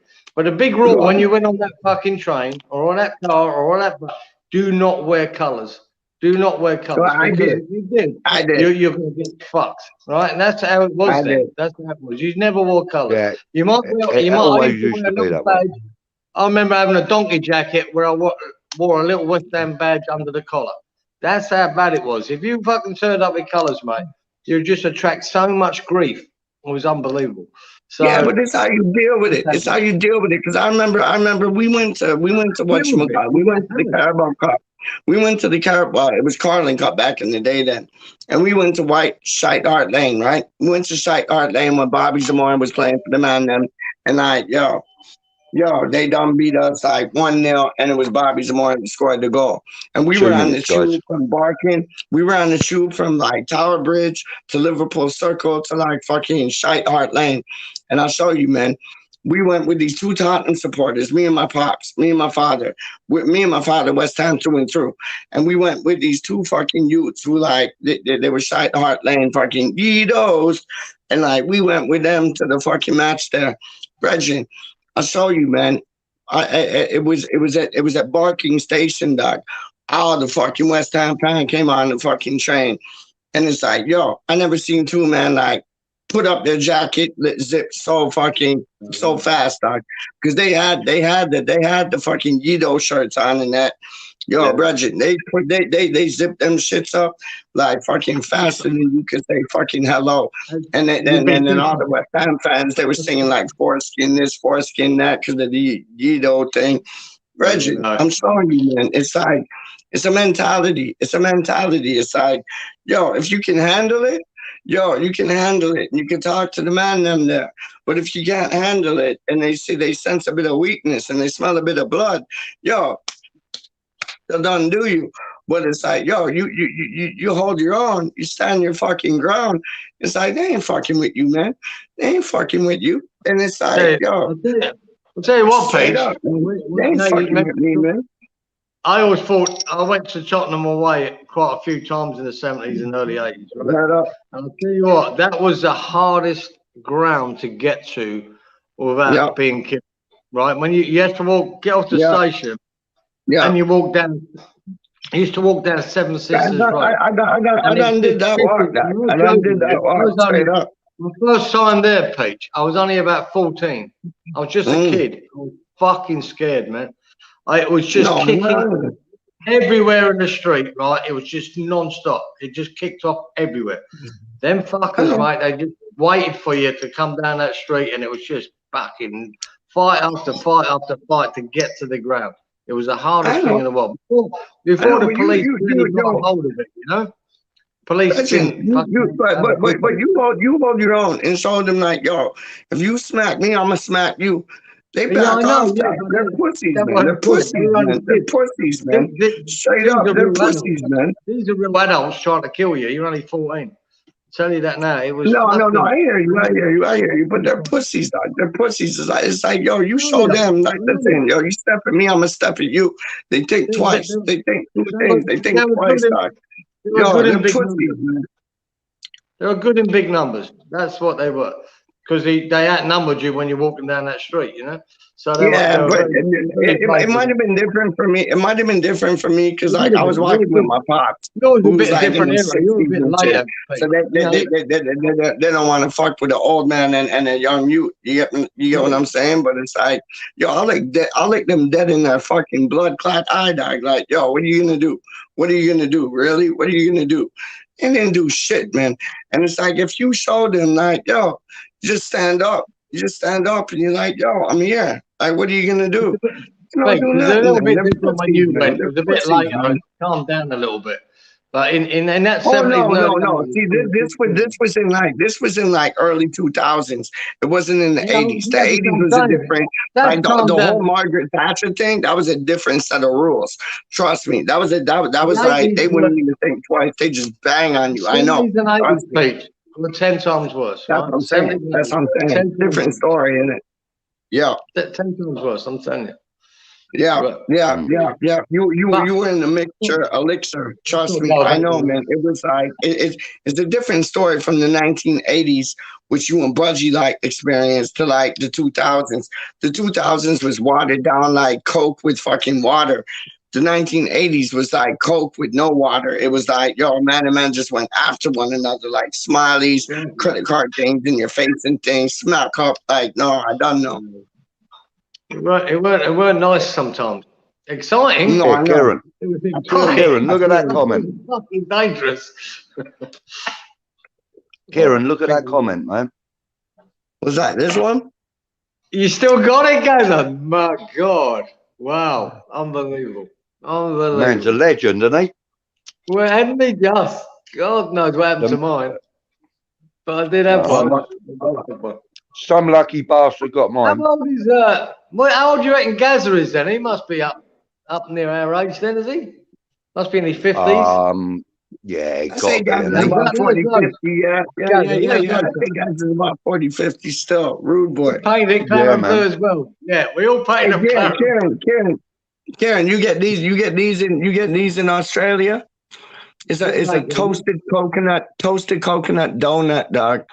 So dope. Like you get these and you put toasted coconut donut and you put it in the microwave for like about 12 seconds so it heats up. So like, yo, you got the soft toasted coconut. I'm gonna heat it up just now. I'm gonna have it. It is absolutely sublime. Yeah. Absolutely. No, I've not seen it here.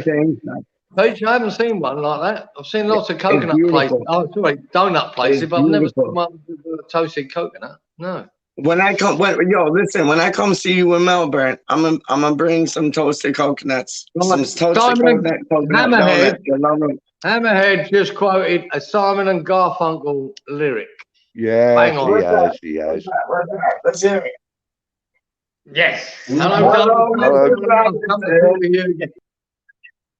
Sound of Silence. Great tune. Great tune. Sound of Silence. I mean. Yeah. Yeah. Anyway. And actually, was it Hammerhead?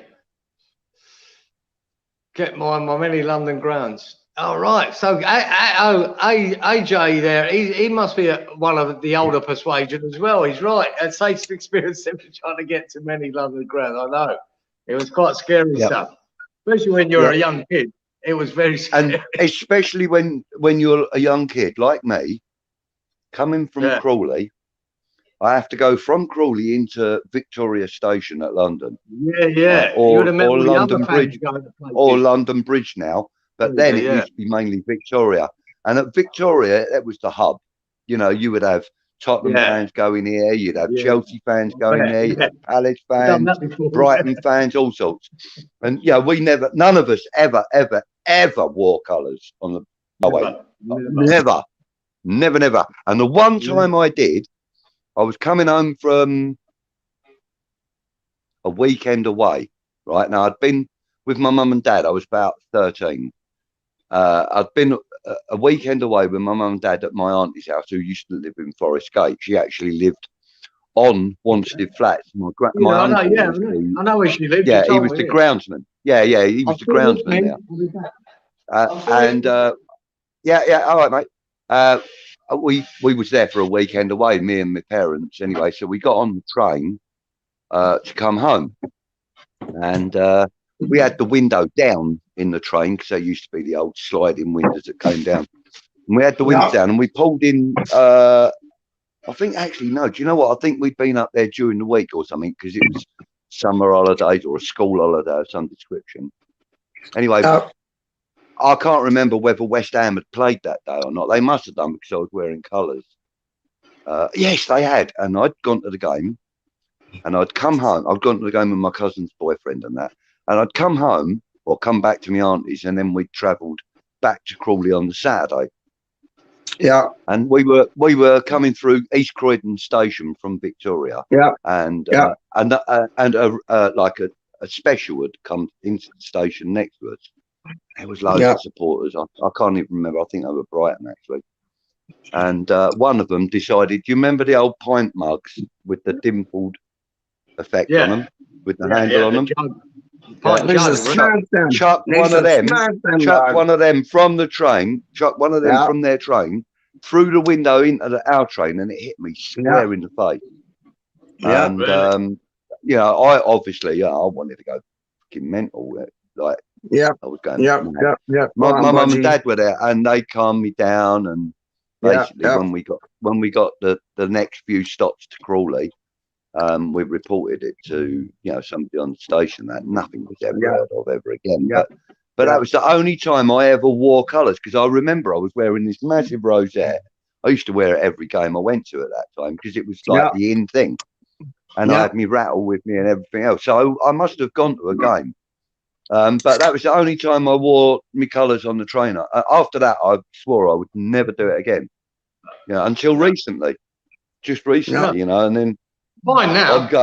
I'm going up to the London Stadium on the train, and everybody's got to wear face masks, haven't they? Well, my face mask I bought from the West Ham shop, so it's got face mask. I was a little bit concerned about that at the time, but then I realised, no, it's changed. This modern age is completely different, It is. In fact, I was chatting to a couple of Brentford supporters on the station. Yeah, that's how things have changed. They're good supporters, Be honest, Clive. Brilliant. I'm glad it's like that now. That's how it should be. Yeah, so am I. Me too, so am I. I mean, my son has never been. I'm not name dropping here, Clive, but when I first started going away around the country, right, the likes of Cass Pennant and Bill Gardner and all of them, all the ICF boys. Even though Bill Gardner was never an ICF boy, they were all on the same trains as us, me and my mates, right? We're always on the same train. And if any of us, and I've seen them do it to a couple of guys, walked on with a fucking West Ham scarf, they would fucking grab them. Get the fuck out of it. Get that scarf away from you. You do not get off that train in Piccadilly or Newcastle or Liverpool with a fucking colour on. They would not allow it because you're just making yourself a target, you know? So you just couldn't. You just couldn't. It was just too dangerous, mate. No, and I agree with you. Like, yo, it's more so like you go in grays or like blacks, or like just like plain clothes things. I get that, but I'm too proud, honestly. And this is my weakness. This is my weakness, and this is my like, this is my stupidness coming out. Like, I love our club so much. I wear claret and blue. Like, if it ain't the shirt, I'm wearing the colors. You know what I mean? Like, if it ain't the shirt, I'm still wearing claret and blue. And it puts me as a target. And I get that. Like, I get that. And it's stupid, but it's something I want to do. Like, if man want to say something. Like, I'm down to like fucking like get into like two things, man. I don't give two shits. Like, yo, if I'm gonna go out that way, I go out that way. It's like I love my club so much I couldn't give a fuck, straight up. Yeah. It's stupid. Like, don't get me wrong, it's stupid. You were in the ICF, is that right? No, I was not. I travelled with all the ICF boys to games. Me and my mates were on the same trains. But I was not a member. I was not part of it. That was in the days. That was in the days of specials. When Bill Gardner was on the train, Peach. When Bill Gardner was on the train and you got there, he would have been about 6 years older than us. You know, when we were 15, 16, he would have been about 22. You know, 21, 22. He was like having a big brother with you, mate. The boy was fucking no. And let me show you, Brendan. Let me show you, Brendan. Brendan. You know people that I know, and I know people that you know. Names remain like silent, but trust me, dog. Yo, I might be some foolish like fucking little youth from fucking Canada.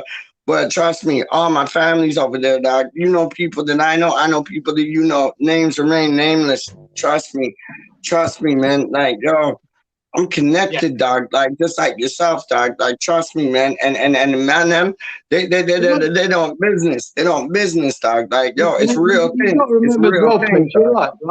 Everyone sort of got to know each other. We didn't have 3, 4, 5,000 going away games then. It was quite small that the amount of went away games back then. So you got to know people both. I remember seeing Cass Pennant, my first away game out of London, and I think he had a bit of an afro, right? And it was the Wolves away, right? It was Wolves away, and it weren't. Because there weren't many black guys with us, right? So you noticed him, right? And he had a bit of an afro. And when I watched his movie or the film, that was the same game that the first time he got nicked for West Ham. I remember that. That was the away game. And I was at that. Oh, shit, he got done that day. But yeah, he was a lump. He was a fucking... He was that boy, not only a lump, he could throw it down, and he supported our club better than like fucking like anybody, man. Like, he loved West Ham United through and through, man. Like, you want him on your side. Yeah, I mean, like, there's a lot of stories about him that people tell, and that. Yeah, and, I know. Some of them are going to be true and whatever and whatnot. But I'll tell you one thing I do know. I'll tell you one thing I do know about Cass Pennant. I've never met the guy. I've never met him. But I'll tell you one thing I do know about him. He's a thoroughly decent man. He's genuine. I do know about him. He's absolutely fucking genuine. He may have been involved in naughtiness when he was younger and so on and so forth. But even then, that man had everybody's back that he was with. That man never knew the word disloyalty existed.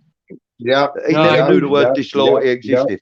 And you know, like even today, you know, there are people out there with similar reputations and that, you know, from different clubs and so on and so forth. But you know, a lot of people would say, oh, you know, such and such. Yeah, he was all right. He was a tough guy. He was the one that run the business, and what a dick he was. And this and that. You never hear that about Cat. Right. Excuse me for using his name like I know him. I don't. Yeah, but we all know him as Cass, you know. But I never hear any stories like that from anybody that claims to have ever met him. I've never heard anybody say that the man's a dick or that he doesn't know what he's saying or whatever. Yeah, in the grass. The man's a fountain of. The man is a fountain of knowledge. He ain't a fucking, he ain't a blood clot grass dog. He ain't a blood clot grass dog. I'll show you that. And like, that's one thing. That's one thing. He's such a great guy. Yeah, but that's one thing about that's one thing about the unified people of the ICF, of, you know, even in and around that, like, yo, there were no grasses. There were no grasses. Like, if you done two things, yo, you take that shit to the grave. Like, there are no grasses, dog. And that's what makes us like bona fide, unified, like fucking like proper, man. Straight up, man. And it's like, you got other clubs, man. And I ain't gonna mention the other clubs, but you got other clubs, man, and they'll rat on their next man like fucking, yo, they ain't been friends with them for like 10 years, 10 minutes, 10 seconds. Like, it's disgusting, dog. It's disgusting. We've always had that unity, man. And that unity is fucking golden, man. Straight up. That's just my perspective. Hammerhead saying that he went to West Ham Millwall back in 2013. Big up Hammerhead. Very scary, and 3 people died on that night. Now, is that as a result of violence? What was that? As a result of violence? The Millwall match? Because was that the Millwall match? No, Yeah, I remember that when bricks were being thrown up and all them type things there. My cousin called me. He was there, dog. He was there on Green Street when they were like fucking throwing out the bricks at like the shoppers and everything, dog. That was disgusting. That was disgusting. That was an FA Cup match, I think, or like a League Cup match. Yeah. That was disgusting, man. I must have missed that because I must have missed that completely. 2013, yeah. Sorry, very dark year for me. It was recent, man. It was recent, man. I was I remember the game, but I don't remember hearing and I heard about that thing. Mate, I remember the in 2013, you wouldn't have even got. Trust me, it went down, Karen. It went down, Karen. In 2013, you wouldn't have even been able to get hold of me on the phone, let alone get me on camera. You get me? Look at Budgie. Bad time for me. Budgie was VIPing it with Franklin in Las Vegas, dog. That's what Budgie was doing, that. He was VIPing it with Franklin in Las Vegas, dog, winning some Skrilla. Yes, sir. No, man. Budgie was Budgie was slumming it with an addiction, mate. That's what Budgie was doing. Whatever. Budgie was chilling with Franco in Las Vegas, winning that Skrilla like Manila. I would love to have been. Table, that's what you were doing, dog. Straight up. Yo, I you know what, man? Honestly, man, straight up. Like, let's bring it positive and positive and positive and positive. And like, we're playing Man City, and that's a 6-pointer. And if we beat them. I don't want to talk about Man City. Shut up, Karen. Shut up, Karen. If we beat them, not only will we like be drawn on same points because they got like a better goal difference, but like, yo, that's a statement. That's a statement. Imagine that. What, November being drawn with Man City, being in Europa, not losing a step in our fucking like stride. Come on, man. This is West Ham United 2021, 2022. We're talking about being level with Man City. Interested in Man City. Yo, talking about I'm tripping. 2 hours to fucking kick off. I've said all I'm going to say about Man City. I'm tripping. We could be level with Man City tomorrow. He knows what the fuck. Karen, take out your banjo, play a little tune, because we could be level with Man City tomorrow, and that would be utter fucking dynamite. That would be We'll either win dynamite. or we won't. Dynamitos. That's it. We could do it. We could do Yeah, it. I'll tell If you we what, do though, it, just if to we finish do it, it, I'm coming to Brisbane. Clive. If we do it, I'm coming to Brisbane. Straight up. Pete, let me just say one thing. Go on. When I've been out in Australia for a lot of years, and then I went back, right? And my mate, I went to stay with my mate in Hornchurch, right? And they got me a ticket for the West Ham game. I couldn't wait to go back and see a West Ham game. Been years, right? Of course. We got off at Upton Park, right? Yeah. We got the tube down. We got off at Upton Park and walked into that Queen's pub next door. And as I walked in, right, I had to do a fucking step back. There was 3 big fucking Geordies with black and white shirts on at the bar, and I went, whoa, fucking hell. And my mate, he just grabbed me by. He said, "No, mate, calm down. It ain't like that anymore." I went, "What?" I said, "Thank fuck for that." Thank fuck for that. Get this. There's a little indication of how it's not like that anymore. My local pub, the New Moon that I drink in, that is officially a Crawley Town away pub. That's where they're told to meet up, etc. But the thing is, it's 250 yards away from the ground, so it's the closest pub to the ground. So therefore, it fills up with Crawley Town supporters as well. And like when you got Crawley Town and say like Walsall or someone like that, all in the same pub, it could be a really dodgy situation because I'm not being funny. A lot of people in Crawley think that they're dog's bollocks, you know what I mean? And they really ain't. But anyway, but it doesn't kick off. I mean, they do have security at the pub and that, and the atmosphere in the pub is such that people can't fail to have a good time. Do you know what I mean? So, we try to avoid any confrontations in the pub at all. And, it works well because, like, this is now the 5th year that the pub has been awarded as the, has been labelled as the official away supporters pub. So, obviously they're doing something right there. And, that's just an indication of how things are changing. Want to say hello to Ludders. Ludders is in the house. Hello, sweetheart. Glad you could join us. It's only 4 hours and 35 minutes into the stream. So I know we're going under the radar tonight, dog. We're going under the radar tonight, dog. 4 hours and like less a minute, dog. You know what I love? I know kickoff's coming soon. It's coming soon, dog. But you know what I love? Not. I just love the fact that this is like pub talk, dog. Like I feel like I'm in a pub right now. I got my drink. Okay. Straight up. Yeah. I got my boys. So just 2 comments. Let me address these. Let me address these 2 comments. Yo, go on with your thing. Go on with your thing, dog. Gaza and AJ, that's a joke. They're both 58 at the moment. And Gaza says, when are you 50? He asked him when he's 59. He says that he's 59 in March. Well, Gaza says... We got to get AJ on the show, dog. And Gaza. No, not Gaz. As Acid says, January. So listen, let me ask you a simple question, AJ. You're in January. I'm in January as well. Mine's the 17th. And I'll be 60 on the 17th of January. Are you coming down?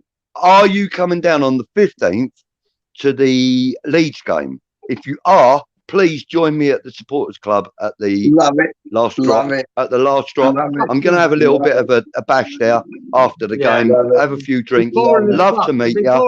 And that goes. And that goes for anybody. Anybody out there watching. Get yourselves to the supporters club on the 15th of January. I'm going to have a little bit of a birthday drink there, guys. Yo, Budgie, let me show you. I'm in the middle of you two lot. I'm in February. Budgie is in control, dog. Straight up. Go on, Ken. You're what? I'm in February. The under 5s. Fuck me. Where were they? Were they Canning Town on the end? under fucking 55, dog. I think, yeah. They were nasty. They were a nasty bunch. That was all the juniors, wasn't it? Yeah. Yeah, I think they're from shit, dog. Yo, let me tell you, Budgie puts himself about. If it ain't fucking like, if it ain't like supporters club, if it ain't the match them there, Budgie puts himself about, dog. Helen's on my side. Helen's on my side. What did I fucking tell you about the only one? Fuck off. I'm not the only one. What is it? What is it? Go, Gordon, or whatever the fuck that is. The fucking bollocks. But it's like, yo, Budgie is everywhere. You look left, you look right, you see Budgie. You look straight, you see Budgie. You look back, you see Budgie. Budgie is everywhere, dog. If you look left, right, front, forward, center, back, you see Budgie, dog. Straight up. Big up Budgie, man. How you mean? My G. My G, man. Straight up. You're gonna see, but yo, Budgie, you're not traveling to Man City tomorrow, are you? No, today? No. Otherwise, I'd be gone already. Otherwise, I'd be gone already because there's only 4 hours until. No, 2 hours until kickoff. 2 hours until. You better have it coming. It's Peach, coming. are you gonna be able to stay awake? I'm trying to keep this. I apologize, but I'm trying to keep this going till kickoff because I'm nervous. I'm excited. Fuck you. All right. I love you. I love you, my boy. I love you, my boy. But it's like, yo, I'm just excited. I'm anxious. Honestly, I can't sleep. I can't sleep. I can't sleep. I honestly can't sleep. That's why I had to clearly not because it was boys, man. It's probably like close to 7 a.m. for you now, isn't it? Yo, you nailed it. It's 7 a.m. right now. I couldn't sleep. And it's like I had to remember I text you, Budgie. Like for everybody in the live chat, just to let you know, I text Budgie at like 2, 3 in the morning. And I'm like, do you want to go live? And the reason I wanted to go live is because I knew I wouldn't be able to sleep. It's like Christmas. You know when you got Christmas or you got your first day of school and like you can't get to sleep because you're so anxious and excited and you just like all you'd be doing is thinking and the lights won't shut off for you to like pass out and go to sleep. I knew that was the case. And it's like I needed to talk because I knew that I wouldn't be able to get to sleep because this is such a massive match. And my boys came through. After the game, your stocking will be empty. Honestly, I am too nervous to sleep. And Budgie knows that. And that's why I had to do like the live thing with YouTube because like honestly, I'm too nervous and anxious to sleep. Like I think this is such an important game. I think like our season rests on this. I think it's going to be the biggest statement in football history if we beat Man City. Sorry, and I think we can. And I'm just so excited. I am so excited. Like honestly, if you guys get off the stream right now, honestly, I will walk around the block again and again and again and again till the match starts. I'm not going to sleep. I can't. This is just too. This is the type of supporter I am. Though. Straight up, like I'm fucking with y'all, man. Get some breakfast.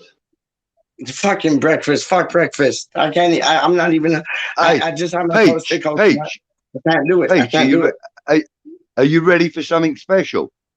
Go. Oh, fuck off. You're not gonna do this to me again. Fuck off. No, come on. This is something special, man. Turn and look at the screen, man. He's out of bed. Come on. He's out of bed. Doodle. Oh, you're fucking with me. You're fucking with me. You're fucking with me. See, like, you just realized, like, I had, like, fucking heart failure and shit. And, like, man are bringing in, like, Anton and Wally and, like, all the man and them, like, yo, y'all are going to kill me, though. Y'all are going to kill me. Like, killing me so softly, like Lauren Hill. Wally, you gone into the dark, mate. Any chance of some light on the subject? Wally B. Wally world. And it's got a bubble hat on. It must be chilly. Yeah, it is. Wally, I love you, homeboy. What are you saying, my G? You good? What are you feeling about the match? Like, put some clarity into my soul, man. Shut up. Who gives a fuck? Fuck got you, 3-0. Yo, I give you yours back, Doc. I give you yours back. Fuck off. I give you yours back, Doc. Let Wally speak, like. Wally, what are you saying? What are you feeling about the match, Doc? Fuck Kieran.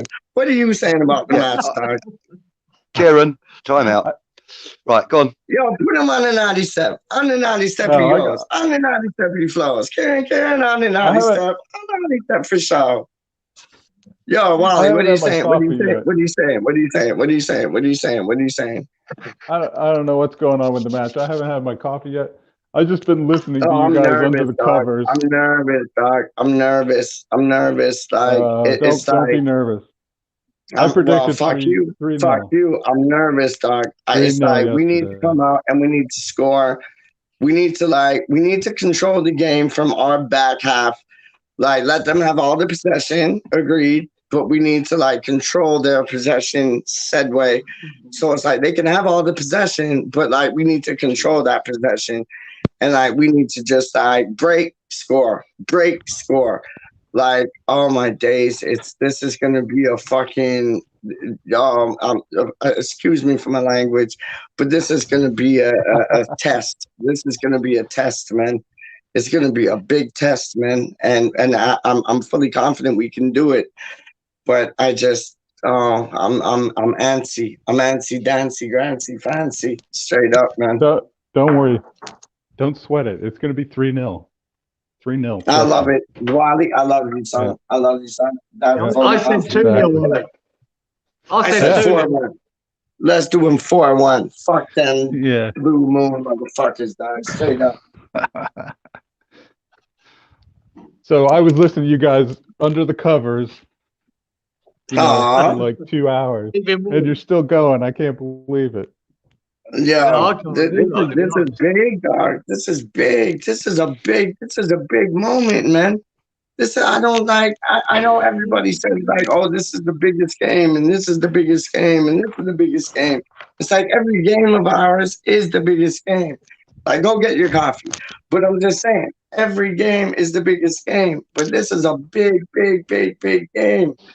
Like, How big is it? It's not the end of the world if we lose. It's not the end of the world. Yes, it is. Yes, it is. Yes, it is. Yes, it is. Yes, it is. We need to win this. If we win this, we just put a different spin on the earth, dog. If we win this, we just put a different spin on the earth. Straight up. Bring on Brighton. Then go beat Brighton. That's 6 points, dog. Oh, I can't wait to see West Ham clips after, like, if we beat these Yabos and then we beat, like, the Brighton Yabos. Oh, my days. There's the word you used. Oh, come on, man. And then Chelsea bringing on Tuchel or whatever. Yo, Rice get Kanté in his back pocket. Like, yo, we got Chelsea. We got Brighton. We got Brighton to contend with first. We've never beaten them. That's what I said, you numbnut. That's what I said, you numbnut. I said we got you numbnut. I said we got Brighton and then we got Chelsea. Yo, if we can do a 3, if we can do a solid 3, like Manchester City, Brighton, and Chelsea, done. Yo, I will break dance from here to like if we win every Panama. game between now and the end of the season, we'll win the league. We're already winning the league, dog. If we win every game between now and the end, we win the league. But there's the if word. We're winning the league, dog. West Ham are winning the league. West Ham are winning the league. West Ham are winning the league because West Ham is the best team indeed. West Ham are winning the league. West Ham are winning the league. West Ham are winning the league because West Ham United. How's the weather, Wally? Is it chilly morning? It's fucking Chilly. snowing. Look, it's chilly. You Yeah, got snow. Yeah, it could be snowing here. I got snow, dog. I got snow, dog. It's disgusting. I got clear skies and sunshine, but cold weather. Well, fuck you, buddy. Fuck you, buddy. We're asking Wally. Is it chilly then? A bit snowy? Right, Snowy. Yeah, no, it could be snowing. Not quite. Let's address this. Let's address a couple of comments, shall we, lads? Stevie C's asking, would films such as The Firm show a true reflection of how life was for a number of fans? to a degree, mate. Yeah, I believe it would. You know, It's quite a black, dark film. obviously in the movies they use what we call artistic license. So, you know, a fight scene may be exaggerated or so on. There was a lot of realism to that film, I think. But you know, with some of the fight scenes, with some of the fight scenes that I've actually experienced and witnessed, there is no, you know, artistic license to be had, because some of them were disgraceful displays of humanity. You know, obviously, you know, I don't want to go into a lot of detail because some of it's just disgusting. But you know, some of the stuff that you see on these films, you know, like Green Street and you know, Football Factory. It's all made up, man. There's a film called ID, and it's got a guy called Reese. Man. I'd love to see Reese them somebody or other in it. I'd love to see them. That's a more realistic. That's a more realistic view on it. Clive, did you see the original? Did you see that original film, The Firm? Yeah, of course. With that was Gary. the newest film you've ever had to what it was like, and that's what he's saying. Yeah, because they showed you their home life and everything properly. They did. Quite a dark film, quite worrying. What's the name of the guy? The guy that was in it, Gary something. He was also he played the part of Churchill in Darkest Hour. Gary Oldman. Gary Oldman. Yeah, Gary Oldman. That's the guy. That's the guy. I think that was his first major role, actually. Yeah, it was. And you know something? I love that film. And you know the car that they drive across the playing field, that RS Turbo, that white RS Turbo. At the time that film came out, my mate Dave, who's Yid, he had a car very similar. he had a car very similar at that time. You know, when I first remember that film being about, and he had a car very similar, but his car was a little bit more tweaked up and stuff. But when that film came out and that car came across there, first thing I did was got on the phone to my mate Dave. I said, "Oh, I just seen your car." Like, what do you mean? I want one of them. And it became one of his favourite films also then after that because of that car being in it. But lovely. Darren says, you lot can still be live. I've just taken to the hospital. Hey, just been taken to the hospital for an ATK test in preparation for work tomorrow, and you're still there. Yeah, mate. Yeah, we can chat. Don't worry about that, Darren. What's an ATK test? What's an ATK test? I'd like to know that. After the no, it can't be. But anyway, what does ATK stand for, Darren? Let us know, man. Helen says went to the Millwall Cup game when it all kicked off. Normally in STBU, but had to move seats and ended by Chav Corner. When it started, there was a great surge of people. Very scary. I agree. I would imagine it very, very scary. I mean, that's not a very nice thing to witness at all. No matter what, you know, it's not a very nice thing. Peter's been on since 6:40 this morning and he's still going strong. Agreed. Darren says, my mozzies are out now, Kieran. Yeah, so me, I just want to shut the back door. I was going to get bitten alive out there. Yeah, Gaz is saying if we stay on another hour, we'll be able to give them the team news. That's actually true, and we will, Gaz, and we will as soon as I get the notification. Because, like, you know, I've got David Moyes on me WhatsApp and that. And of course you do. He comes round for dinner. He comes round for dinner and all. No, that's actually not true. I get it the same way everybody else does through, you know, websites and interaction with the internet. But yeah, we will have team news for you in an hour if we're still here, which I'm fucking guessing we will be. If Peter's got anything to do, anyway, it'll be 25. Oh, Hammerhead will be 25 in March. So, yeah, I didn't get the answer. Did I miss it? I don't know. Tell me again, Gaza. When in January is your birthday? Let me know. Or was it Gaza? Or was it acid No, joke? No, it was acid it joke. might be AJ, yeah, it might be AJ, acid joke. let me know when in January your birthday is, man. That we can have a birthday drink together. You know what I mean? You can't be that far from me, surely. My son's the 22nd of March. There you go. All right, okay. AJ saying would love to see you there. Come on, you irons. Yeah, mate. Listen, that Leeds game, that's my birthday treat to myself. You know, I don't do this ever. I never treat myself for my birthday ever, because my son's birthday is only 8 days later. So I never treat myself. I always sort of kind of save me money and spoil him rotten. But this time around, I'm going to spoil myself and get him a little something, because it'll be his 19th birthday. So it's not like it's anything special. You know what I mean? So he just get a packet of bags and a packet of Rizzlers or something. Yes. It's amazing that your boys, he's coming up to 19, is he? Goes up. Yeah, he'd be 19 on the 25th of January. Yeah. Right, my boy will be 20 in March. Yeah, there you go. All right, okay, so they're not far apart from each other.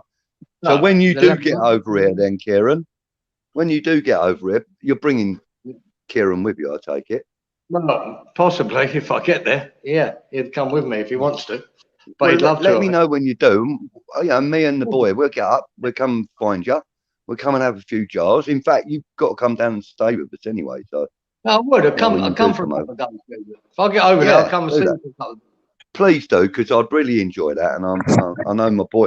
I know my boy would like to have, like a bit of company, from your boy if he can come as well. And so, the invitation's open to you, and just don't bring no fucking spiders. They're the same age group, geezer. We're the same age group. Yeah, it makes sense, doesn't it? Yeah, it makes sense, Gazza says, League Cup semi-final versus Forest when we lost 4-0. We were singing Billy Bond, Claret and Blue Army all day. I've got a story about that. Or should I save it for our show? Save that for Wednesday morning when we do the recording. I was at that game. That's what I tell you. I was at that game. Yeah, I'm going to try and get Anton to link up with us on Wednesday and do like a 10-minute slot with us on Wednesday, so we can put that in. It'll be lovely. That's why I asked him when he was live with us earlier if he would be up for doing a little slot. I've got an idea for what I want him to do as well, for what I want him to talk about as well, which I'm not going to put out on the thing. I'll tell you afterwards. I'll tell you afterwards, Kieran, and Peach, of course. But yeah, I've got an idea of what I would like Anton to address. Excellent. Wally World, I'll be there, Budgie, in my dreams. Wally, mate, listen, I'd love any one of you.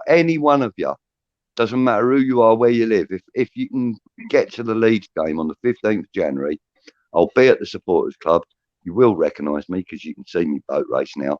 And I'll have people with me, Hammerette, perhaps Beanie and Neil, and a few of the other regulars that get into the chat here, Budgie been one that trips over and falls on his fucking arse. That'll be him.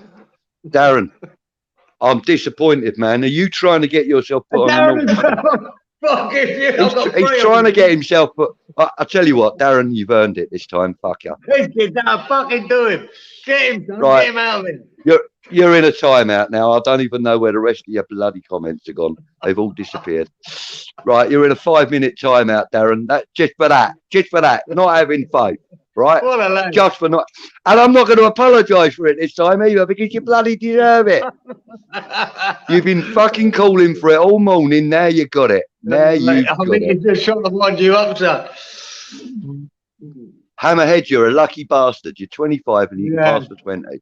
Mate, I'm still trying to get half fares on the bus. What a whippersnapper he is. I know, yeah, Oh, gosh. And do you know what? Darren was calling for that, and I still don't feel guilty. He's on a timeout. Helen says, I think they will want revenge for dumping them out of the cup. Yeah, you're a horrible fucker. Mate, listen. Helen? You're gonna ditch Helen as well for saying 2-0. Why is she out the door? I can't do that to a woman. No, it's cold out there. It's cold out there, mate. You're sexist. No, Darren had a jacket on. poor Ellen, she's sitting there in a nice little cardie with her cup of tea. Come on, you know, she's a lady. Can't go kicking her out in the cold. What's the matter with you? Stuart Can says he was at Forest as well. Yeah, good skills. Good skills, Stuart. Don't worry about the capitals, mate. If you want to shout, you shout. That's what we're all about. Gaza says, hey, good point, Helen, but I honestly don't think we should fear them like we used to. When they had Sergio playing for them, that's when I got worried more. I'm probably inclined to agree with that. I don't agree. I'm just going to let you know we're on the countdown to 5 hours live. We've got like 1 minute and 30 seconds to go. All right. You want me to sing a song? You want me to sing a song to get us there? No, but I reckon we should. I reckon we should. Is that a no? I reckon we should. No, I don't want you fucking singing. That's what you said, wasn't it? I thought you liked it. Good morning, Patrick. How are you, sir? Finally able to watch live. Well, I'm glad you have done, mate. You've joined us 5 hours into the stream, and I'm welcoming you. You're not late. Mate. We just stay on as long as we. Yeah, the last 4 hours, 59 minutes were just a warm up, mate. We've been waiting for you all morning, Patrick. Good of you to join us, son. Gaz is saying hi. Age is a number, and I'm wise beyond my years, mate. You absolutely are. Agreed. Stop blowing your own trumpet, otherwise you're going to go on the naughty step and all. Right, agreed, Hammerhead.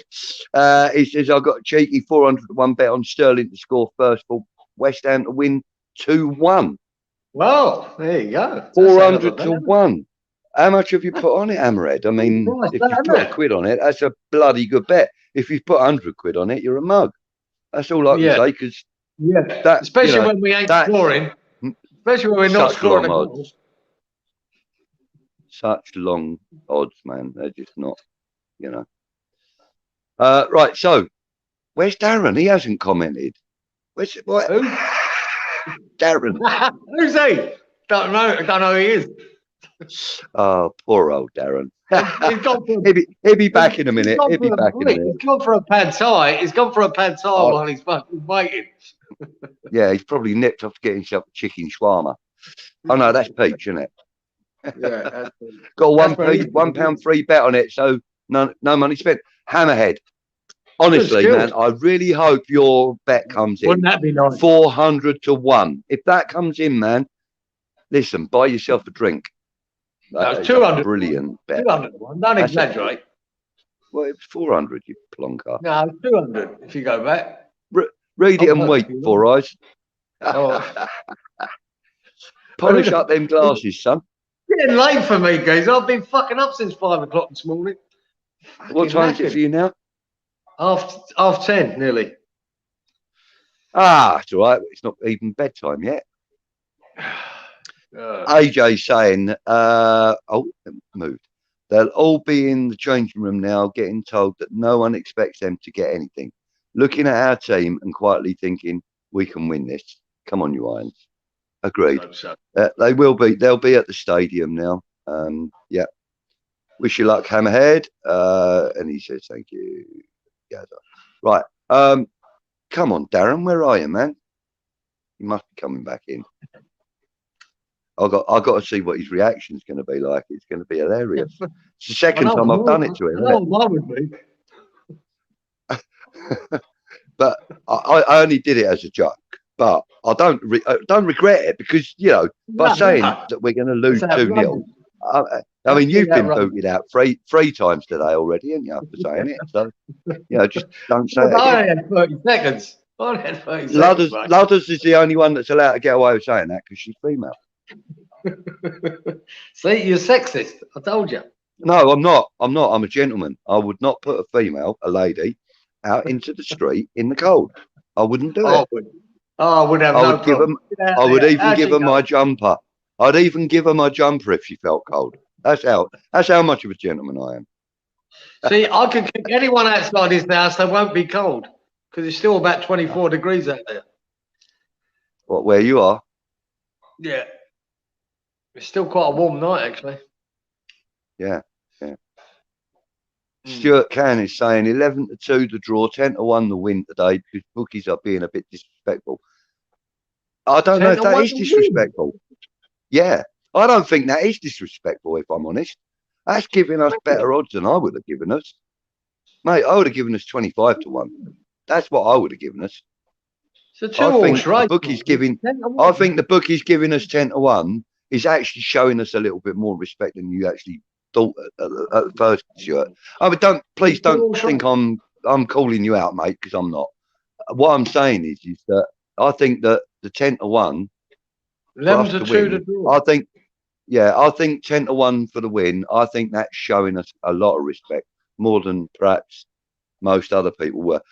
Which bookies is that with, Stuart, by the way? Because I'm with Corals, and I wouldn't even know what that they're offering at the moment. So Chelsea, Paul's in the house. Hello again, Paul. How are you doing, sir? Glad to see you. Yeah, it's a good game for you guys this afternoon as well, isn't it? Yeah, they got a big one. They got a big one. Mate.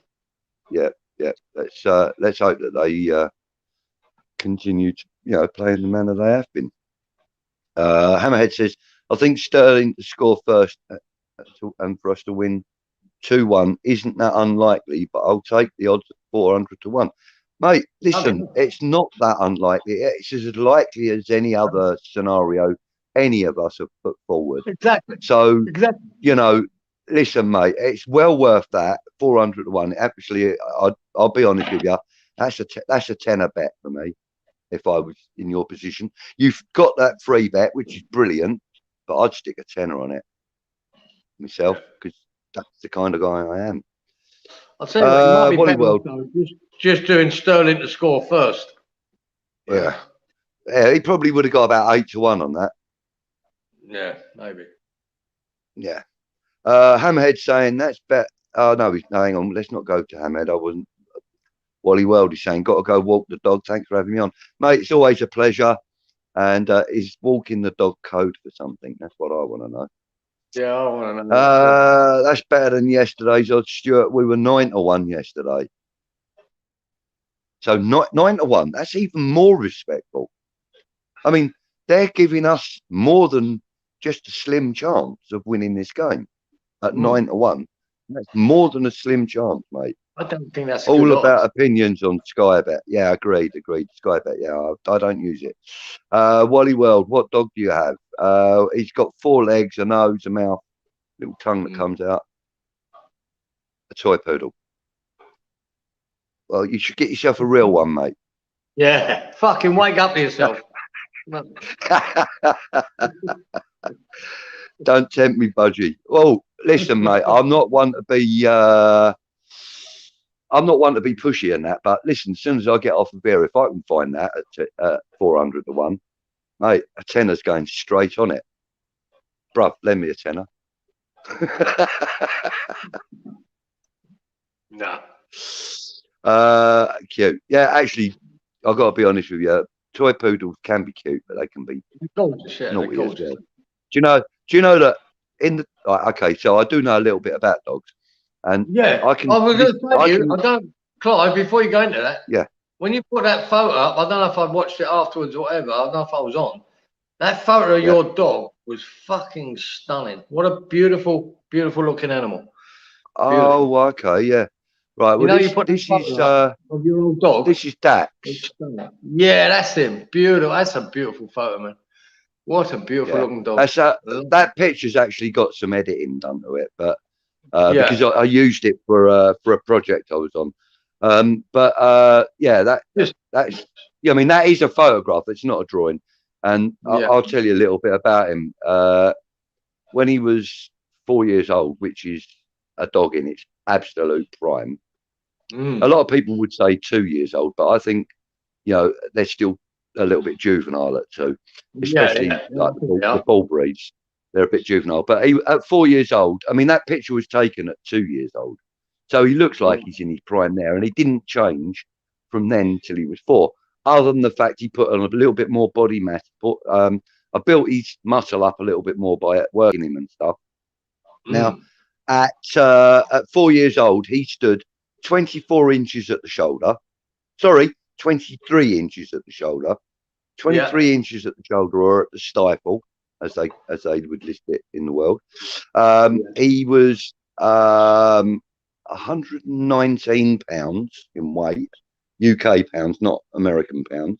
Yeah. And he could, with a 5 to 6 foot run up, he could get his front paws onto the top of a 6 foot fence panel and pull himself over it regularly. I mean, I would send him over the fence and then call him back, send him over the fence and call him back. You know, he would do that as exercise day in, day out. So in my back garden, if anybody was having any problems outside of my back garden, I would always run upstairs, have a look out of the window. And if it was anybody I knew having a problem, I would always open the window and shout, "Dax, over!" And he would take a little run up, go over the fence, problem solved. Especially if the person that I knew the dog, because they would go, "Oh, hello, Dax," and he would be all good with them and that. You know, he was never aggressive, but he was just really well trained. But yeah, he produced 65 puppies. Yeah, he produced 65 puppies, I think it was in total. And of those 65, I think 11 of them went into the breeding program. And yeah, there's dogs still around with him in it, in their bloodline, as it were. Yeah, beautiful. Yeah, so yeah, but as I was saying, you know, I do know a little bit about dogs, and I can give you the 5. Excuse me, 1 second. The 5 top breeds in the world that are more likely to bite their owners, and the number 1 being Jack Russells, number 2 being Chihuahua, number 3 being Yorkshire Terrier, number 4 being Rottweiler, and number 5, I can't remember what number 5 was actually.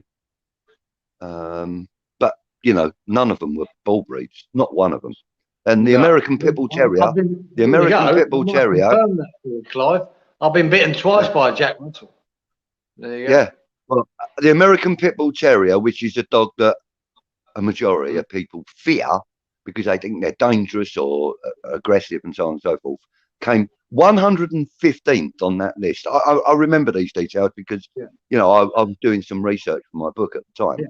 You've got a lot of wankers out to see it and go, they came 115th in the list of breeds, and bearing in mind there's only 160 odd breeds recognised in the world. There was like what they call, by recognised, I mean Kennel Club registered.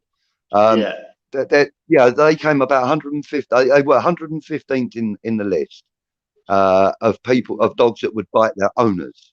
Yeah. But number 1 was Jack Russell. They want to classify him as a dangerous dog. It's not. Yeah. It's not. And yet they're the least dangerous dog I've ever encountered. Exactly. It's all bollocks. My mate, I work with my mate Paul. He's a Leeds boy. He lives about 15 minutes away from me. He's got 2 bull mastiffs. Up fucking huge, fucking beautiful dogs. Absolutely gorgeous, man. Really lovely dogs, man. Wally Welch says he's a doodle with a poodle. Look. He sure is, really. Doodle with a poodle. Yeah. Darren's saying, "Oh, Darren's back in the house. Thank you, Darren. I'm glad you returned, mate." Either Air via Taipei, Bangkok to London, then you can deliver a T-shirt to Clive for me. I've got the power with the number 5 on the back. I've got the power. I'll tell you what, Darren, for you, next time I order myself a T-shirt, I'm going to put that on there. I have the power. Well, I've got the power. Good of you to take it in such, in such good manner, mate. You know, it's all a bit of fun.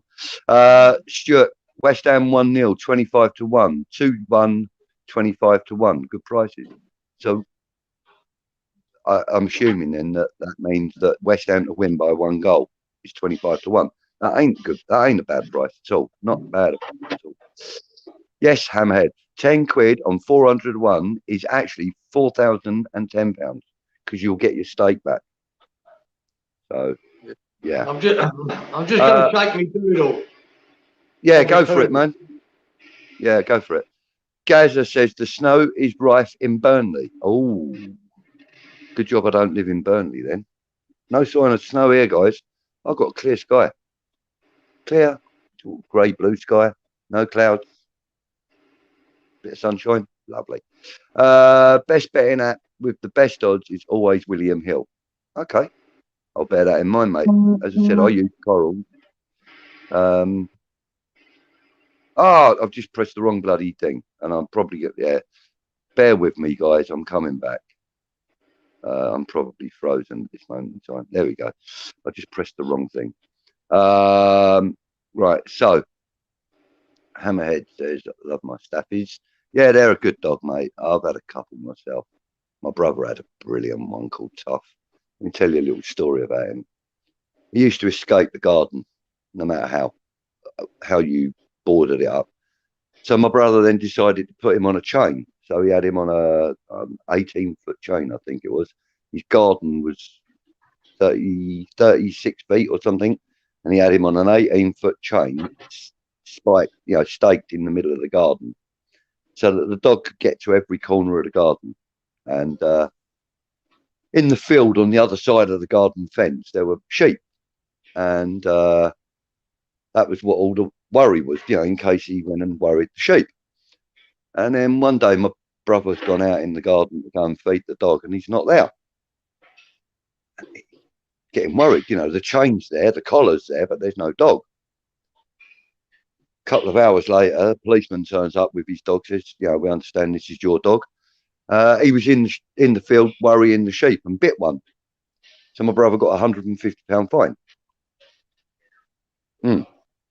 So then a few days later, the dog's gone again. So my brother's literally scrambled over the fence, gone looking for the dog, found him, brought him home. Thankfully, no damage to any sheep. A couple of weeks went by. My brother's sitting at the table, eating his dinner and whatnot. Knock on the door, policeman at the door, says to him, "Is this your dog?" And he says, "Yeah." He said, "Oh, you've seen running up the road. He's got blood all over his face. We want to know what that's from."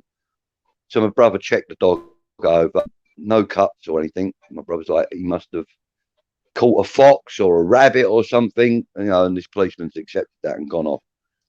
My brother's like, I don't know what's going on. A couple of hours later, the police have then turned up again and said to him, "Look, your dog keeps escaping. We've had like a few reports of him escaping. We want to check on the security of your garden."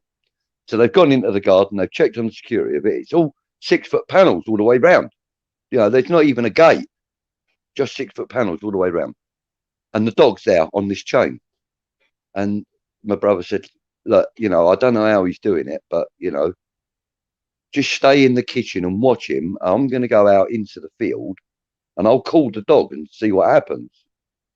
So apparently, according to these two coppers, he's gone out in the field and started calling the dog. Now, the dog ran to the full extent of his chain. So that's 36 feet away. He's run at the back fence because he can hear my brother calling his name.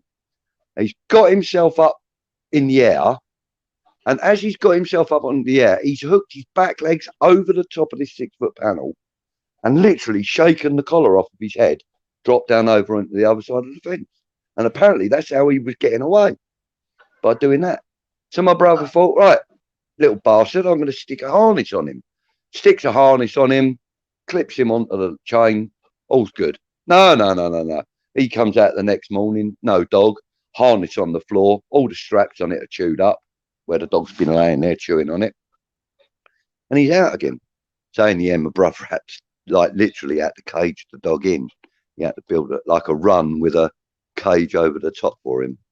He didn't live out in the garden all the time or anything like that, but when he went out there, he had to put him in this cage because otherwise he'd be, Gaza says, "Does anyone use the One Football app?" No, I don't, mate. Yeah, I do. But not often. Any good? I've got it, but I don't use it often. Now and again, I'll click on it, but I have got it. Shiny G's in the house. Good afternoon to you, Shiny. Lovely. Thank you for joining us. Wally says, "Now that's a real dog club." Yeah, mate. Listen, I used to breed them. I've written a book about them. which is available on Amazon. It's called the Enigma, Sussex Bulldog, the Enigma. Anyway, that's enough of me plug. But you know, it's a beautiful dog, beautiful breed. They're really good around people. 95% of them are good around other dogs and animals. It's obviously, like every breed, there's the odd individual that doesn't like another dog or doesn't like olds or something. And we try and not to let those go into the wrong hands. You know, we try and put them with people that we trust. Gaz is saying hello to Shiny. Hammerhead saying, Gaza, I do. It's okay. Can be a bit late with the goal notifications though. Oh, that's the One Football app, yeah. Darren says he uses it. Shiny saying hi, chatters. Beautiful dog budgie. Thank you, Trev. That's very kind of you. I can't take any credit for how he looked. My mate Dave bred him. Unfortunately, as I said, he is a yid, but you know, we can forgive him for that because he put many years into creating his own breed of dog, and that was just one of them. Beautiful. Pit bulls and staffies were nanny dogs. They still are, mate.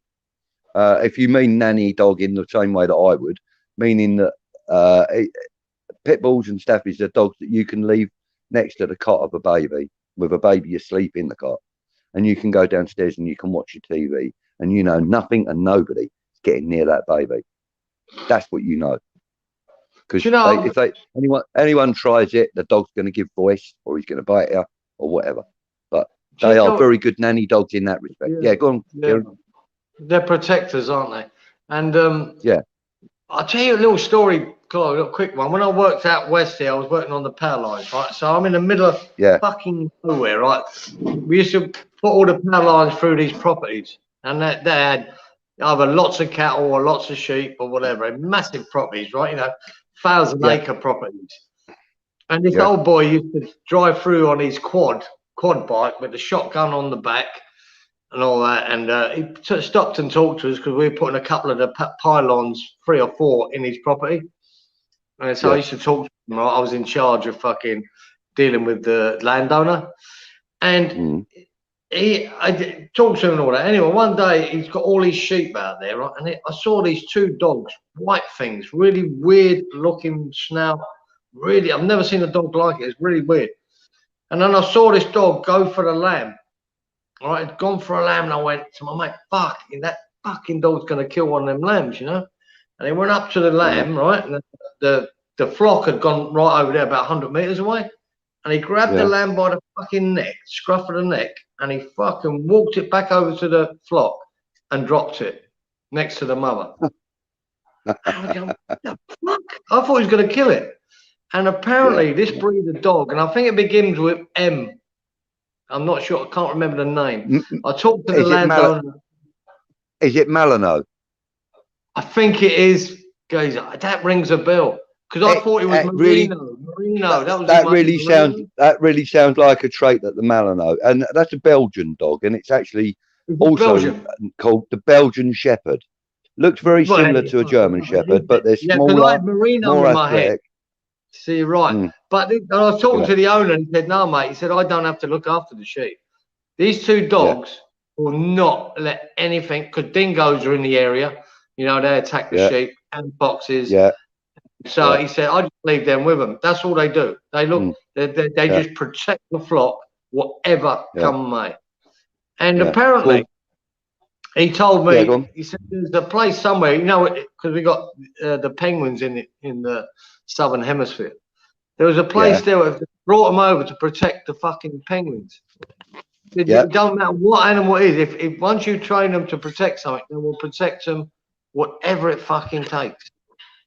You know, it said, and all you've got to do is come out, make sure they've got places to go, troughs for water, and feed them once or twice a day. Just come out and give them something to eat.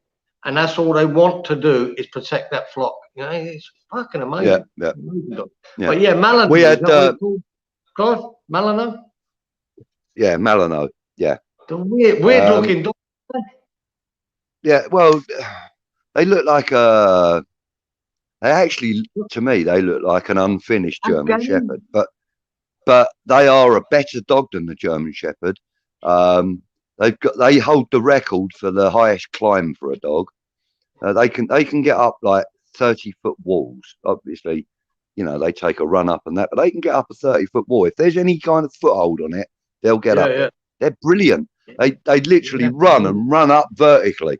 They're fantastic dogs. I mean, don't get me wrong, German Shepherds, Dobermans, them kinds of dogs, they can all do massive feats, but the Malinois holds the record for it. Hang on, Shiny's saying, I think Springer Spaniels hold the vicious dog title, biting strangers. That could be true. It used to be, what was it? It used to be, hold up. No, it used to be Yorkshire Terriers, actually, funnily enough. Stuart says, watching racing at Newcastle yesterday was a whiteout and Carlisle abandoned today. So snow up north, but sunny day in south. Yes, mate, indeed it is. You know, all I can say is that's what you get for being a northerner. Anyway, moving on. How's it going, mate? Gaza, it says Shiny. I'm going to go past all of them lot.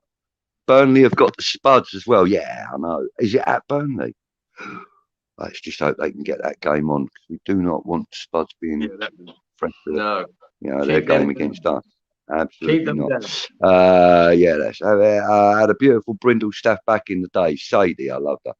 Mate, listen, I love they are a great dog, and even Hammerette used to have one. I can't remember what she said its name was, but she showed us a picture of the dog and that. She absolutely loved it. She's still got some memento of her at home now. She just had a tattoo done with the ashes put into the tattoo. Is that right? Was that Hammerette? Someone I know did. Someone I know who lost their dog that they love. No, I think it may have been Hammerette. Just had a tattoo done recently. And had the ashes of the tattoo. Oh, yeah, it was Hammerette. She had the dog paw done. She had her dog paw done. And had the ashes inserted into the tattoo as well. These French bulldogs are pretty popular, aren't they, Clive? These French bulldogs are real popular at the moment, aren't they? Yeah. Trev Tube says he's got an English Mastiff at the moment. Lenny weighs in just under 12 ton. Mate, I know. My Dax, that dog that I showed you the picture of, he was just 129 pounds. No, 119 pounds. Which is just over the 8 stone mark, I think. 9 stone, almost 9 stone. So, my mate Dave, who, he used to own an English Mastiff years ago. His name was Kaiser. Massive, great big thing. Was it Kaiser? It's a big boy, isn't it? 12 stone. No, it might not. No, it wasn't Kaiser. It was another name. I can't remember what his bloody dog's name was now. He had this. Yeah, it was a German sounding name, I'm sure of it. And he had this dog, and he was huge, and he was like topping 16 stone. That's a big dog. And yet I walked him one time and I thought, I need to go and get some fags. So I went up to the shops with him. As soon as I walked past the shop window and he saw his reflection in the shop window, I was back at my mate's house quicker than I was getting there. The dog ran home as soon as he saw his own reflection. They're not that brave. They're great dogs, but they're not that brave. Australian sheepdogs are beautiful. Actually, Hammerhead, we spoke about the Australian cattle dog earlier. They are beautiful. It's very, like I said, the dog in the original Mad Max series of films. That dog there, that's the Australian cattle dog. The cattle dog, with a cattle dog, I'm not joking, mate. I wouldn't trust them at all. I mean, fucking at all. I don't trust them at all. I've had 2 guys I know here with them, and you could spend all day with them, Clive, all fucking day, and walk out. As soon as you walk out of that yard, he wants to rip your fucking head off.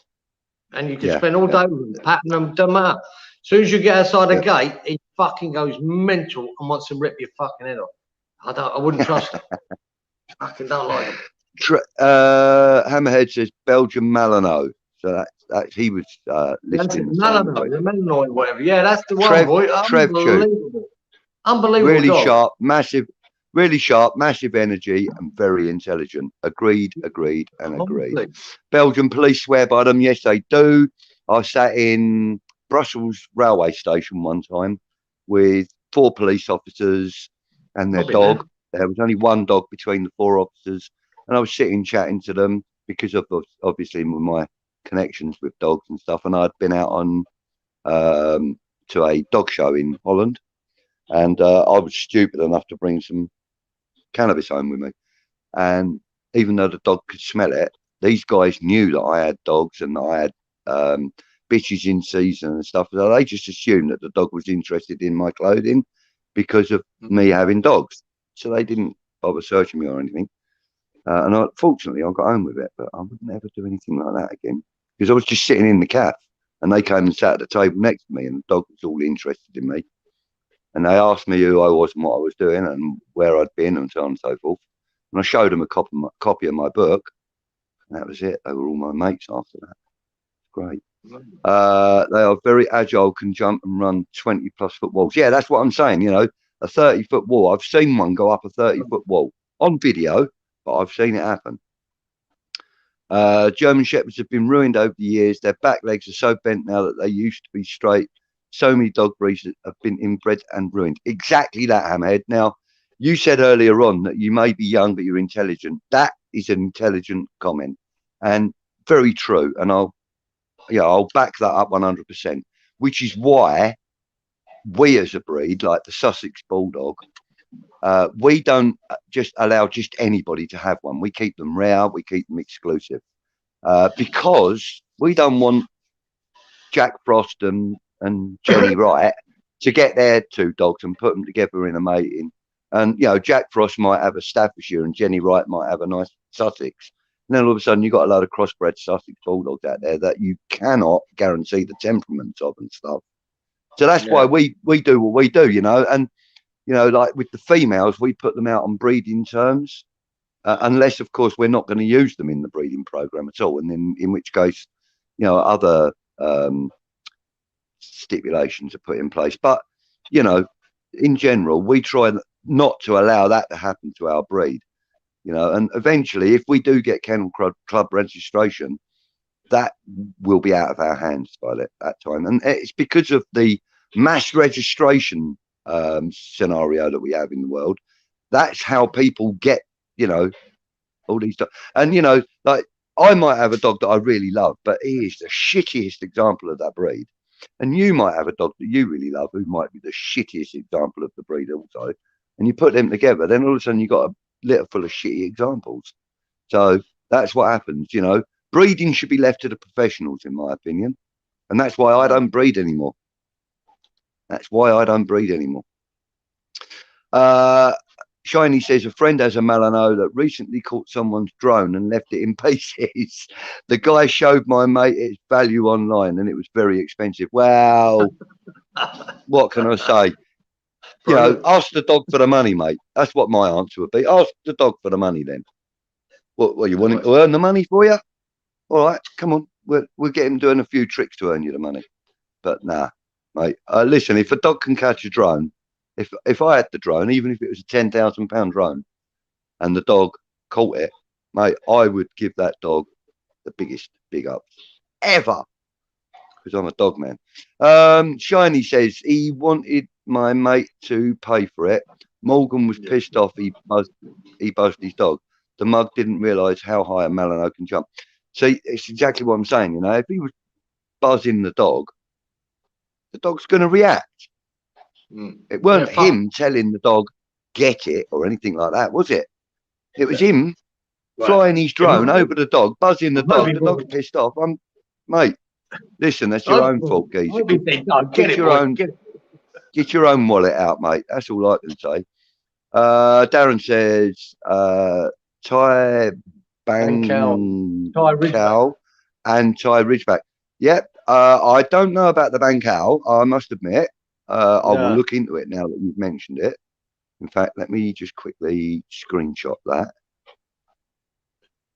I only know the Rhodesian Ridgeback.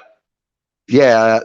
Obviously, these are a similar dog. They're probably of the Rhodesian Ridgeback lines that I would imagine that have been exported, or should I say, imported into Thailand, and then either developed or bred as true.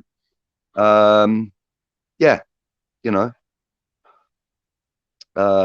Shiny says a lesson learned for the Drone King. Indeed. Team news coming in. Apparently one change from Wolves. Thank you, Trev. As soon as you've got it, post the team up, mate, because it's a lot easier for me to read it off of here than it is to go to another app to find it. At Hammerhead from Trev. Yeah, we got a straight back old time GSD, German Sheepdog. Spent ages making sure we got a good, healthy. The breed has been ruined, sadly, but many good breeders are trying to correct it.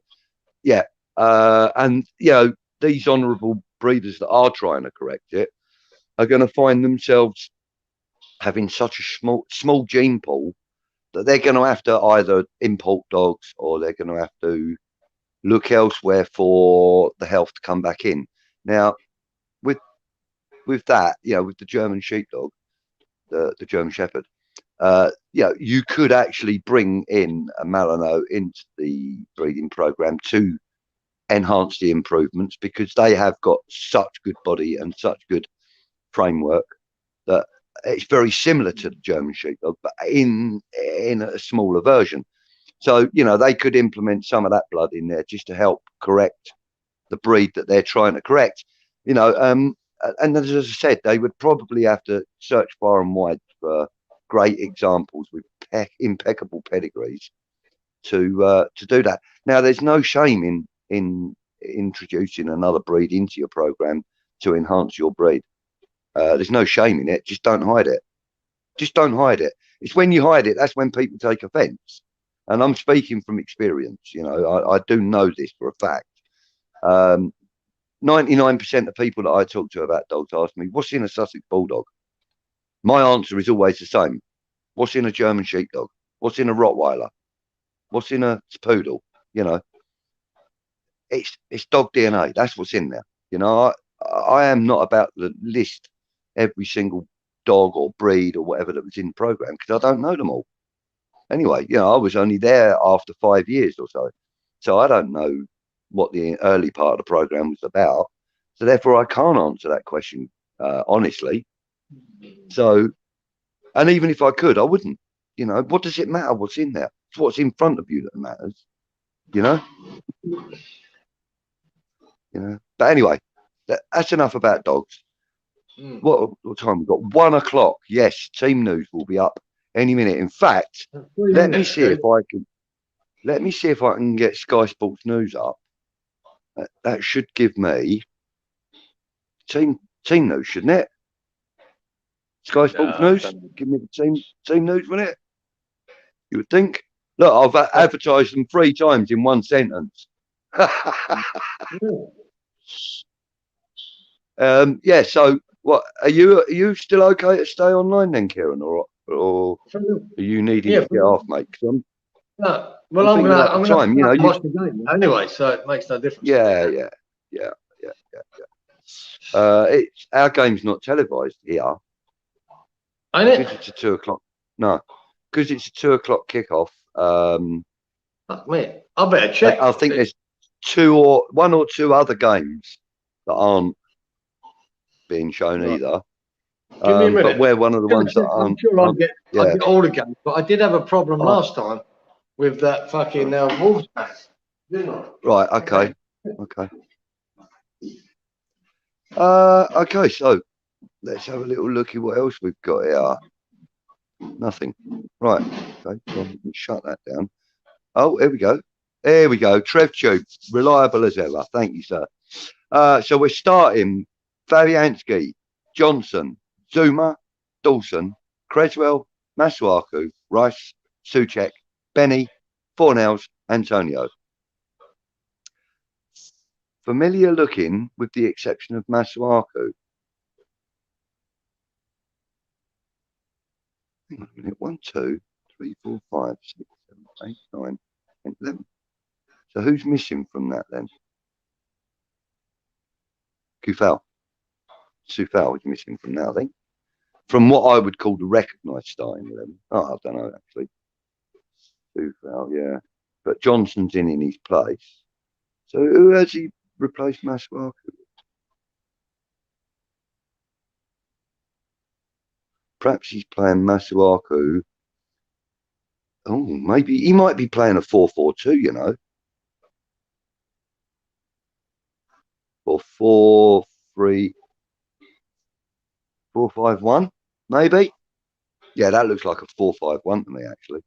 A 3-5-1. One was about 4-5. No, yeah, 4-5-1. No, 3-5-1, because you've got to think about the keeper. Come on, get your head together. Good afternoon, Titch. Nice of you to pop in, mate. How are you? We've only been live for 5 hours. Actually, 5 hours, 38 minutes. So welcome back, mate. Back five. What's the story, back five Gazer? with wing backs. Yeah. Eh? I missed it. What we got? Who we got? I'll go back to that in one moment. Right. Bowen's out. Yes, you're right. He is out, Titch. You're out. You're right, I mean. And Trev Tube is bigging you up. Right, so the lineup is as such. Fabianski, Johnson, Zuma, Dawson, Creswell, yeah. Masuaku, Rice, Souček, Benny, Fornells, Antonio. And Trev is saying back five with wing backs. So that means that we'll have what? Back five. So that'll be Zuma, Dawson, Creswell, central. Masuaku out on the left, Johnson out on the right, Rice and Souček in the middle, with Benny, Fornells and Antonio up front. Can I see that again, Clive? That comment, the team. You can. Zuma, Cresswell, Rice. Johnson, Zuma, Dawson, Cresswell, right? That was your normal back four. And now he's got Masuaku, Rice, Souček, Benny, Fornells. Wow. Wow. That's not what I expected. We don't know why I think I'm right. Why Bowen's not playing. I don't know. I'm right in saying that that the game isn't televised in your normal way, but you can stream it, as people out there are obviously aware. Some streams on the screen there for you to try out. Footy Pass, stream to watch, Footy Bite. He's got another 4, but they all should work fine. And I would also put Hez Goal in there as well. And I've got an app on my phone called Live Football, which I downloaded from the Google Play Store. And I get all games on there, anything international, European. Mate, I've had the Argentinian League on there. It's a great one. It's called Live Football. Creswell to tuck in as the third left-sided centre-back. That's what I thought. And we'll have Masuaku running the channels, which would be nice. Excuse me for 1 second. Masuaku and Johnson. Yeah, Masuaku out on the left, Johnson out on the right. Great stuff. Great stuff. Hi, mate. Hope you're well. Great, thanks. Hope you are too. And Helen says, Sky are showing it at 1:30 and 11:45 a.m. What, the game? At 1:30 a.m. and at 11:45 a.m. What's that, like in 23 hours or something? Must be the replay. We're talking about like, we're talking. Well, it must be, So they're showing it at 1:30, which is after the game finished. No, it's not. Yeah. Well, 1:30 a.m., not p.m. Yeah. Sorry, my bad, my eyes. So they're showing it at 1:30 in the morning, our time. That's really nice of them. Thanks for that. Yeah. Thanks for that. Can never get a stream. Try Hez Goal. That always seems to work for me. I can get that on my TV. I can get it on my phone. I can get it on my laptop. Oh, it's not my laptop, but I can get it on a laptop. Works fairly well. I'd have replaced Bowen with Areola and had him goal hang all match in our goal. China, you're a funny guy. Stuart Can, check my post before regarding streams. Okay. So, listen. I've got to go and check on my mum because you can probably hear the doorbell going off. Set her up with the doorbell. So just, do you want to carry on running the show for a minute, Kieran? Yeah, mate, you're right. I'll tell you what we'll do. Look, I'll put the streams up so that people can get an idea of what streams are available. Just give me 2 minutes, please, Kieran. I need to go and see what my mum needs. All right. Just give me 2 minutes. Just, I don't know, talk about the last game you went to. What was the last game you went to? Fuck, I can't remember. I can't remember. I think the last game I went to was fucking at Upton Park. I think it was against Newcastle. Yeah, that was. Or was it? Was it the? I think I went to the Bobby Moore Memorial game because I've got that shirt here. You know, when I done that, that was good. I was at the. I remember being at the first game after Bobby Moore died at West Ham because I was with my lady at the time, and she's an Aussie, and I brought her to Upton Park to experience that, and it was so emotional after Bobby Moore died, and yeah, she felt it. She, you know, the whole crowd. I forget who it was. It might have been Everton. Funny thing, it might be Everton, and even all their supporters were fantastic on the day. So respectful of the moment, you know. Everyone realised Bobby Moore had passed. It was a really emotional game. Fantastic. There you go, son. I've just something, a memory come into my head there, Geezer. You know, when you said about the last game of bed, I think I was between two, but I was back in the UK when Bobby Moore passed away, right? And I went to the next game after that happened. You know. Oh. I have no idea what happened now. No. Probably resetting. Probably resetting. We've been on for 5 hours, 40 minutes, 45 minutes. Yeah, maybe. Yes. So I went to the next game after Bobby Moore, the next home game after he'd passed away. And I got a funny feeling it was Everton, but I wouldn't hold me to that. And they were great, the Everton supporters, you know, the respect shown on that day, you know, the silence and everything else. Yeah. And everyone, you know, I think even the West Ham fans got on the pitch at the end and went over and applauded all the away fans. I would have thought so. I would have thought so, mate. Titch is asking, did we win on that day? I can't remember because it didn't matter. It was all about showing respect for Bobby Moore that day. It was all about Bobby Moore that day, yeah, of course. Yeah, Lovers is saying, annoying that Sky are showing the Saturday night game again at 8 p.m. when they could quite well have shown our game instead. Listen, Helen, I don't know how to put this to you in the gentlest way possible, but Sky TV, BBC, and BT Sport fucking hate West Ham. That's why we don't get the coverage that we should. And we're fourth in the bloody league. We're fighting. If we win today, we go second. Listen, fuck them. Watch it on a stream, Helen. Honestly, it's fuck them. They're idiots, right? Darren is saying he was brought up with a German Shepherd parent dog. With a German Shepherd parent. Oh, I see what you mean. Your parents had German Shepherds. Dog was a Kent police dog. Bitch was a pedigree papered. Were destroyed. She was called Sasha. Lived 14 years, but passed with her ear problems and weak legs. Yeah, common theme in the Shepherds, mate. I'm afraid. Darren saying hello. Titch. Did we win? And we've got about 51 minutes until kickoff, guys. We've had the team nude. I don't know, actually. Oh, hang on. Let me I forgot to put it on, didn't I? Absolute donkey. Right, come on, where are you? Sports. Ah, fucking hell, I'm past it now. Why does this happen to me? I know why. Because I'm impatient. Live, the football show. Let's see what that's saying. If I put the subtitles on, I don't have to hear it. I can just, oh no, I don't want to watch that. No, where's Sky Sports News? Where is it then? Premier League World? What's that then? No, that's pre-recorded nonsense as well. So, Shiny G's asking you, Titch, how are you doing, mate? Listen, Titch, if you want to come in, you know the login, man. You know the login. Come see us. Okay, so we've got Sky Sports News coming up on the screen behind you.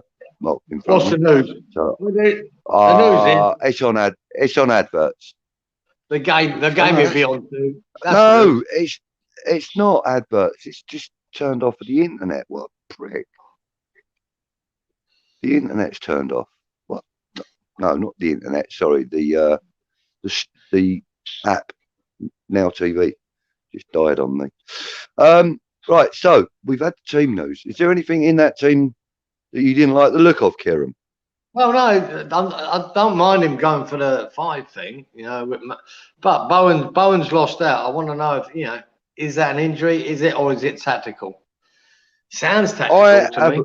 I have a funny feeling it's tactical because look, we know what Bowen can do, and if we can get him to come on and do that later on, do you know in what the game. I'll tell you what, Clive. Do you know what I said to you? You know, when I watched Man City last week, and I said to you that they played Sterling on the right, and I said to you that could be a worry if he comes up against Cresswell. That switch could be Masuaku protecting him with his pace. Yeah, could be something to do with that. I don't know, but it could be. I mean, it's going to be obvious that Masuaku will be the fullback rather than centre back. You know, Creswell's ability in defence is far more superior to Masuaku's, isn't it? Obviously, you know. So We call him a wing back. Well, we're playing 5 at the back. That's what we're doing, and we're going to soak up the pressure. And try and break with it. That's what's it's nice that he's starting with Fornals. I would like to have seen Lanzini, but it's good that he started with Fornals in the respect of keeping things keeping things. I think it's going to be a long game, mate. I think it's going to be a long game. I know. The 90 minutes is. I'm trying to get Sky Sports News on, bro. I've been trying for 10 minutes. Every time it goes onto it, it fucking switches back to TV. Maybe it needs unplugging for an hour or 3. Are you back for the game, bro? Oh, no, I meant the West Ham game at 2 o'clock. Yeah, well, I'm gonna have to turn my phone off and stream it to the TV, I think, because it ain't being shown by Sky or BT, the wankers. Right, okay, so sorry, Kieran. All good. You're saying that lineup that you don't really have any concerns about. I think he's gone very defensive. As simple as that. The only concern I got is we're going to be parked in our half for the fucking most of the game, and it's all about trying to you can't blame Moyes for setting up defensively against a club like Man City. And I would imagine that's going to be a very similar story when we face Chelsea in a couple of weeks. It could well be. Yeah. Could well be. You know, I think we'll go out defensively. But you know what we need to do is, even though we're setting up defensively, we need the likes of Ben Rama, Fornals, and Antonio to be full on attack. You've got to be on the money, man. You've got to be on the money tonight. They've got to be. I mean, it was like what Fever was saying earlier. I think Wally said it, and I know Anton said it. You know, we need to be at them from minute 1, because if we're not at them, they're going to get comfortable in the game. We can't afford for them to be comfortable in the game. And the same goes with the teams like Chelsea. And, you know, we didn't let Liverpool get comfortable. And look what we did. Look what we did. Yeah, but not with that formation. But what he's telling Pep is... No, but the formation isn't important. The formation, see what... With formations, what you do is you set up to counteract the team that you're playing. I mean, 1 minute you could be playing a 5-3-1-1 or whatever the case may be. The next minute you might be playing a 4-4-2. The next minute you might have 4 up front. You know, depends on who you're playing. And I think he's setting up tactically. I think he's setting up really well for this game today. I believe that if, like you said the other day, Kieran, if he does start with Sterling out on that right flank, we could be in major trouble. Which is why I think he's putting Creswell in there, in the centre, in the 3 in the centre. You know, I mean, I love Creswell's deliveries and stuff, but his defensive work is going to be needed today. So let Masuaku fulfill the run in and the delivery role, because we know that Masuaku can deliver a ball. He just doesn't do it often enough. No, You know, he can deliver. He can deliver a good ball. Believe me, he can. he can. But I tell you He what, can. this could be all about getting to half time with a clean sheet. This could determine the game. We need to get to half time with a clean sheet. We really do.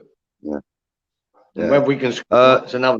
But we need to not concede early in this game now. Yeah. It's Yeah, all I just about want to say, Titch, I apologise I didn't tune into your preview this morning, but as you know, I've been on air since 6:45 this morning.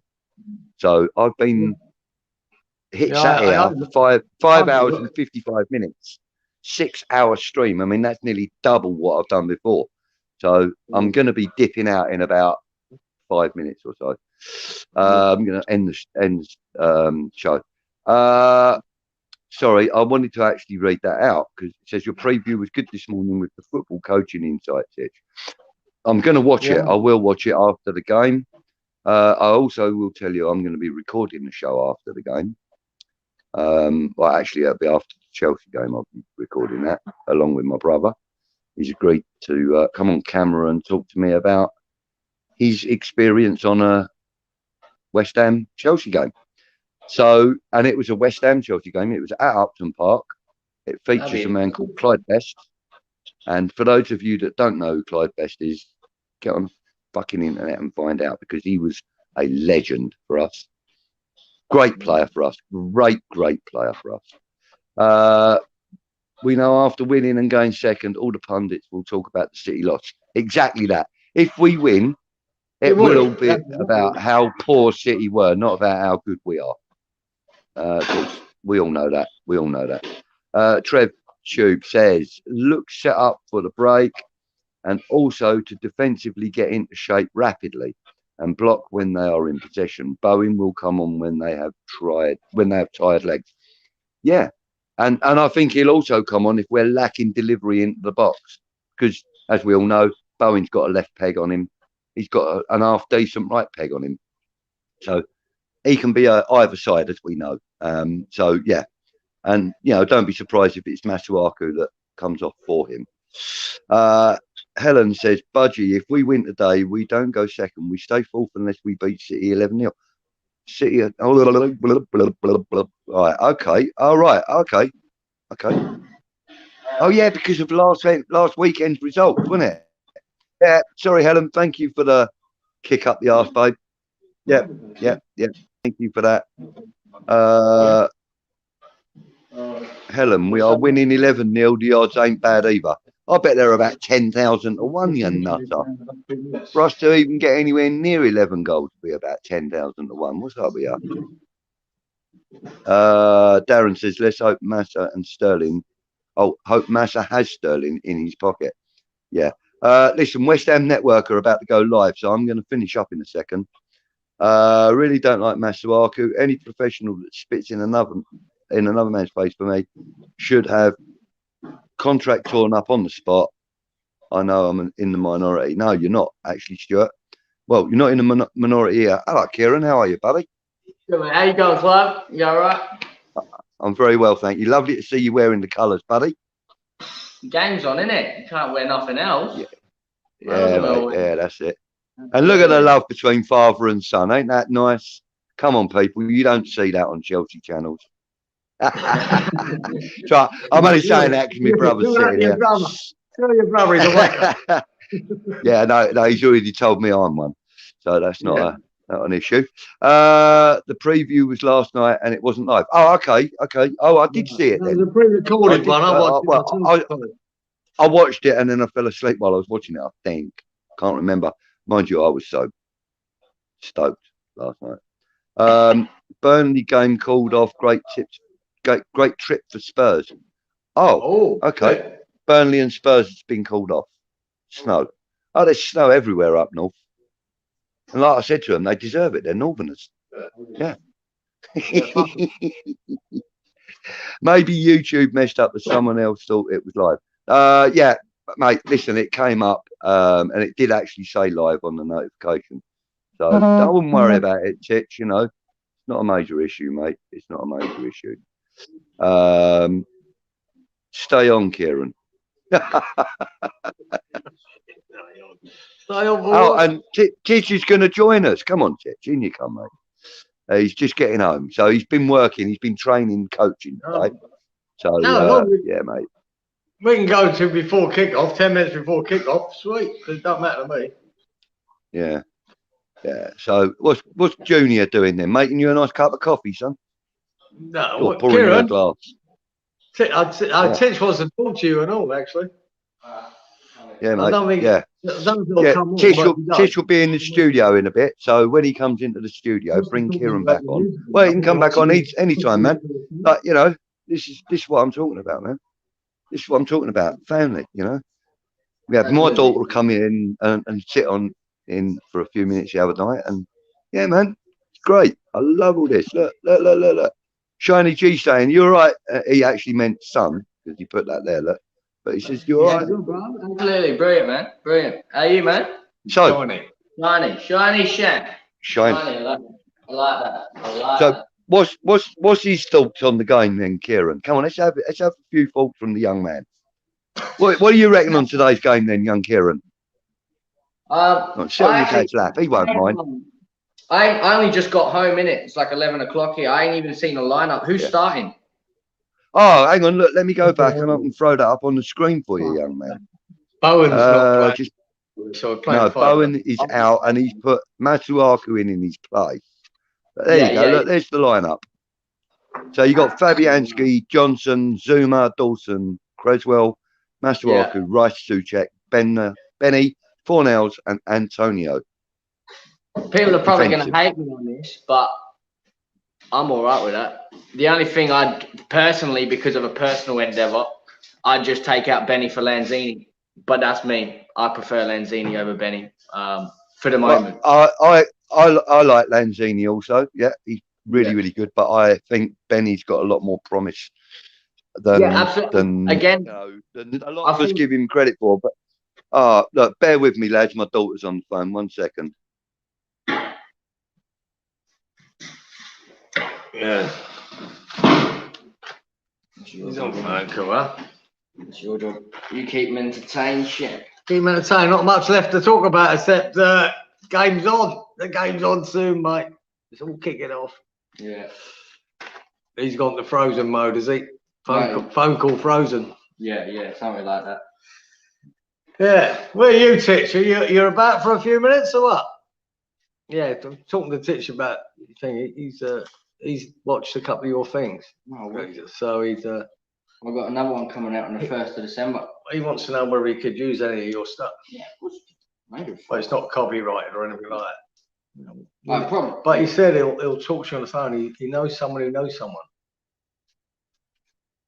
So yeah, you and Titch can have a chat on the phone. I've got him on the WhatsApp thing where you can video call. So there you go. All right, it's all happening in Budgie's house, mate. He's got mum, brother, daughter's on the phone. You know, it's all happening. All get excited about the game. Wanker of a Chelsea brother. Don't say that. He's probably a very nice man. As a desire. But he supports Chelsea. And he's his older brother. That's life. But yeah, I heard everything you bloody said. Sorry, Glad. It's all right. It's all right. It don't matter, man. You know, he's a lovely guy, and yes, he is a Chelsea fan. But sorry, no, that was my daughter on the phone. Yeah, sweet. And she said to me, "What do you mean you're still online?" I said, "Yeah, I'm chatting to Kieran." She goes, "Dad, you've been online since 6 o'clock this morning." I said, "Well, not quite. Like 6:45." She goes, "What? And you're still on there?" I said, "Yeah, about 6 hours down the line." She's like, "What?" I said to her, "We're just about to finish up because other people are going live anyway." So listen, let's call it a day at that one, Kieran. All right. I just want to check the last of the comments. Yeah, where have the fucking Peachy? He just disappeared. Gone to sleep. Right, Stuart, on iPad, I don't know if it works. I don't know anybody that's got it on iOS. Yeah, I have no idea. I don't know. Have a look in your app store. Type in live football without the K. Live football, and yeah, have a look. See if you can find it. It's Calm down, Kieran Jr. My daughter is looking at you. She's in Thailand. So if you go over there on an holiday, Kieran, you're sweet, mate. Yeah, fucking. Oh, hang on, no. How old's your daughter, Darren? I mean, if she's like 5 or 6 years old, I feel like a real turd. But you know. Yeah, well, I'm agreeing to it. So what's that make me look like? Yeah. So right, okay. So Titch is coming on 2 minutes. So when he comes on, I will sign out because I've got a few things I need to do, and yeah, I want to try and watch the game. I want to try and watch the. Oh, Titch, are you doing a watch along? I know he can't be if he's coming on here. No, he can't. No, he can't be if he's coming on here. Now and again, he's going to do it. So. All right. Shiny's saying it hasn't snowed in Liverpool for over an hour, and it didn't settle. Hopefully Manchester's the same. Yeah, hopefully it's the same for now. And then at 6 o'clock tonight, you can have 5 yards of snow come down. That'd be nice. I'm just being horrible, and I really. Bundles on there. Cheers, mate. Thank you for today. Come on, you Is it at Stamford Bridge, Clive, or is it up there? First game against Chelsea, I think it's at Stamford Bridge. I'm pretty sure it's. If you got the Premiership, haven't you? Could you have a look for me, please, bro? See, look, I've even got my own moderator sitting next to me. It's great. I love it. He know if Chelsea are playing at home or not, wouldn't he? Hey? He must know if Chelsea are playing at home or away. Oh, mate, listen, he knows what's happening in the next game and maybe the one after, but you know, he's got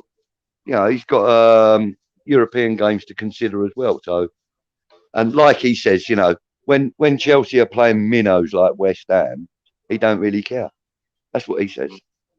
That's what he calls us minnows. Just winding him up. Don't worry, it's all right. Compared to their money, we fucking are. We got you lot on the 4th of December. The 4th of December, yeah. At London Stadium. Thank you. So the 4th of December at the London Stadium. That is 5 days before the Zagreb game. That's on the 9th. So yes, at the London Stadium. So we stand even better chance of getting a result from that one as well if it's at the London Stadium. You know, 50-odd thousand mad Hammers fans singing, shouting, cheering them, whatnot. It's intimidating, man. It's intimidating.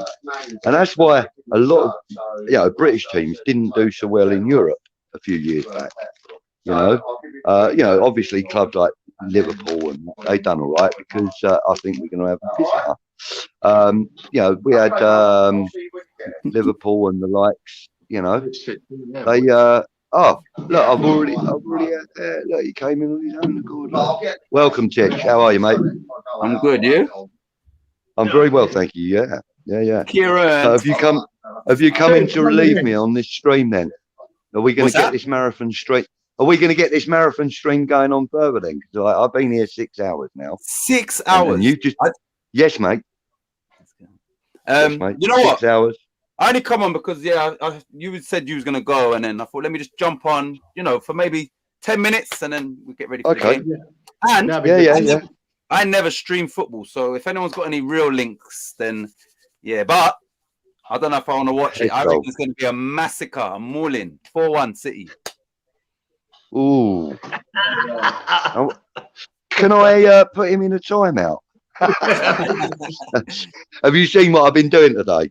No, you know, I didn't even know it was live, and then, like I said, I'm just coming back, and then I went on it in the car, and then I didn't realize it's 6 hours though. Yeah. Well, earlier on, Kieran said, "No, we're going to get beat 2-0, right?" So I said, "I ain't fucking having that." So I took him out the stream, right? And then he said it again a bit later on, so I took him out the stream again, and then Darren Higgins came in and said, "Yeah, I agree with you, Kieran. It's going to be 2-0." So I put him on a 5-minute timeout. Oh, God. And Helen Ludders, she also said it's going to be 2-0. Kieran said to me, "How comes you ain't put her on a timeout?" I said, "No, you can't send a woman out in the cold.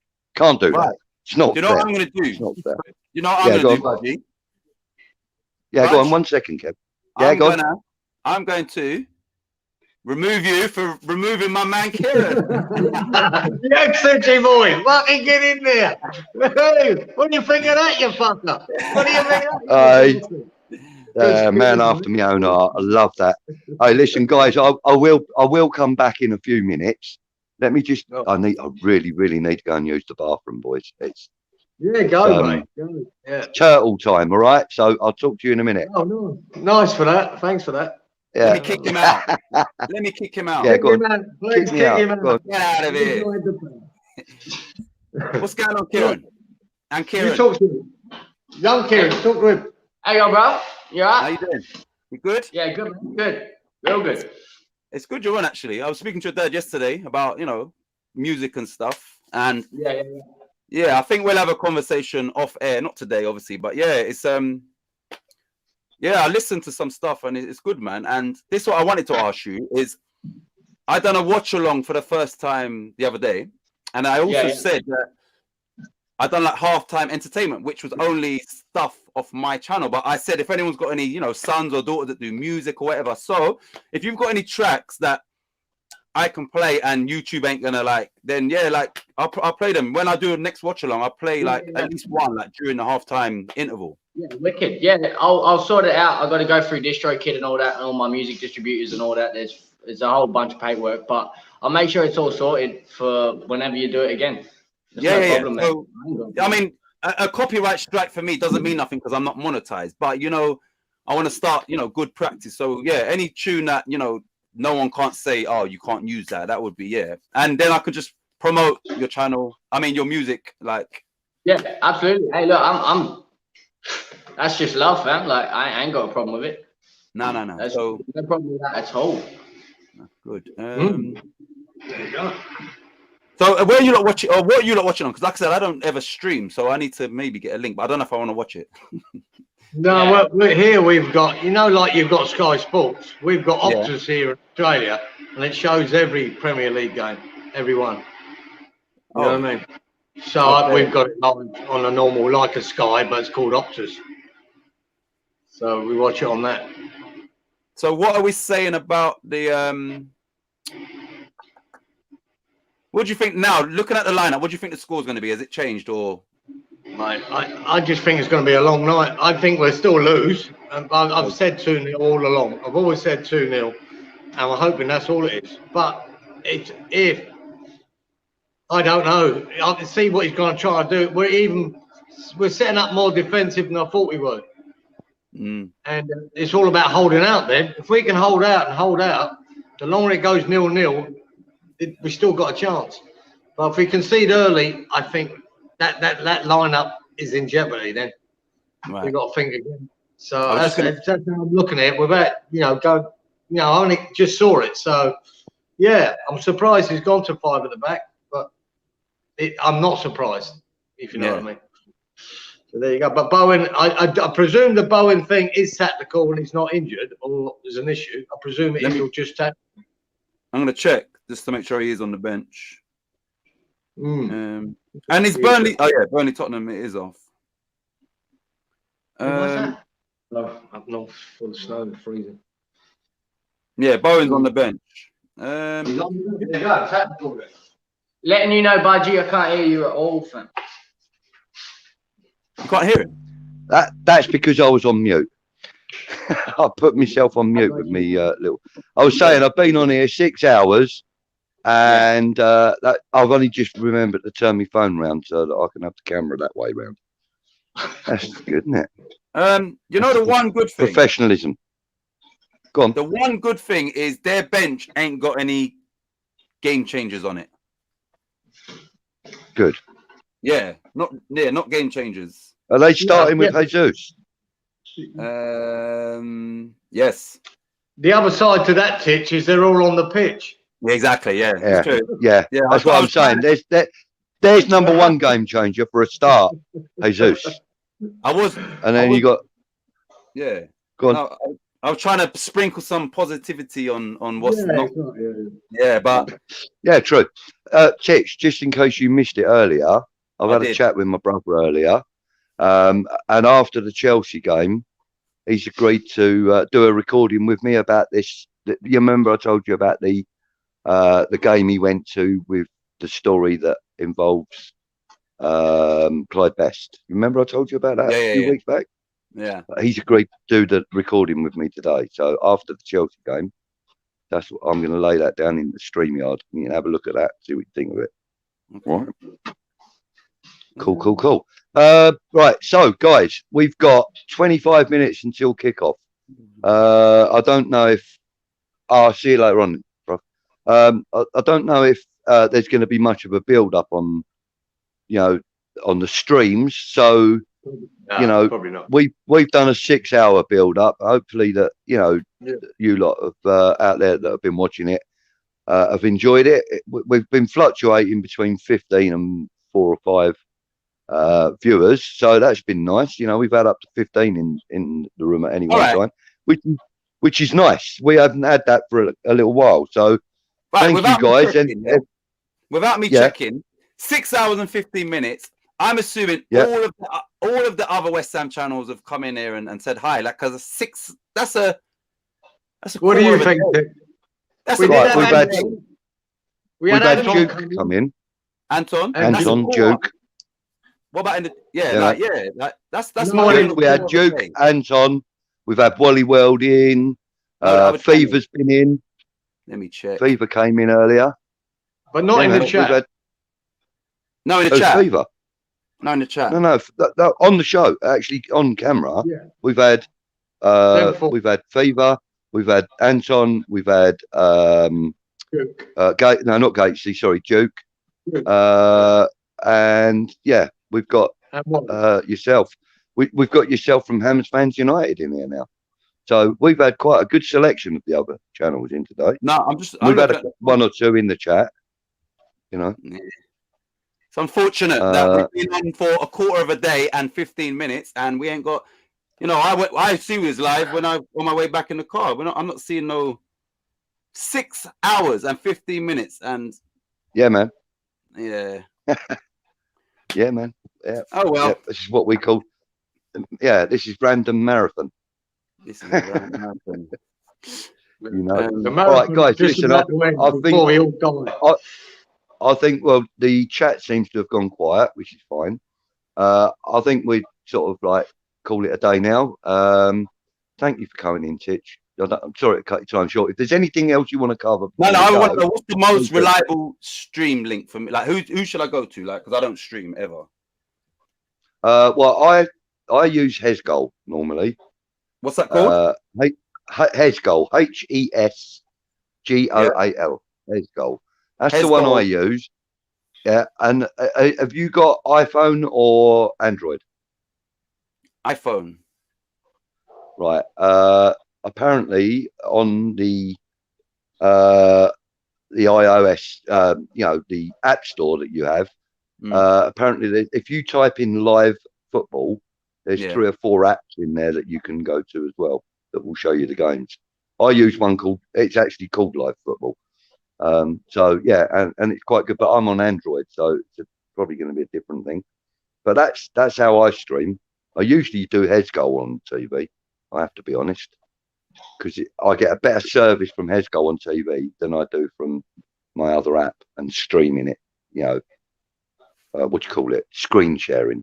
I either watch it on the phone and screen share it, or I go in a Hesgoal on my browser, and it comes up. You get a selection of games, whatever. I mean, you get European games, you get Argentinian, Brazilian, US games. You get them all coming up on there. That's pretty good. Young Kieran might even know of a better one. Kieran, have you got 10 minutes, or are you going as well? No, because me and Gaze have got the Optus Sport. It's just sort of, I don't really have to look into it. I would, if you'd asked me 5 years ago, then I was streaming at my mate's house all the time. But that's a long time ago. Are you not staying on? It's 22. You want to stay until 10-2, Kieran, or you want to go as well? Yeah, man. If you want to have a chat for another 10 minutes or 15, if you want. Unfortunately, I can go to sleep. Oh, you can. Yeah. I'm not fussed. Oh, you staying on, Budgie? Yeah, I can do. I can do, man. I don't mind. You're gonna head off, Kieran. Yeah, I'm actually in the studio tomorrow morning at 7 o'clock, and it's like almost 12 here now. So I got to get some sleep. Yeah, so I'm man. sweet for. Get some beauty sleep, young man. I Yeah, love your exactly. stuff, by the way. Love your stuff. It's all good. Actually, before you go, Kieran, just do me one small favour. Yeah. Stick your socials into the chat for us, please, mate, if you could. I can do that. Give me 2 seconds. Good man. I'll do it. Yeah, stick your socials into the chat. Listen, guys, Kieran, what's the name that you perform under? Artisan. Artisan. But that's with an X, not a Z. Yeah. Yeah, that's the one. Yeah, Artisan. Kieran, yeah. Right, Kieran guys, check him out, Jr. please. Kieran Jr. Yeah. Why don't you get your dad to team up with someone else out there, and they can be the Australian Pete and Baz? Hey, funny you say that, Tish, right? How's this? Like, good 2 weeks ago, I'm like, oh, fuck it. I show Dad, like, my music and stuff whenever I get it done. And I'm like, oh, you got to have a look at these guys. Like, they've been around for a good year or two now. About 3 years now. Yeah, they've done it, you know, like, they've made it. And I'm like, oh, Dad, have a look at Pete and Baz. And I'm showing him, and he's just fucking giggling. He's just laughing at it. Yeah. Oh, fucking loved it. But Pete and Baz, mate, I'll tell you, so much respect for him. So much respect. Let me ask you, Junior. One, I've got nothing but respect for them. But surely it's got to be ghostwriters, ain't it? I don't think at the start, no. And then I've heard all their new stuff, and I'm like, there is no way that these guys know what that slang means. You know what I mean?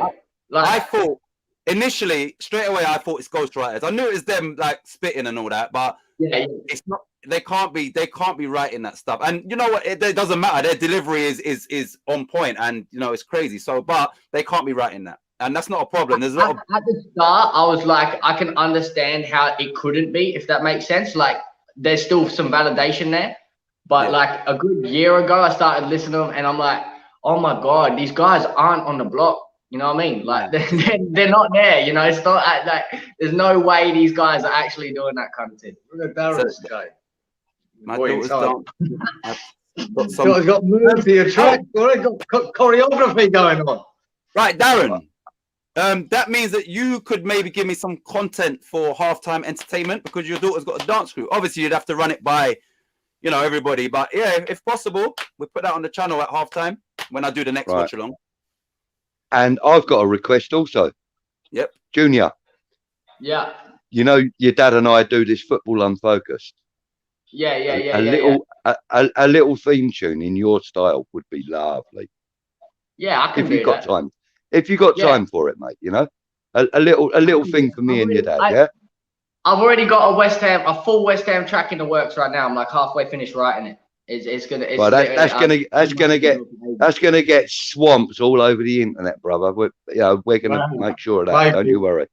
But yeah, if you got time and you could do a little something for me and your dad's show, that would be absolutely awesome. Absolutely. Yeah, I can do that. That's not a problem. All right, cool. And if you want some female vocals, let me know, and I'll get my daughter to lay something down for you. She's got a voice on her. Yeah, you know, always looking for people to collaborate with, innit? Especially on that international thing. Well, she doesn't really do much, you know what I mean? She just sings, you know. She doesn't go to studio and shit like that. But you know, I'm pretty sure that we could arrange something, get something down onto digital media and send over to you, mate. You know. Yeah, that wouldn't be too much of a problem. You know, if you you know. Anyway, listen, guys, it's 15 minutes until kickoff. Well, 17 minutes until kickoff. We've got Man City today at the Etihad, and there's, you know, even like games are being called off. The Burnley game against Spurs, that's been called off. You know, there's snow about, so we just got to hope and pray that it lays off in Manchester for a while, for a few more hours, and let's get this game underway. Let's get this game finished. I think, as I said, I'm really hopeful for a 1-1 draw. I don't think we can expect much more than that, but I really would love a 2-1 win. That's what I would like to have. Well, nicely done, Kieran. I wish we was in because we're not on TV. I wish we was in the same predicament as Spurs, and the snow done its job, but clearly it didn't want to come out for us. We could have done without this game right about now. Yeah. So put your socials in there then, Kieran. And that's the and new you'll have. Oh, Kieran, yeah, you know, what is your music? Are you grime? Are you drill? Are you a bit of both? So, I'm everything at the moment. I'm still finding my sound. I'm 19. I don't know what the fuck I'm good at, but I started grime. So like my first gig when I was 17, I didn't have anything written. I just got a guy to put on some dirty drum and bass beats, and I just freestyled on it on a grime flow because that's what I like doing. I listened to a lot of Mr. Traumatic and Devilman and all that back in the day. So that was sort of where I started. And then I started, but before that, you know, I was in orchestras at school. I was, you know, the kid at band camp and everything. And then next thing you know, I decided to get on the guitar. I was busking. So at the moment, I'm actually experimenting with a lot of like melodic. You know, almost say indie rap, almost. Oh. You know what I mean? And then I'm going back to a melodic thing on a couple tracks as well. I sort of do everything. And then I've got a couple drill tracks that I just finished as well. So I just did a drill track that's on it's a collaboration I did with a guy he's from North London, and that's on Spotify now. Good fellas. Nice. I said to your dad that he was like, "Oh, is it grime?" I said, from what I've heard, is it drill? And I said, actually, it might. So it's good to be versatile, obviously, and I just didn't know whether you was, you know, pigeonholed into one, but obviously you're more versatile. Sorry. My father raised better than that, so for me to be in one type of music sort of disgraceful for me. I can't do that. I get that. Yeah, that's. But like, you know, the nice thing is though, Kieran, is that you're not restricting yourself. A lot of artists, you know, they restrict themselves. Yeah, exactly. You know, why would you want to become, you know, like pigeonholed? You know, the best thing to do is to be versatile. You know, I mean, like, okay, you may not be your main choice of artist, but look at Bruno Mars. I mean, the guy's come out. Oh no, he's done it. No, Bruno, I've got heaps of respect for him. Yeah, he's got heaps of respect for every type of genre. He's touched on many different types. You know, he's given us a little bit of this and reggae and this and that. You know, he's done it all. And as you say, got a lot of respect for the man. And I love that. I love the fact that artists can come out. They give you an idea of what they've got, and then they give you an idea of what else they got, and then they give you an idea of what else. For me, the prime example out of all of them is actually Ed Sheeran. You look at him; he has quite literally done every single genre you could ever imagine. Period. And the other one, which you guys might not know, or Titch might know, but who are you gonna say? XXXTentacion. He's actually probably one of my idols. He's done. If you look back to his stuff before he was famous, which I've listened to everything he's ever made. He's one of my idols for sure. His stuff. He's literally done like rock. You know what I mean? Like he's done everything you can imagine. Do you know who? You know who I think he's a bit of a swat, but you cannot deny his talent, and that is Dappy. You know. Of course. Yeah. Of course. Do you like Dappy? Can you sing? I wouldn't. Yeah, I sing a lot. I love singing. Absolutely. Right, because he's very good at merging the two. So he'll sing and rap in the same song. And yeah, if you can cater that, I think that's, you know, he's very, very versatile. And absolutely, I think he's one of the top artists. You know, and it's, you know, it's all the other stuff that kind of tars his name. But I like Dappy a lot, like in what he brings.